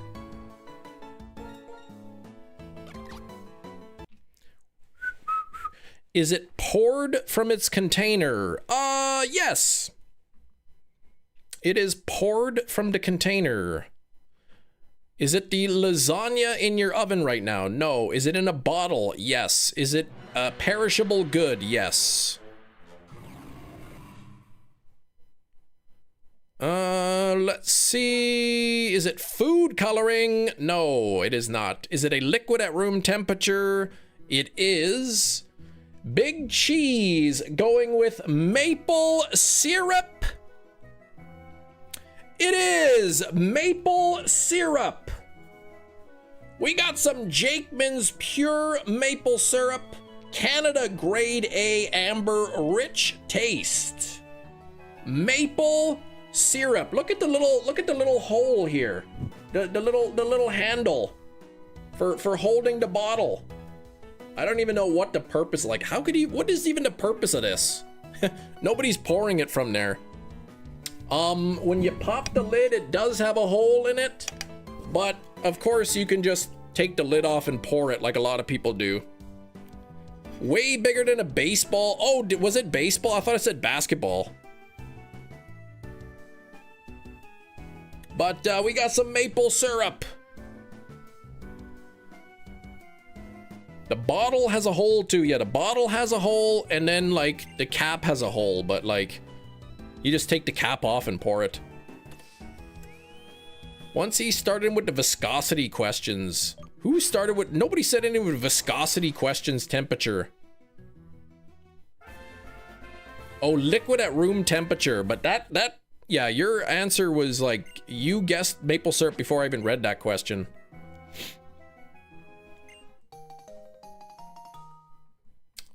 Chug it, no. Give that syrup to me. No, no, no. Maple syrup should be refrigerated after opening. Apparently, once you open the maple syrup, like it will, if you don't refrigerate it, after a couple months it'll get like moldy. Unlike like the fake maple syrup or whatever. But yeah, it comes from trees, something that is alive. $20 if you take a sip of that syrup. If you in Inkachu only if Inkachu does it, donate $20, I will take a sip of that syrup. I cannot tell the difference between a good syrup and a bad syrup. Yeah, I grew up on like the fake syrup, you know, the Aunt Jemima, the Pearl Milling or whatever. But I do like the amber rich maple syrup. I don't know that I could tell a difference between a good or a bad. Woof, donate that 20. Woof is certainly allowed to, but only if you do it, Inkachu, will I sip the syrup. My one friend was convinced vicious was spelt viscous. For years, I laughed when he'd text me after a fight. That was a viscous knockout. I guess like sometimes the SC is like a sh sound. A viscous knockout.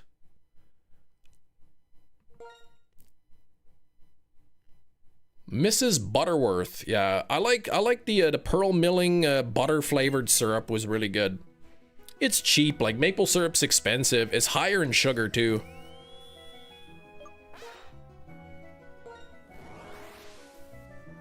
Let's see, this syrup is per quarter cup, 53 grams of sugar per quarter cup of syrup. I think it's about half the amount in like the fake syrup. I want this $20 for a new Funko Pop, but the question is, what do you want more, the Funko Pop or to witness me having a sip of syrup? Oh, right now you have the Kirklands, go with the fake stuff, yeah. Typically we go with the fake stuff because it's so much cheaper. But I haven't opened this one yet. I think I got this in my stocking for Christmas. You want both. Well, you can't have both, so you need to decide. The bottle shape is fun, yeah. You don't use too much. I would use the exact same amount of maple syrup on my pancakes as I would regular syrup. You think Funko's gonna go under? Big Cheese?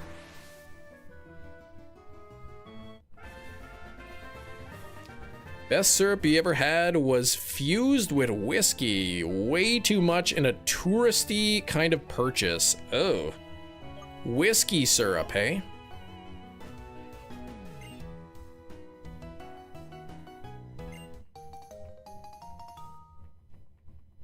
Yeah, Big Cheese can give me the $20 too, but I'm only sipping the syrup if you do it, Inkachu. It's gotta be you and you alone. Stop trying to get other people to do your dirty work.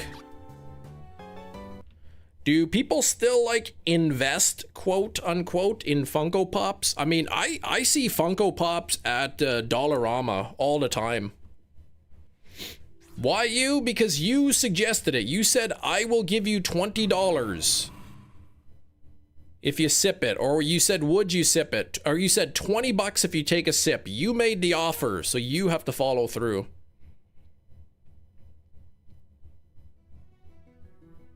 Yeah, a Chimchar one for $8 from EB Games. The Funko market is tanked. Even the super rare ones, really.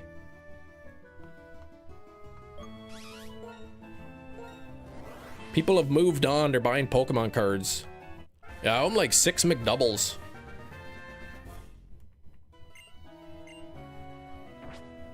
Funko Pops are entering the Beanie Baby phase. Ah.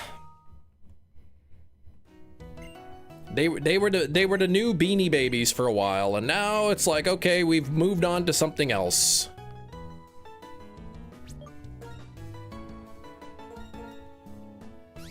So what's the new Beanie Babies? If Funko Pops is moving out, what's taking its place?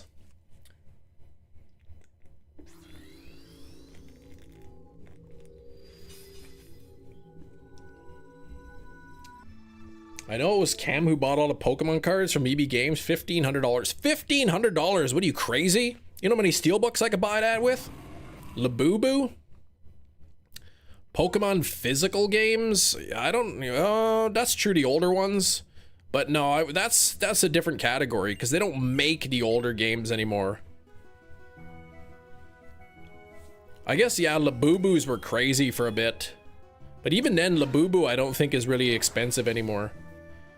Few Funkos were a decent change, but most are worthless. Yeah, there might be a few out there that are like worth something, but I imagine not too many then.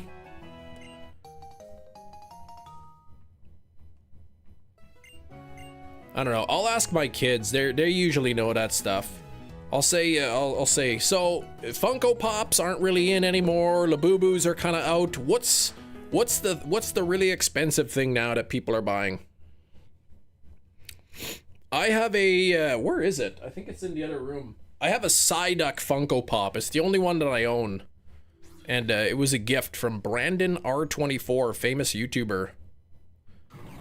Psyduck Funko Pop.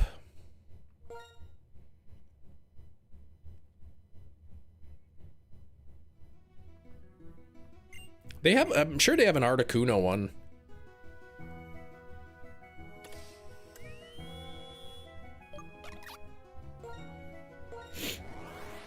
Some Steelbooks are quite expensive. It was last Christmas, I think. I bought the Steelbook, and I'll tell you because I've already done it on Guess the Steelbook. It was It's a Wonderful Life. That movie from 1946. It's a Wonderful Life on 4K Steelbook. Bought it from Amazon. I think it was $21.99. People are paying over $100 for that Steelbook on eBay right now. Putting Beanie Babies up on eBay like they're worth more than $1. Exactly.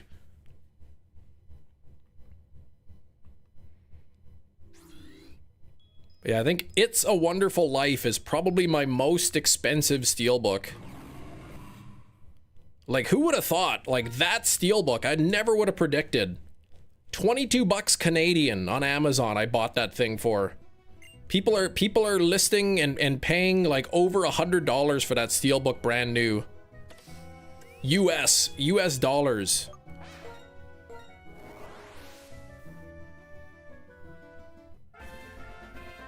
So I'm not sure why. It's so weird. Like some Steelbooks are just like crazy expensive for like seemingly no reason. A big Kinder Egg. You got a golden Harry Potter Funko from a Kinder Surprise. What the heck? How could that even fit? Because of the production usually, like it must have been a small run or whatever. Few years ago, my parents had a garage sale, couldn't sell Beanie Babies worth a darn, but sold quite a few puffkins for what they paid for them because folks don't know what they were. Interesting. So what I don't even know what a puffkin is. Ghostface Funko Pop, Jujutsu Kaisen, Kingdom Hearts, Avatar. Oh, just a little tiny mini Funko. Puffkins tanked just as hard as Beanie Babies, but they didn't take off like Beanie Babies. Gotcha. Yeah, Lawrence of Arabia, exactly. Lawrence of Arabia, people pay like about $100 for that brand new. And I almost bought it too. I wish I had because I really wanted to watch it, but I'm like, $20, I'll buy it later. $20, I'll buy it later. $20, I'll buy it later. And then it's sold out, and now it's like $100. So I'm like, forget that. They might reprint it again. If they do a reprint, I'll buy a copy of it. That would be a purchase I would buy blind. I've never seen the movie, but it's apparently like one of the movies that looks absolutely stunning on 4K. It's one of those like reference quality movies. Okay, there's stuffed toys like Beanie Babies, but they're a little different. Actually, the Easter Bunny got our kids some beanies. I guess all the Beanie Babies, they have like a birth date. So the Easter Bunny somehow got a hold of the Beanie Babies with with our daughter's birthdays and gave them for Easter.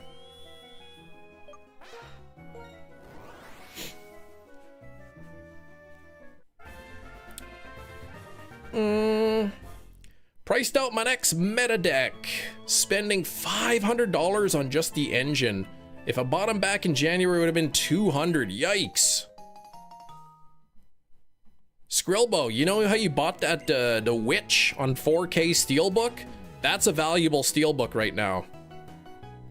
Even used, it's a good value. I mean, it's worthless, really. Like, I'll buy it free for like $10, but no, the Easter Bunny, not me. The Easter Bunny brought it. $10,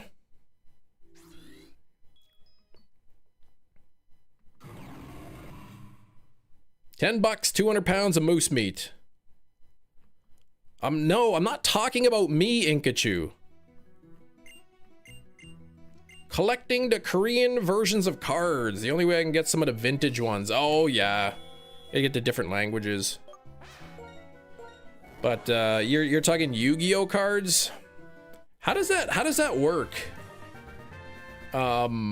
Like, if you're playing in a Yu-Gi-Oh tournament, does the language matter? Like, what if your opponent is unfamiliar with the card? Or does your deck have to be like in English if you're playing there? Oh, for Pokemon cards. All right, I'm gonna play this Yu-Gi-Oh card. What? That's Korean. I can't read that. Basically, it just says you lose all of you have to discard your entire hand and let me pick up 20 cards, and you also lose instantly. That's what it says. Actually, I have no idea how Yu-Gi-Oh works. I don't know if picking up cards is good or bad.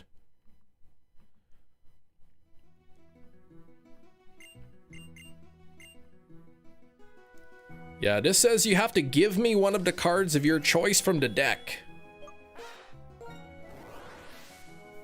Why would EB Games remove the limit on how many Pokemon cards one person could buy? Because they are a business and they make money and they don't care who gets the cards as long as they get the money. That's why. Draw 20 cards, your opponent loses.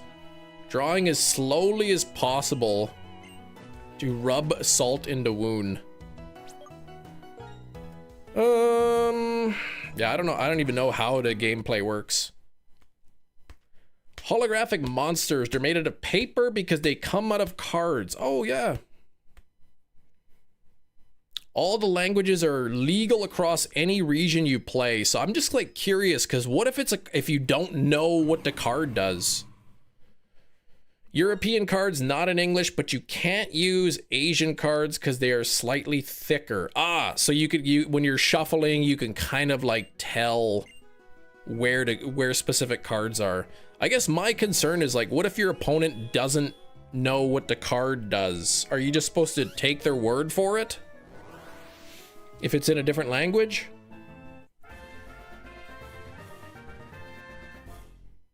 What was the thing, Jerry? It was a bottle of maple syrup. Oh, you must provide a translation of the card, if the card's not in English. Okay. So like a picture of the card, say, whatever, the same card, same art, in English. Gotcha.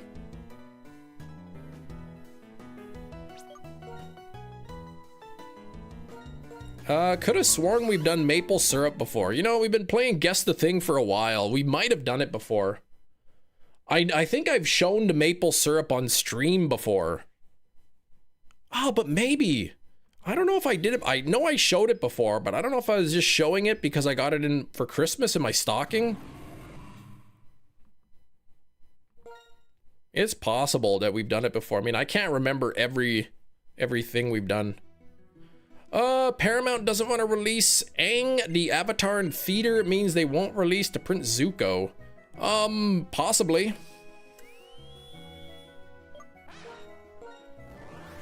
An app that does the same thing. Most tournament players have it on standby for translations. Okay. Yeah, that's just what I wanted to know. Like, how does the opponent know what it does? But I guess that makes sense if you have the translation. You don't need an English counterpart. You have to be able to explain it, or they called a judge. But yeah, I mean, like, I'm just saying my opponent could play a different language card and lie about the meaning of the card. Right? So you either gotta trust your opponent that they're being truthful about the card, which I think probably most people would, but I mean, people cheat, so. Every Guess the Thing is documented, that's true, but I don't like keep a log somewhere. I don't like write down all the items so I can compare, and I certainly don't go back and watch all of the live streams to see if I've done it before. So you cheat in poker? No, I don't.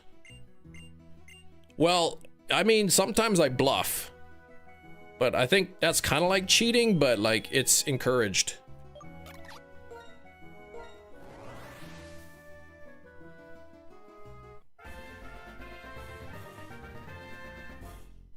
That's cheating? Well, then if bluffing is cheating, then I cheat in poker.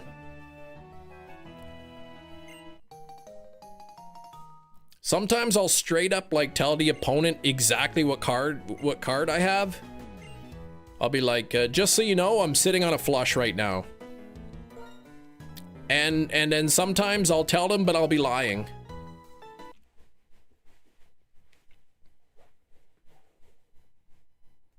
They'll be like, I don't know, he's raising. He might have a flush. I'll be like, I do have a flush. And then they have to try to figure out if I'm telling the truth or not. Some people prefer the European prints because the secret rares are slightly darker. Oh gosh, so you can like kind of tell when you're shuffling the cards. So many people cheat in Monopoly, so many house rules. As long as everybody agrees to house rules, it's not cheating, right? Yeah, then they got, you've got the royal sampler. The stonecutters on The Simpsons.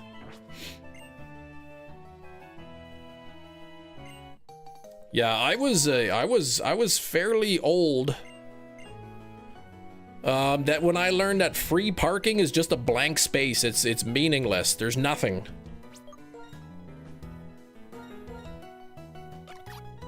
You don't agree. How does making up house rules cheating if they equally benefit everybody?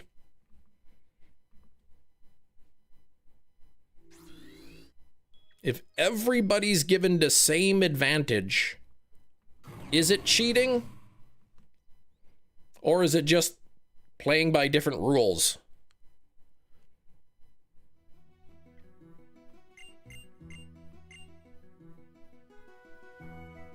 Yeah, you're not playing the game as it's intended, sure.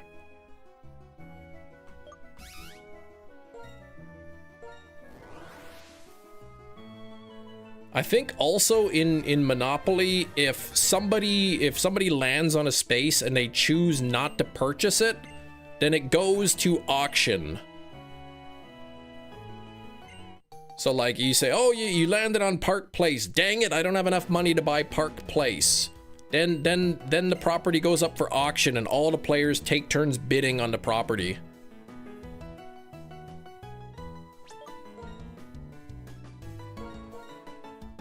A lot of folks don't understand the rules, so why not? The rule book is right there. I've read the rules of the games, and sometimes the rule book is kind of vague. Like there's been times where like a certain situation comes up where we're like, let's check the rules. Maybe not Monopoly, but like, let's check the rules, and we're trying to read and we're like, well, it's not really clear about what we would do in this situation. House rule, I always win. Exactly.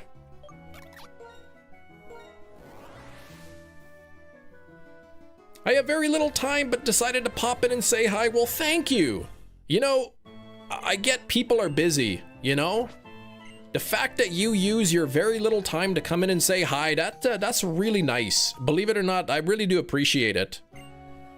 It's so easy to just be like, oh, I didn't have time to stop by, but the fact that you took a minute of your busy day just to pop in and say hi is pretty cool. I really do appreciate it.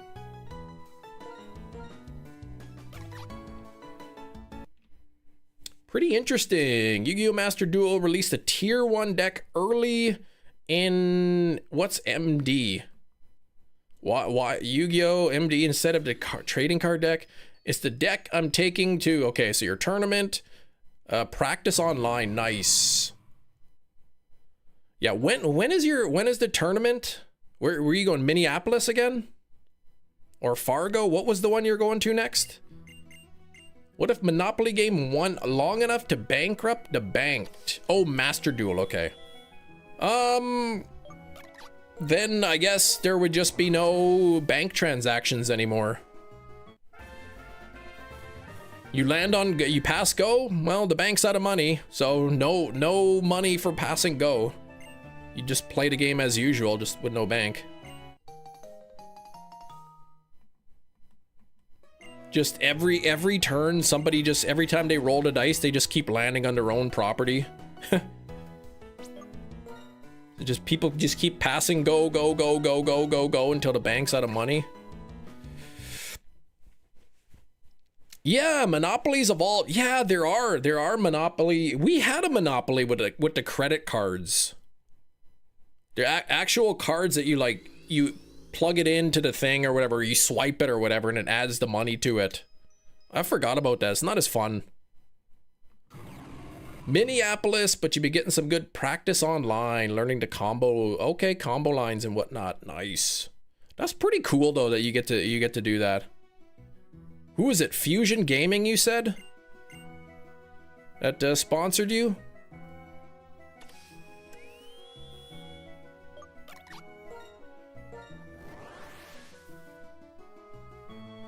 Oh, Galaxy Comics, okay. That would have been my second guess. I used to buy Pokemon cards from Galaxy Comics. Back in the day when you can go there and you could just buy individual booster packs because they had like unlimited stock.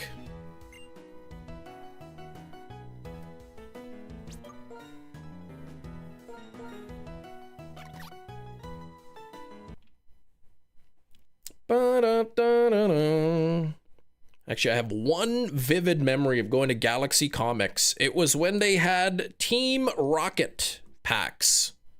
The Team Rocket packs, still in Generation 1. And I went and I bought 3 packs. And I didn't get any holos, and my friend bought 1 pack and he got a holo, and I was so salty.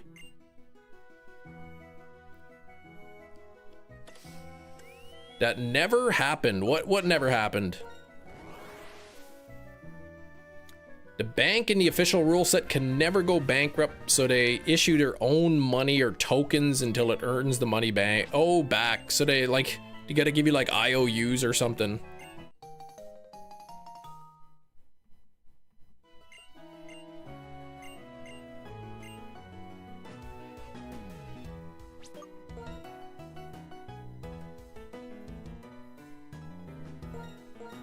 Oh, you're saying that didn't happen to bankrupt. The bank ran out of money, you're saying. I have a hard time thinking the bank can run out of money.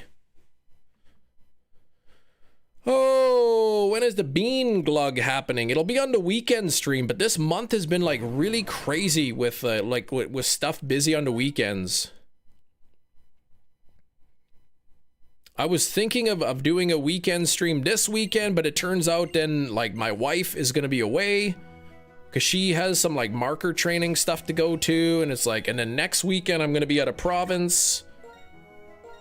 So I'm hoping like the first weekend of May. Oh, that they had unlimited Pokemon. Well, I don't mean literally unlimited, but like back when you can go to the store and they would say like, sorry, we're sold out.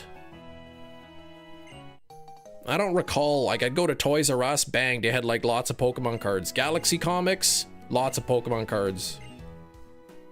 I don't recall ever going to buy a pack and the stores being sold out. But again, this is like back Generation 1. You know, the first generation of Pokemon cards. Gen 2, you know, Johto didn't even exist yet.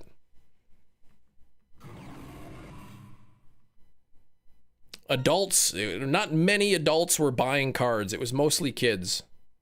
The value of the cards was not yet fully realized. I mean, maybe I went to a place once and they were sold out, but I don't remember it ever being difficult as a kid to get Pokemon cards when I wanted them. See, you could just find them. Exactly. Just go to the store, they have them. I bought 2 booster boxes that I opened on the live stream. 2 booster boxes of the XY evolutions. I think I paid $135 Canadian each for a booster box. And then like COVID, post-COVID, they were going for like $1,000 a booster box. She says, no, no, no way. I don't know what to tell you, man.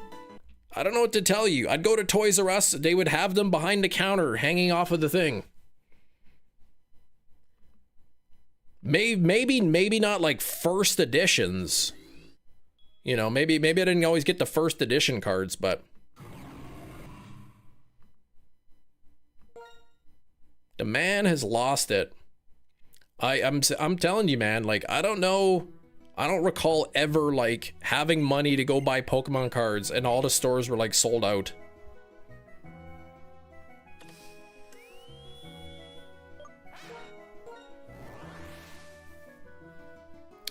Like I said, maybe first edition cards, like, I don't know, I bought like maybe 1 or 2 first edition packs of Team Rocket or something, but, or like the gym trainer ones.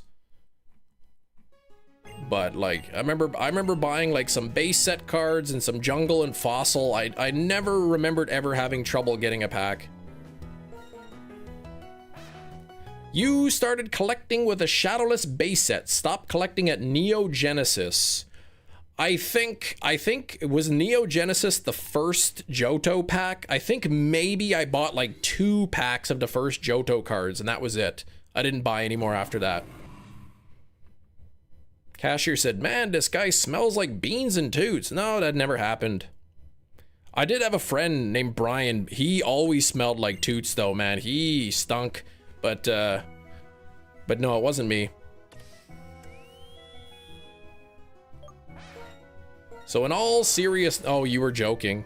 Watched a TCG Uber, Real Breaking Nate. Yeah, I've heard of him. The days of clearance Pokemon cards on the shelves. Yeah, that's right. That wasn't even that long ago. That was well, it was before COVID, which is kind of a long time ago. But yeah, you go to Walmart, they'd have the yellow clearance sticker on it. Neo Genesis was the first, so yeah, I probably bought a couple packs of Neo Genesis. And I don't even remember buying them, but when I was looking through my old Pokemon cards, I had a couple like Johto Pokemon in my cards. So I must have bought a couple packs. Poor Brian though, like he didn't have like the best home life either.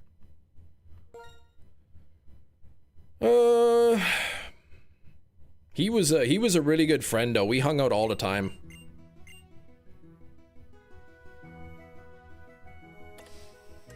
Other than he didn't really smell great, but I haven't talked to him in years and years and years and years. The friend that reached out to me a couple years ago or whatever, that we got together after like 20 years or something. We got together and caught up. He said he had contacted Brian too, but he hadn't heard back from him. The Japanese Neo Genesis set before the English ones came out. Ah, neat. See, I collected them, but really like, I only collected them when I had allowance money. So I didn't really have a lot of money to buy a lot of cards. It was just kind of like I'd go to the store, oh, there's a new set out, I guess. I didn't really follow them too much. I just kind of bought cards, whatever they had when I had money. Not so great. It doesn't mean they're not good people. Yes, I don't smell like gas station boiled eggs. No. But no, he was a good guy, Brian, man. He's a fun friend. We hung out so much. That video of a guy who attempted a $50 dono to bend a pack. Oh, and the pack had a $400 card. Yeah, that stinks. Entei, Raikou weren't in the Neo Genesis. That was Lugia and Pichu. Okay. I have an Entei promo card. I think was from one of the movies. Peek a new Steelbook. Yeah, Sleepers. I think that comes out tomorrow, actually. Sleepers, I think, comes out tomorrow.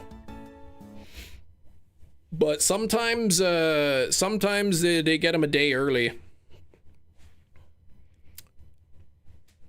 Neo Genesis, the cards look good. It's in front of you. Okay, I think the official release date is tomorrow. But sometimes the stores put them out early, like a day early. Sleepers. I haven't seen that movie. That's Kevin Bacon, right? I've never watched the movie. I'm guessing there's probably Silent Night, Deadly Night. There's probably Carlito's Way. There's probably The Deer Hunter. There's probably Wild Robot on the shelf. There's probably the SpongeBob movie if they're not sold out. Bacon and De Niro, okay. I don't even know what that movie's about, Sleepers. Probably about some narcoleptic. Getting into all kinds of shenanigans, man. Falls asleep on a bus. Wakes up into like a bad area of the town, man. It's probably what it's about. Hoppers was pretty good. I've never heard of that. Hoppers. Some kind of a frog movie?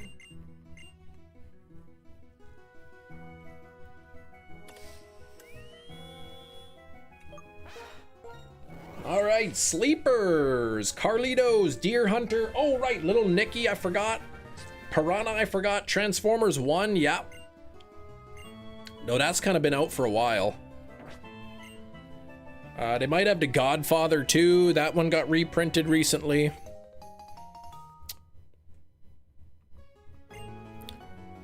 I think the SpongeBob movie's like $40 US. Like some of the SpongeBob or some of the Steelbook movies are just like, that's crazy to price. New Pixar movie about people going into animals' bodies and taking over their minds? What? Hoppers?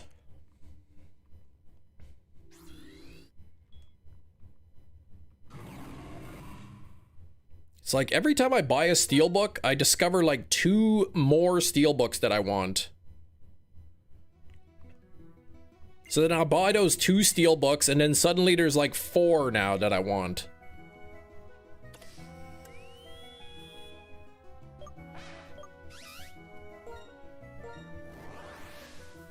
This Guess the Steelbook segment is, I think I'm losing money on it.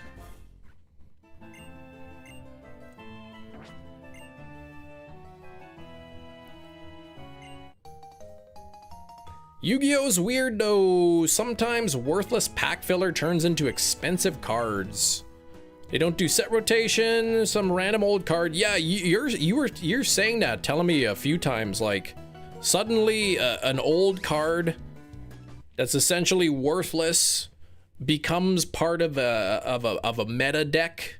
Like suddenly now that card is like really, really good in a specific deck, so everybody wants it.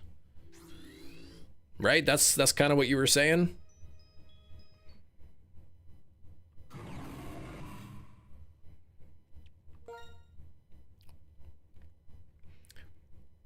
I wonder if Pokemon cards are kind of like that. Is it ever the case that Pokemon cards go up in value because they're good in like the battling, the actual like play of the game? Or is it just mainly like based on the pull rate and that's it? Yeah, I think it's just pull rate, right?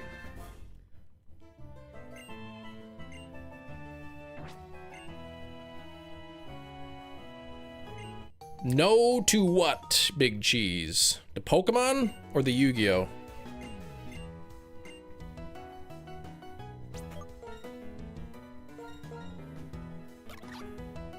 Pokemon, gotcha. Yeah, as they see, it seems like the Charizard cards, the Umbreon cards are always worth something. What was that Moon Umbreon? Was that the card, the Moon Umbreon or something? That had like a super low pull rate?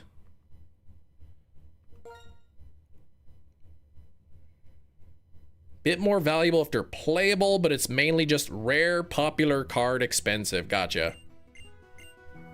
Okay, Pokemon's issue is they don't have tournament-supported eternal formats. Gotcha, okay.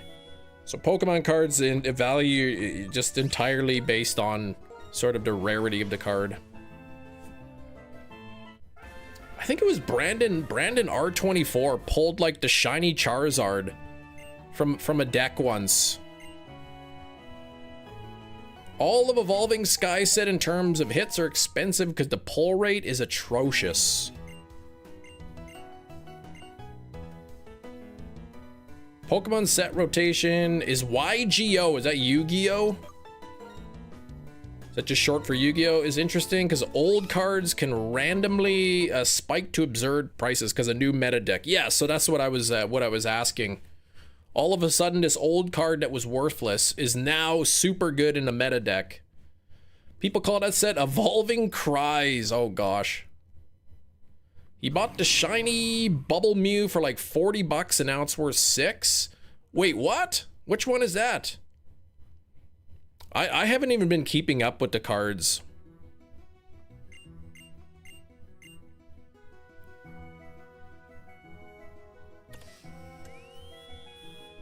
I have a shiny Mew card from the Celebrations set.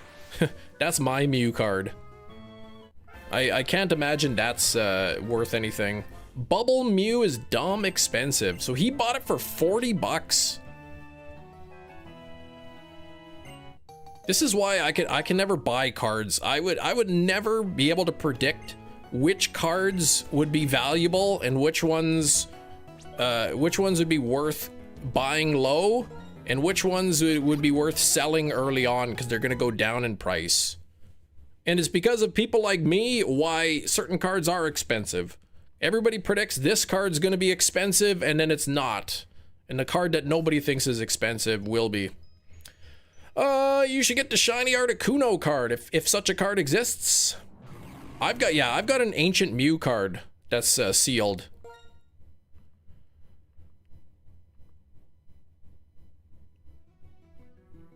I still have my sealed Ancient Mew card, I guess from when I went to see the movie, or I don't even remember where that card came from.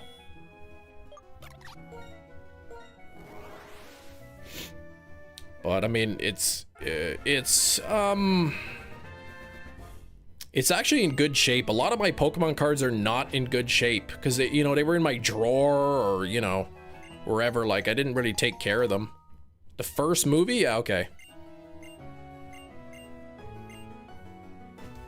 Shiny Articuno and Hidden Fates shouldn't be super expensive. It's not that expensive, yeah. I don't know. I try not to buy cards. Last set of cards I bought was Celebrations, and I don't know. Like for me, I hate having part of a Pokemon set and not the whole thing. And I ended up spending too much money on Celebration cards trying to fill my set. So I recognize that maybe I should stop buying cards, and I don't anymore. I ended up buying a couple loose cards from Celebration to finish off the set, and then that's it. I don't buy the cards anymore.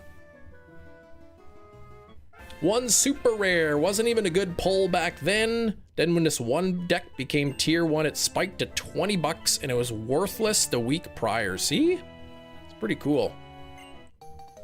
Completionist, I would go bankrupt, exactly, buying cards.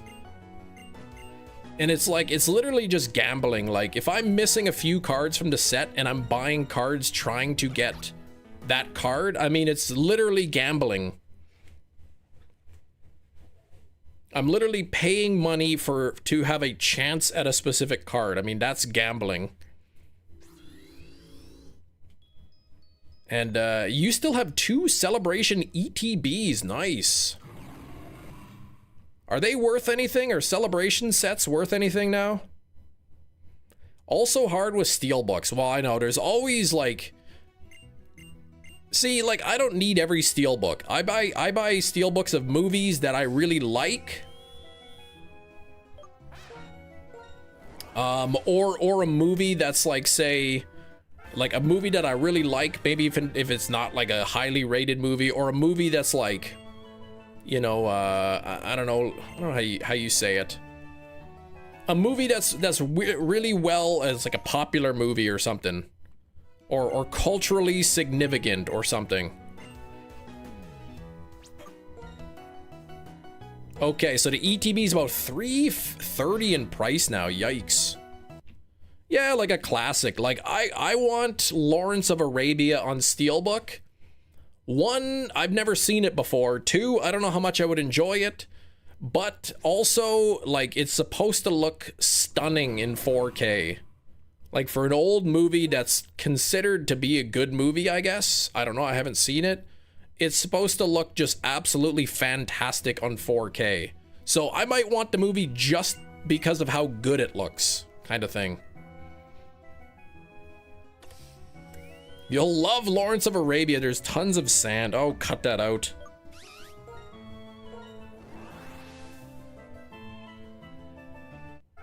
I'm just kind of disappointed. Like I had multiple opportunities to buy Lawrence of Arabia for cheap, like 20-25 bucks or whatever. But it's like, I don't want it. I don't want it. I didn't realize like that it was a popular movie and people like really were like buying it up, like it was harder to get. So I didn't buy it because I thought, I've got time to buy it, and then it sells out. So then sometimes a movie will come out and be like, oh my gosh, if I don't buy this now, it's gonna sell out. And then I'll buy it and it never sells out. So there's a bit of, with Steelbooks, there's a bit of FOMO, right? Typically with Shout Factory or Scream Factory, they don't sell out, but sometimes they do.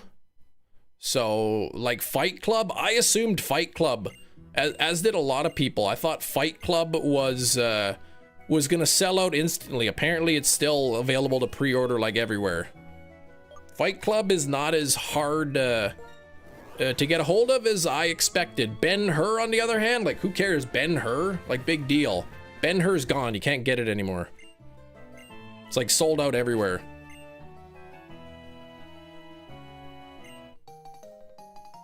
There doesn't seem to be any rhyme or reason. Like some movies Steelbooks will sell out and not get a reprint. And some that are like extremely popular, people want like really, really bad, they never sell out. Production runs, I guess. Sinners sold out. Like during the pre-order, it sold out, never got a reprint. That's one of the movies I wish I could have got on Steelbook, was Sinners. I was hoping that now that it won a bunch of Academy Awards that maybe they would like reprint the Steelbooks, but I haven't heard any word of that.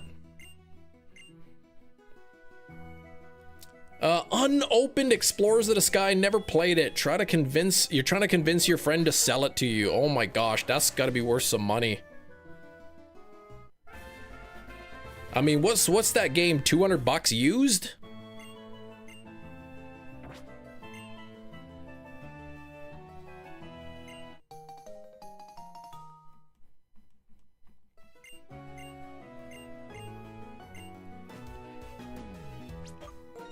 I know that Gina's not gonna get that game, and I'm gonna tell you why. Why Gina's not gonna get that game. Because Gina's too honest of a person. Gina would not underpay for that game, knowing that her friend could sell the game for hundreds of dollars. Gina would not like disguise the value of the game to get it for a good price from her friend. I guess the game caught wind. I only needed 1 from the eggs. Oh, it gave me, what is giving me enough eggs for 3? Oh, geez, yeah.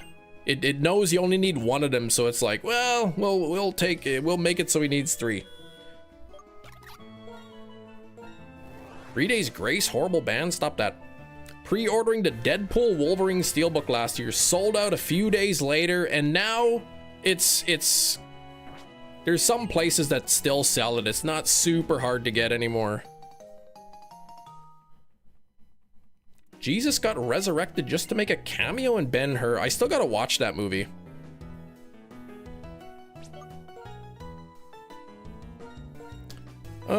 Kind of person, though, who is all about collecting things.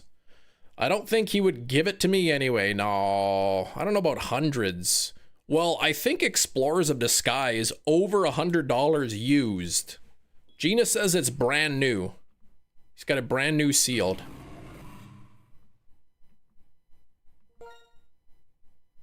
Convinced my friend to let me have his Pokemon Emerald. I told him how much a loose copy was, and he's like, that's all good. Some people be like, yeah, I don't want to go through the bother of selling it. Like, sure, it's worth 200 bucks, but like, I'm not gonna list it. I'm not gonna bother put it up on Marketplace for months. You can just have it. Some people are cool like that. Some people are awesome, and even though Emerald is an expensive game, they still buy it for you for Christmas. See, Explorers of the Sky case open, 250 bucks. See, that's crazy. Had to buy it from somewhere. I'm like, bro, hook me up. Gina's like, I don't care that it's sealed. I want to rip that packaging open and play it. That's why he'll never give it to you, because he knows such a thing should remain sealed. He knows you want to play it. Oh my gosh, we got 2 minutes left? What the heck? I've sold games for folks in the community at my price. There you go. Just because you're friends with somebody doesn't mean you have to give them a big discount. I would never ask a friend like, hey, we're friends, can you sell me that cheaper? Anyway, thank you, Glorious, for the 99-cent dono. I do appreciate it. That does make me happy, so thank you, Glorious. I am going to check this one, and then we have about a minute and a half left, so maybe 1912. In terms of them using it for content, you will. Ah, gotcha. Never ask for a friend's rate. And that's out of my goodwill, not their ask. Gotcha. Yeah, same with friends who have like a private services or whatever. Like, hey, I know you do plumbing. Can you come fix this for me? It's like, this is my business. Like, you're asking me to give you free services. Like, I know we're friends, but like, this is my business, like, kind of thing. I don't like that either. Like,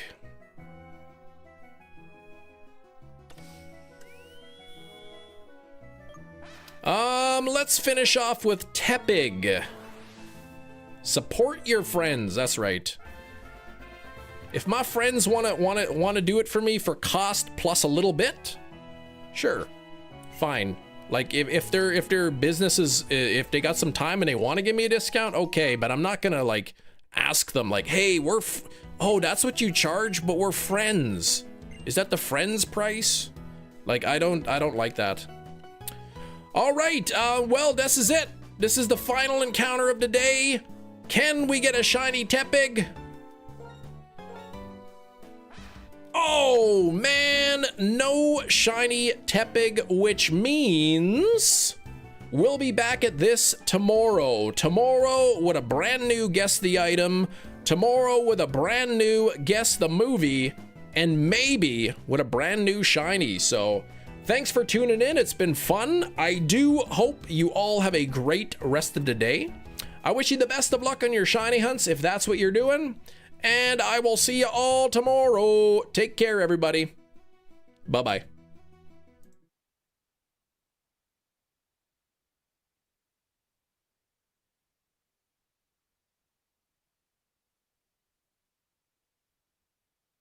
$1 billion.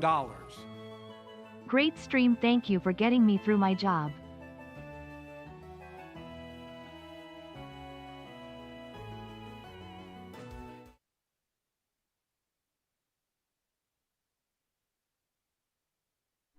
Oh, I was muted. Beaks, thank you so much for the $1.99. All right, this is the third time's the charm. This time I'm actually saying goodbye. So Beaks, thank you for the dono. I do appreciate it. Take care. All right. Bye-bye.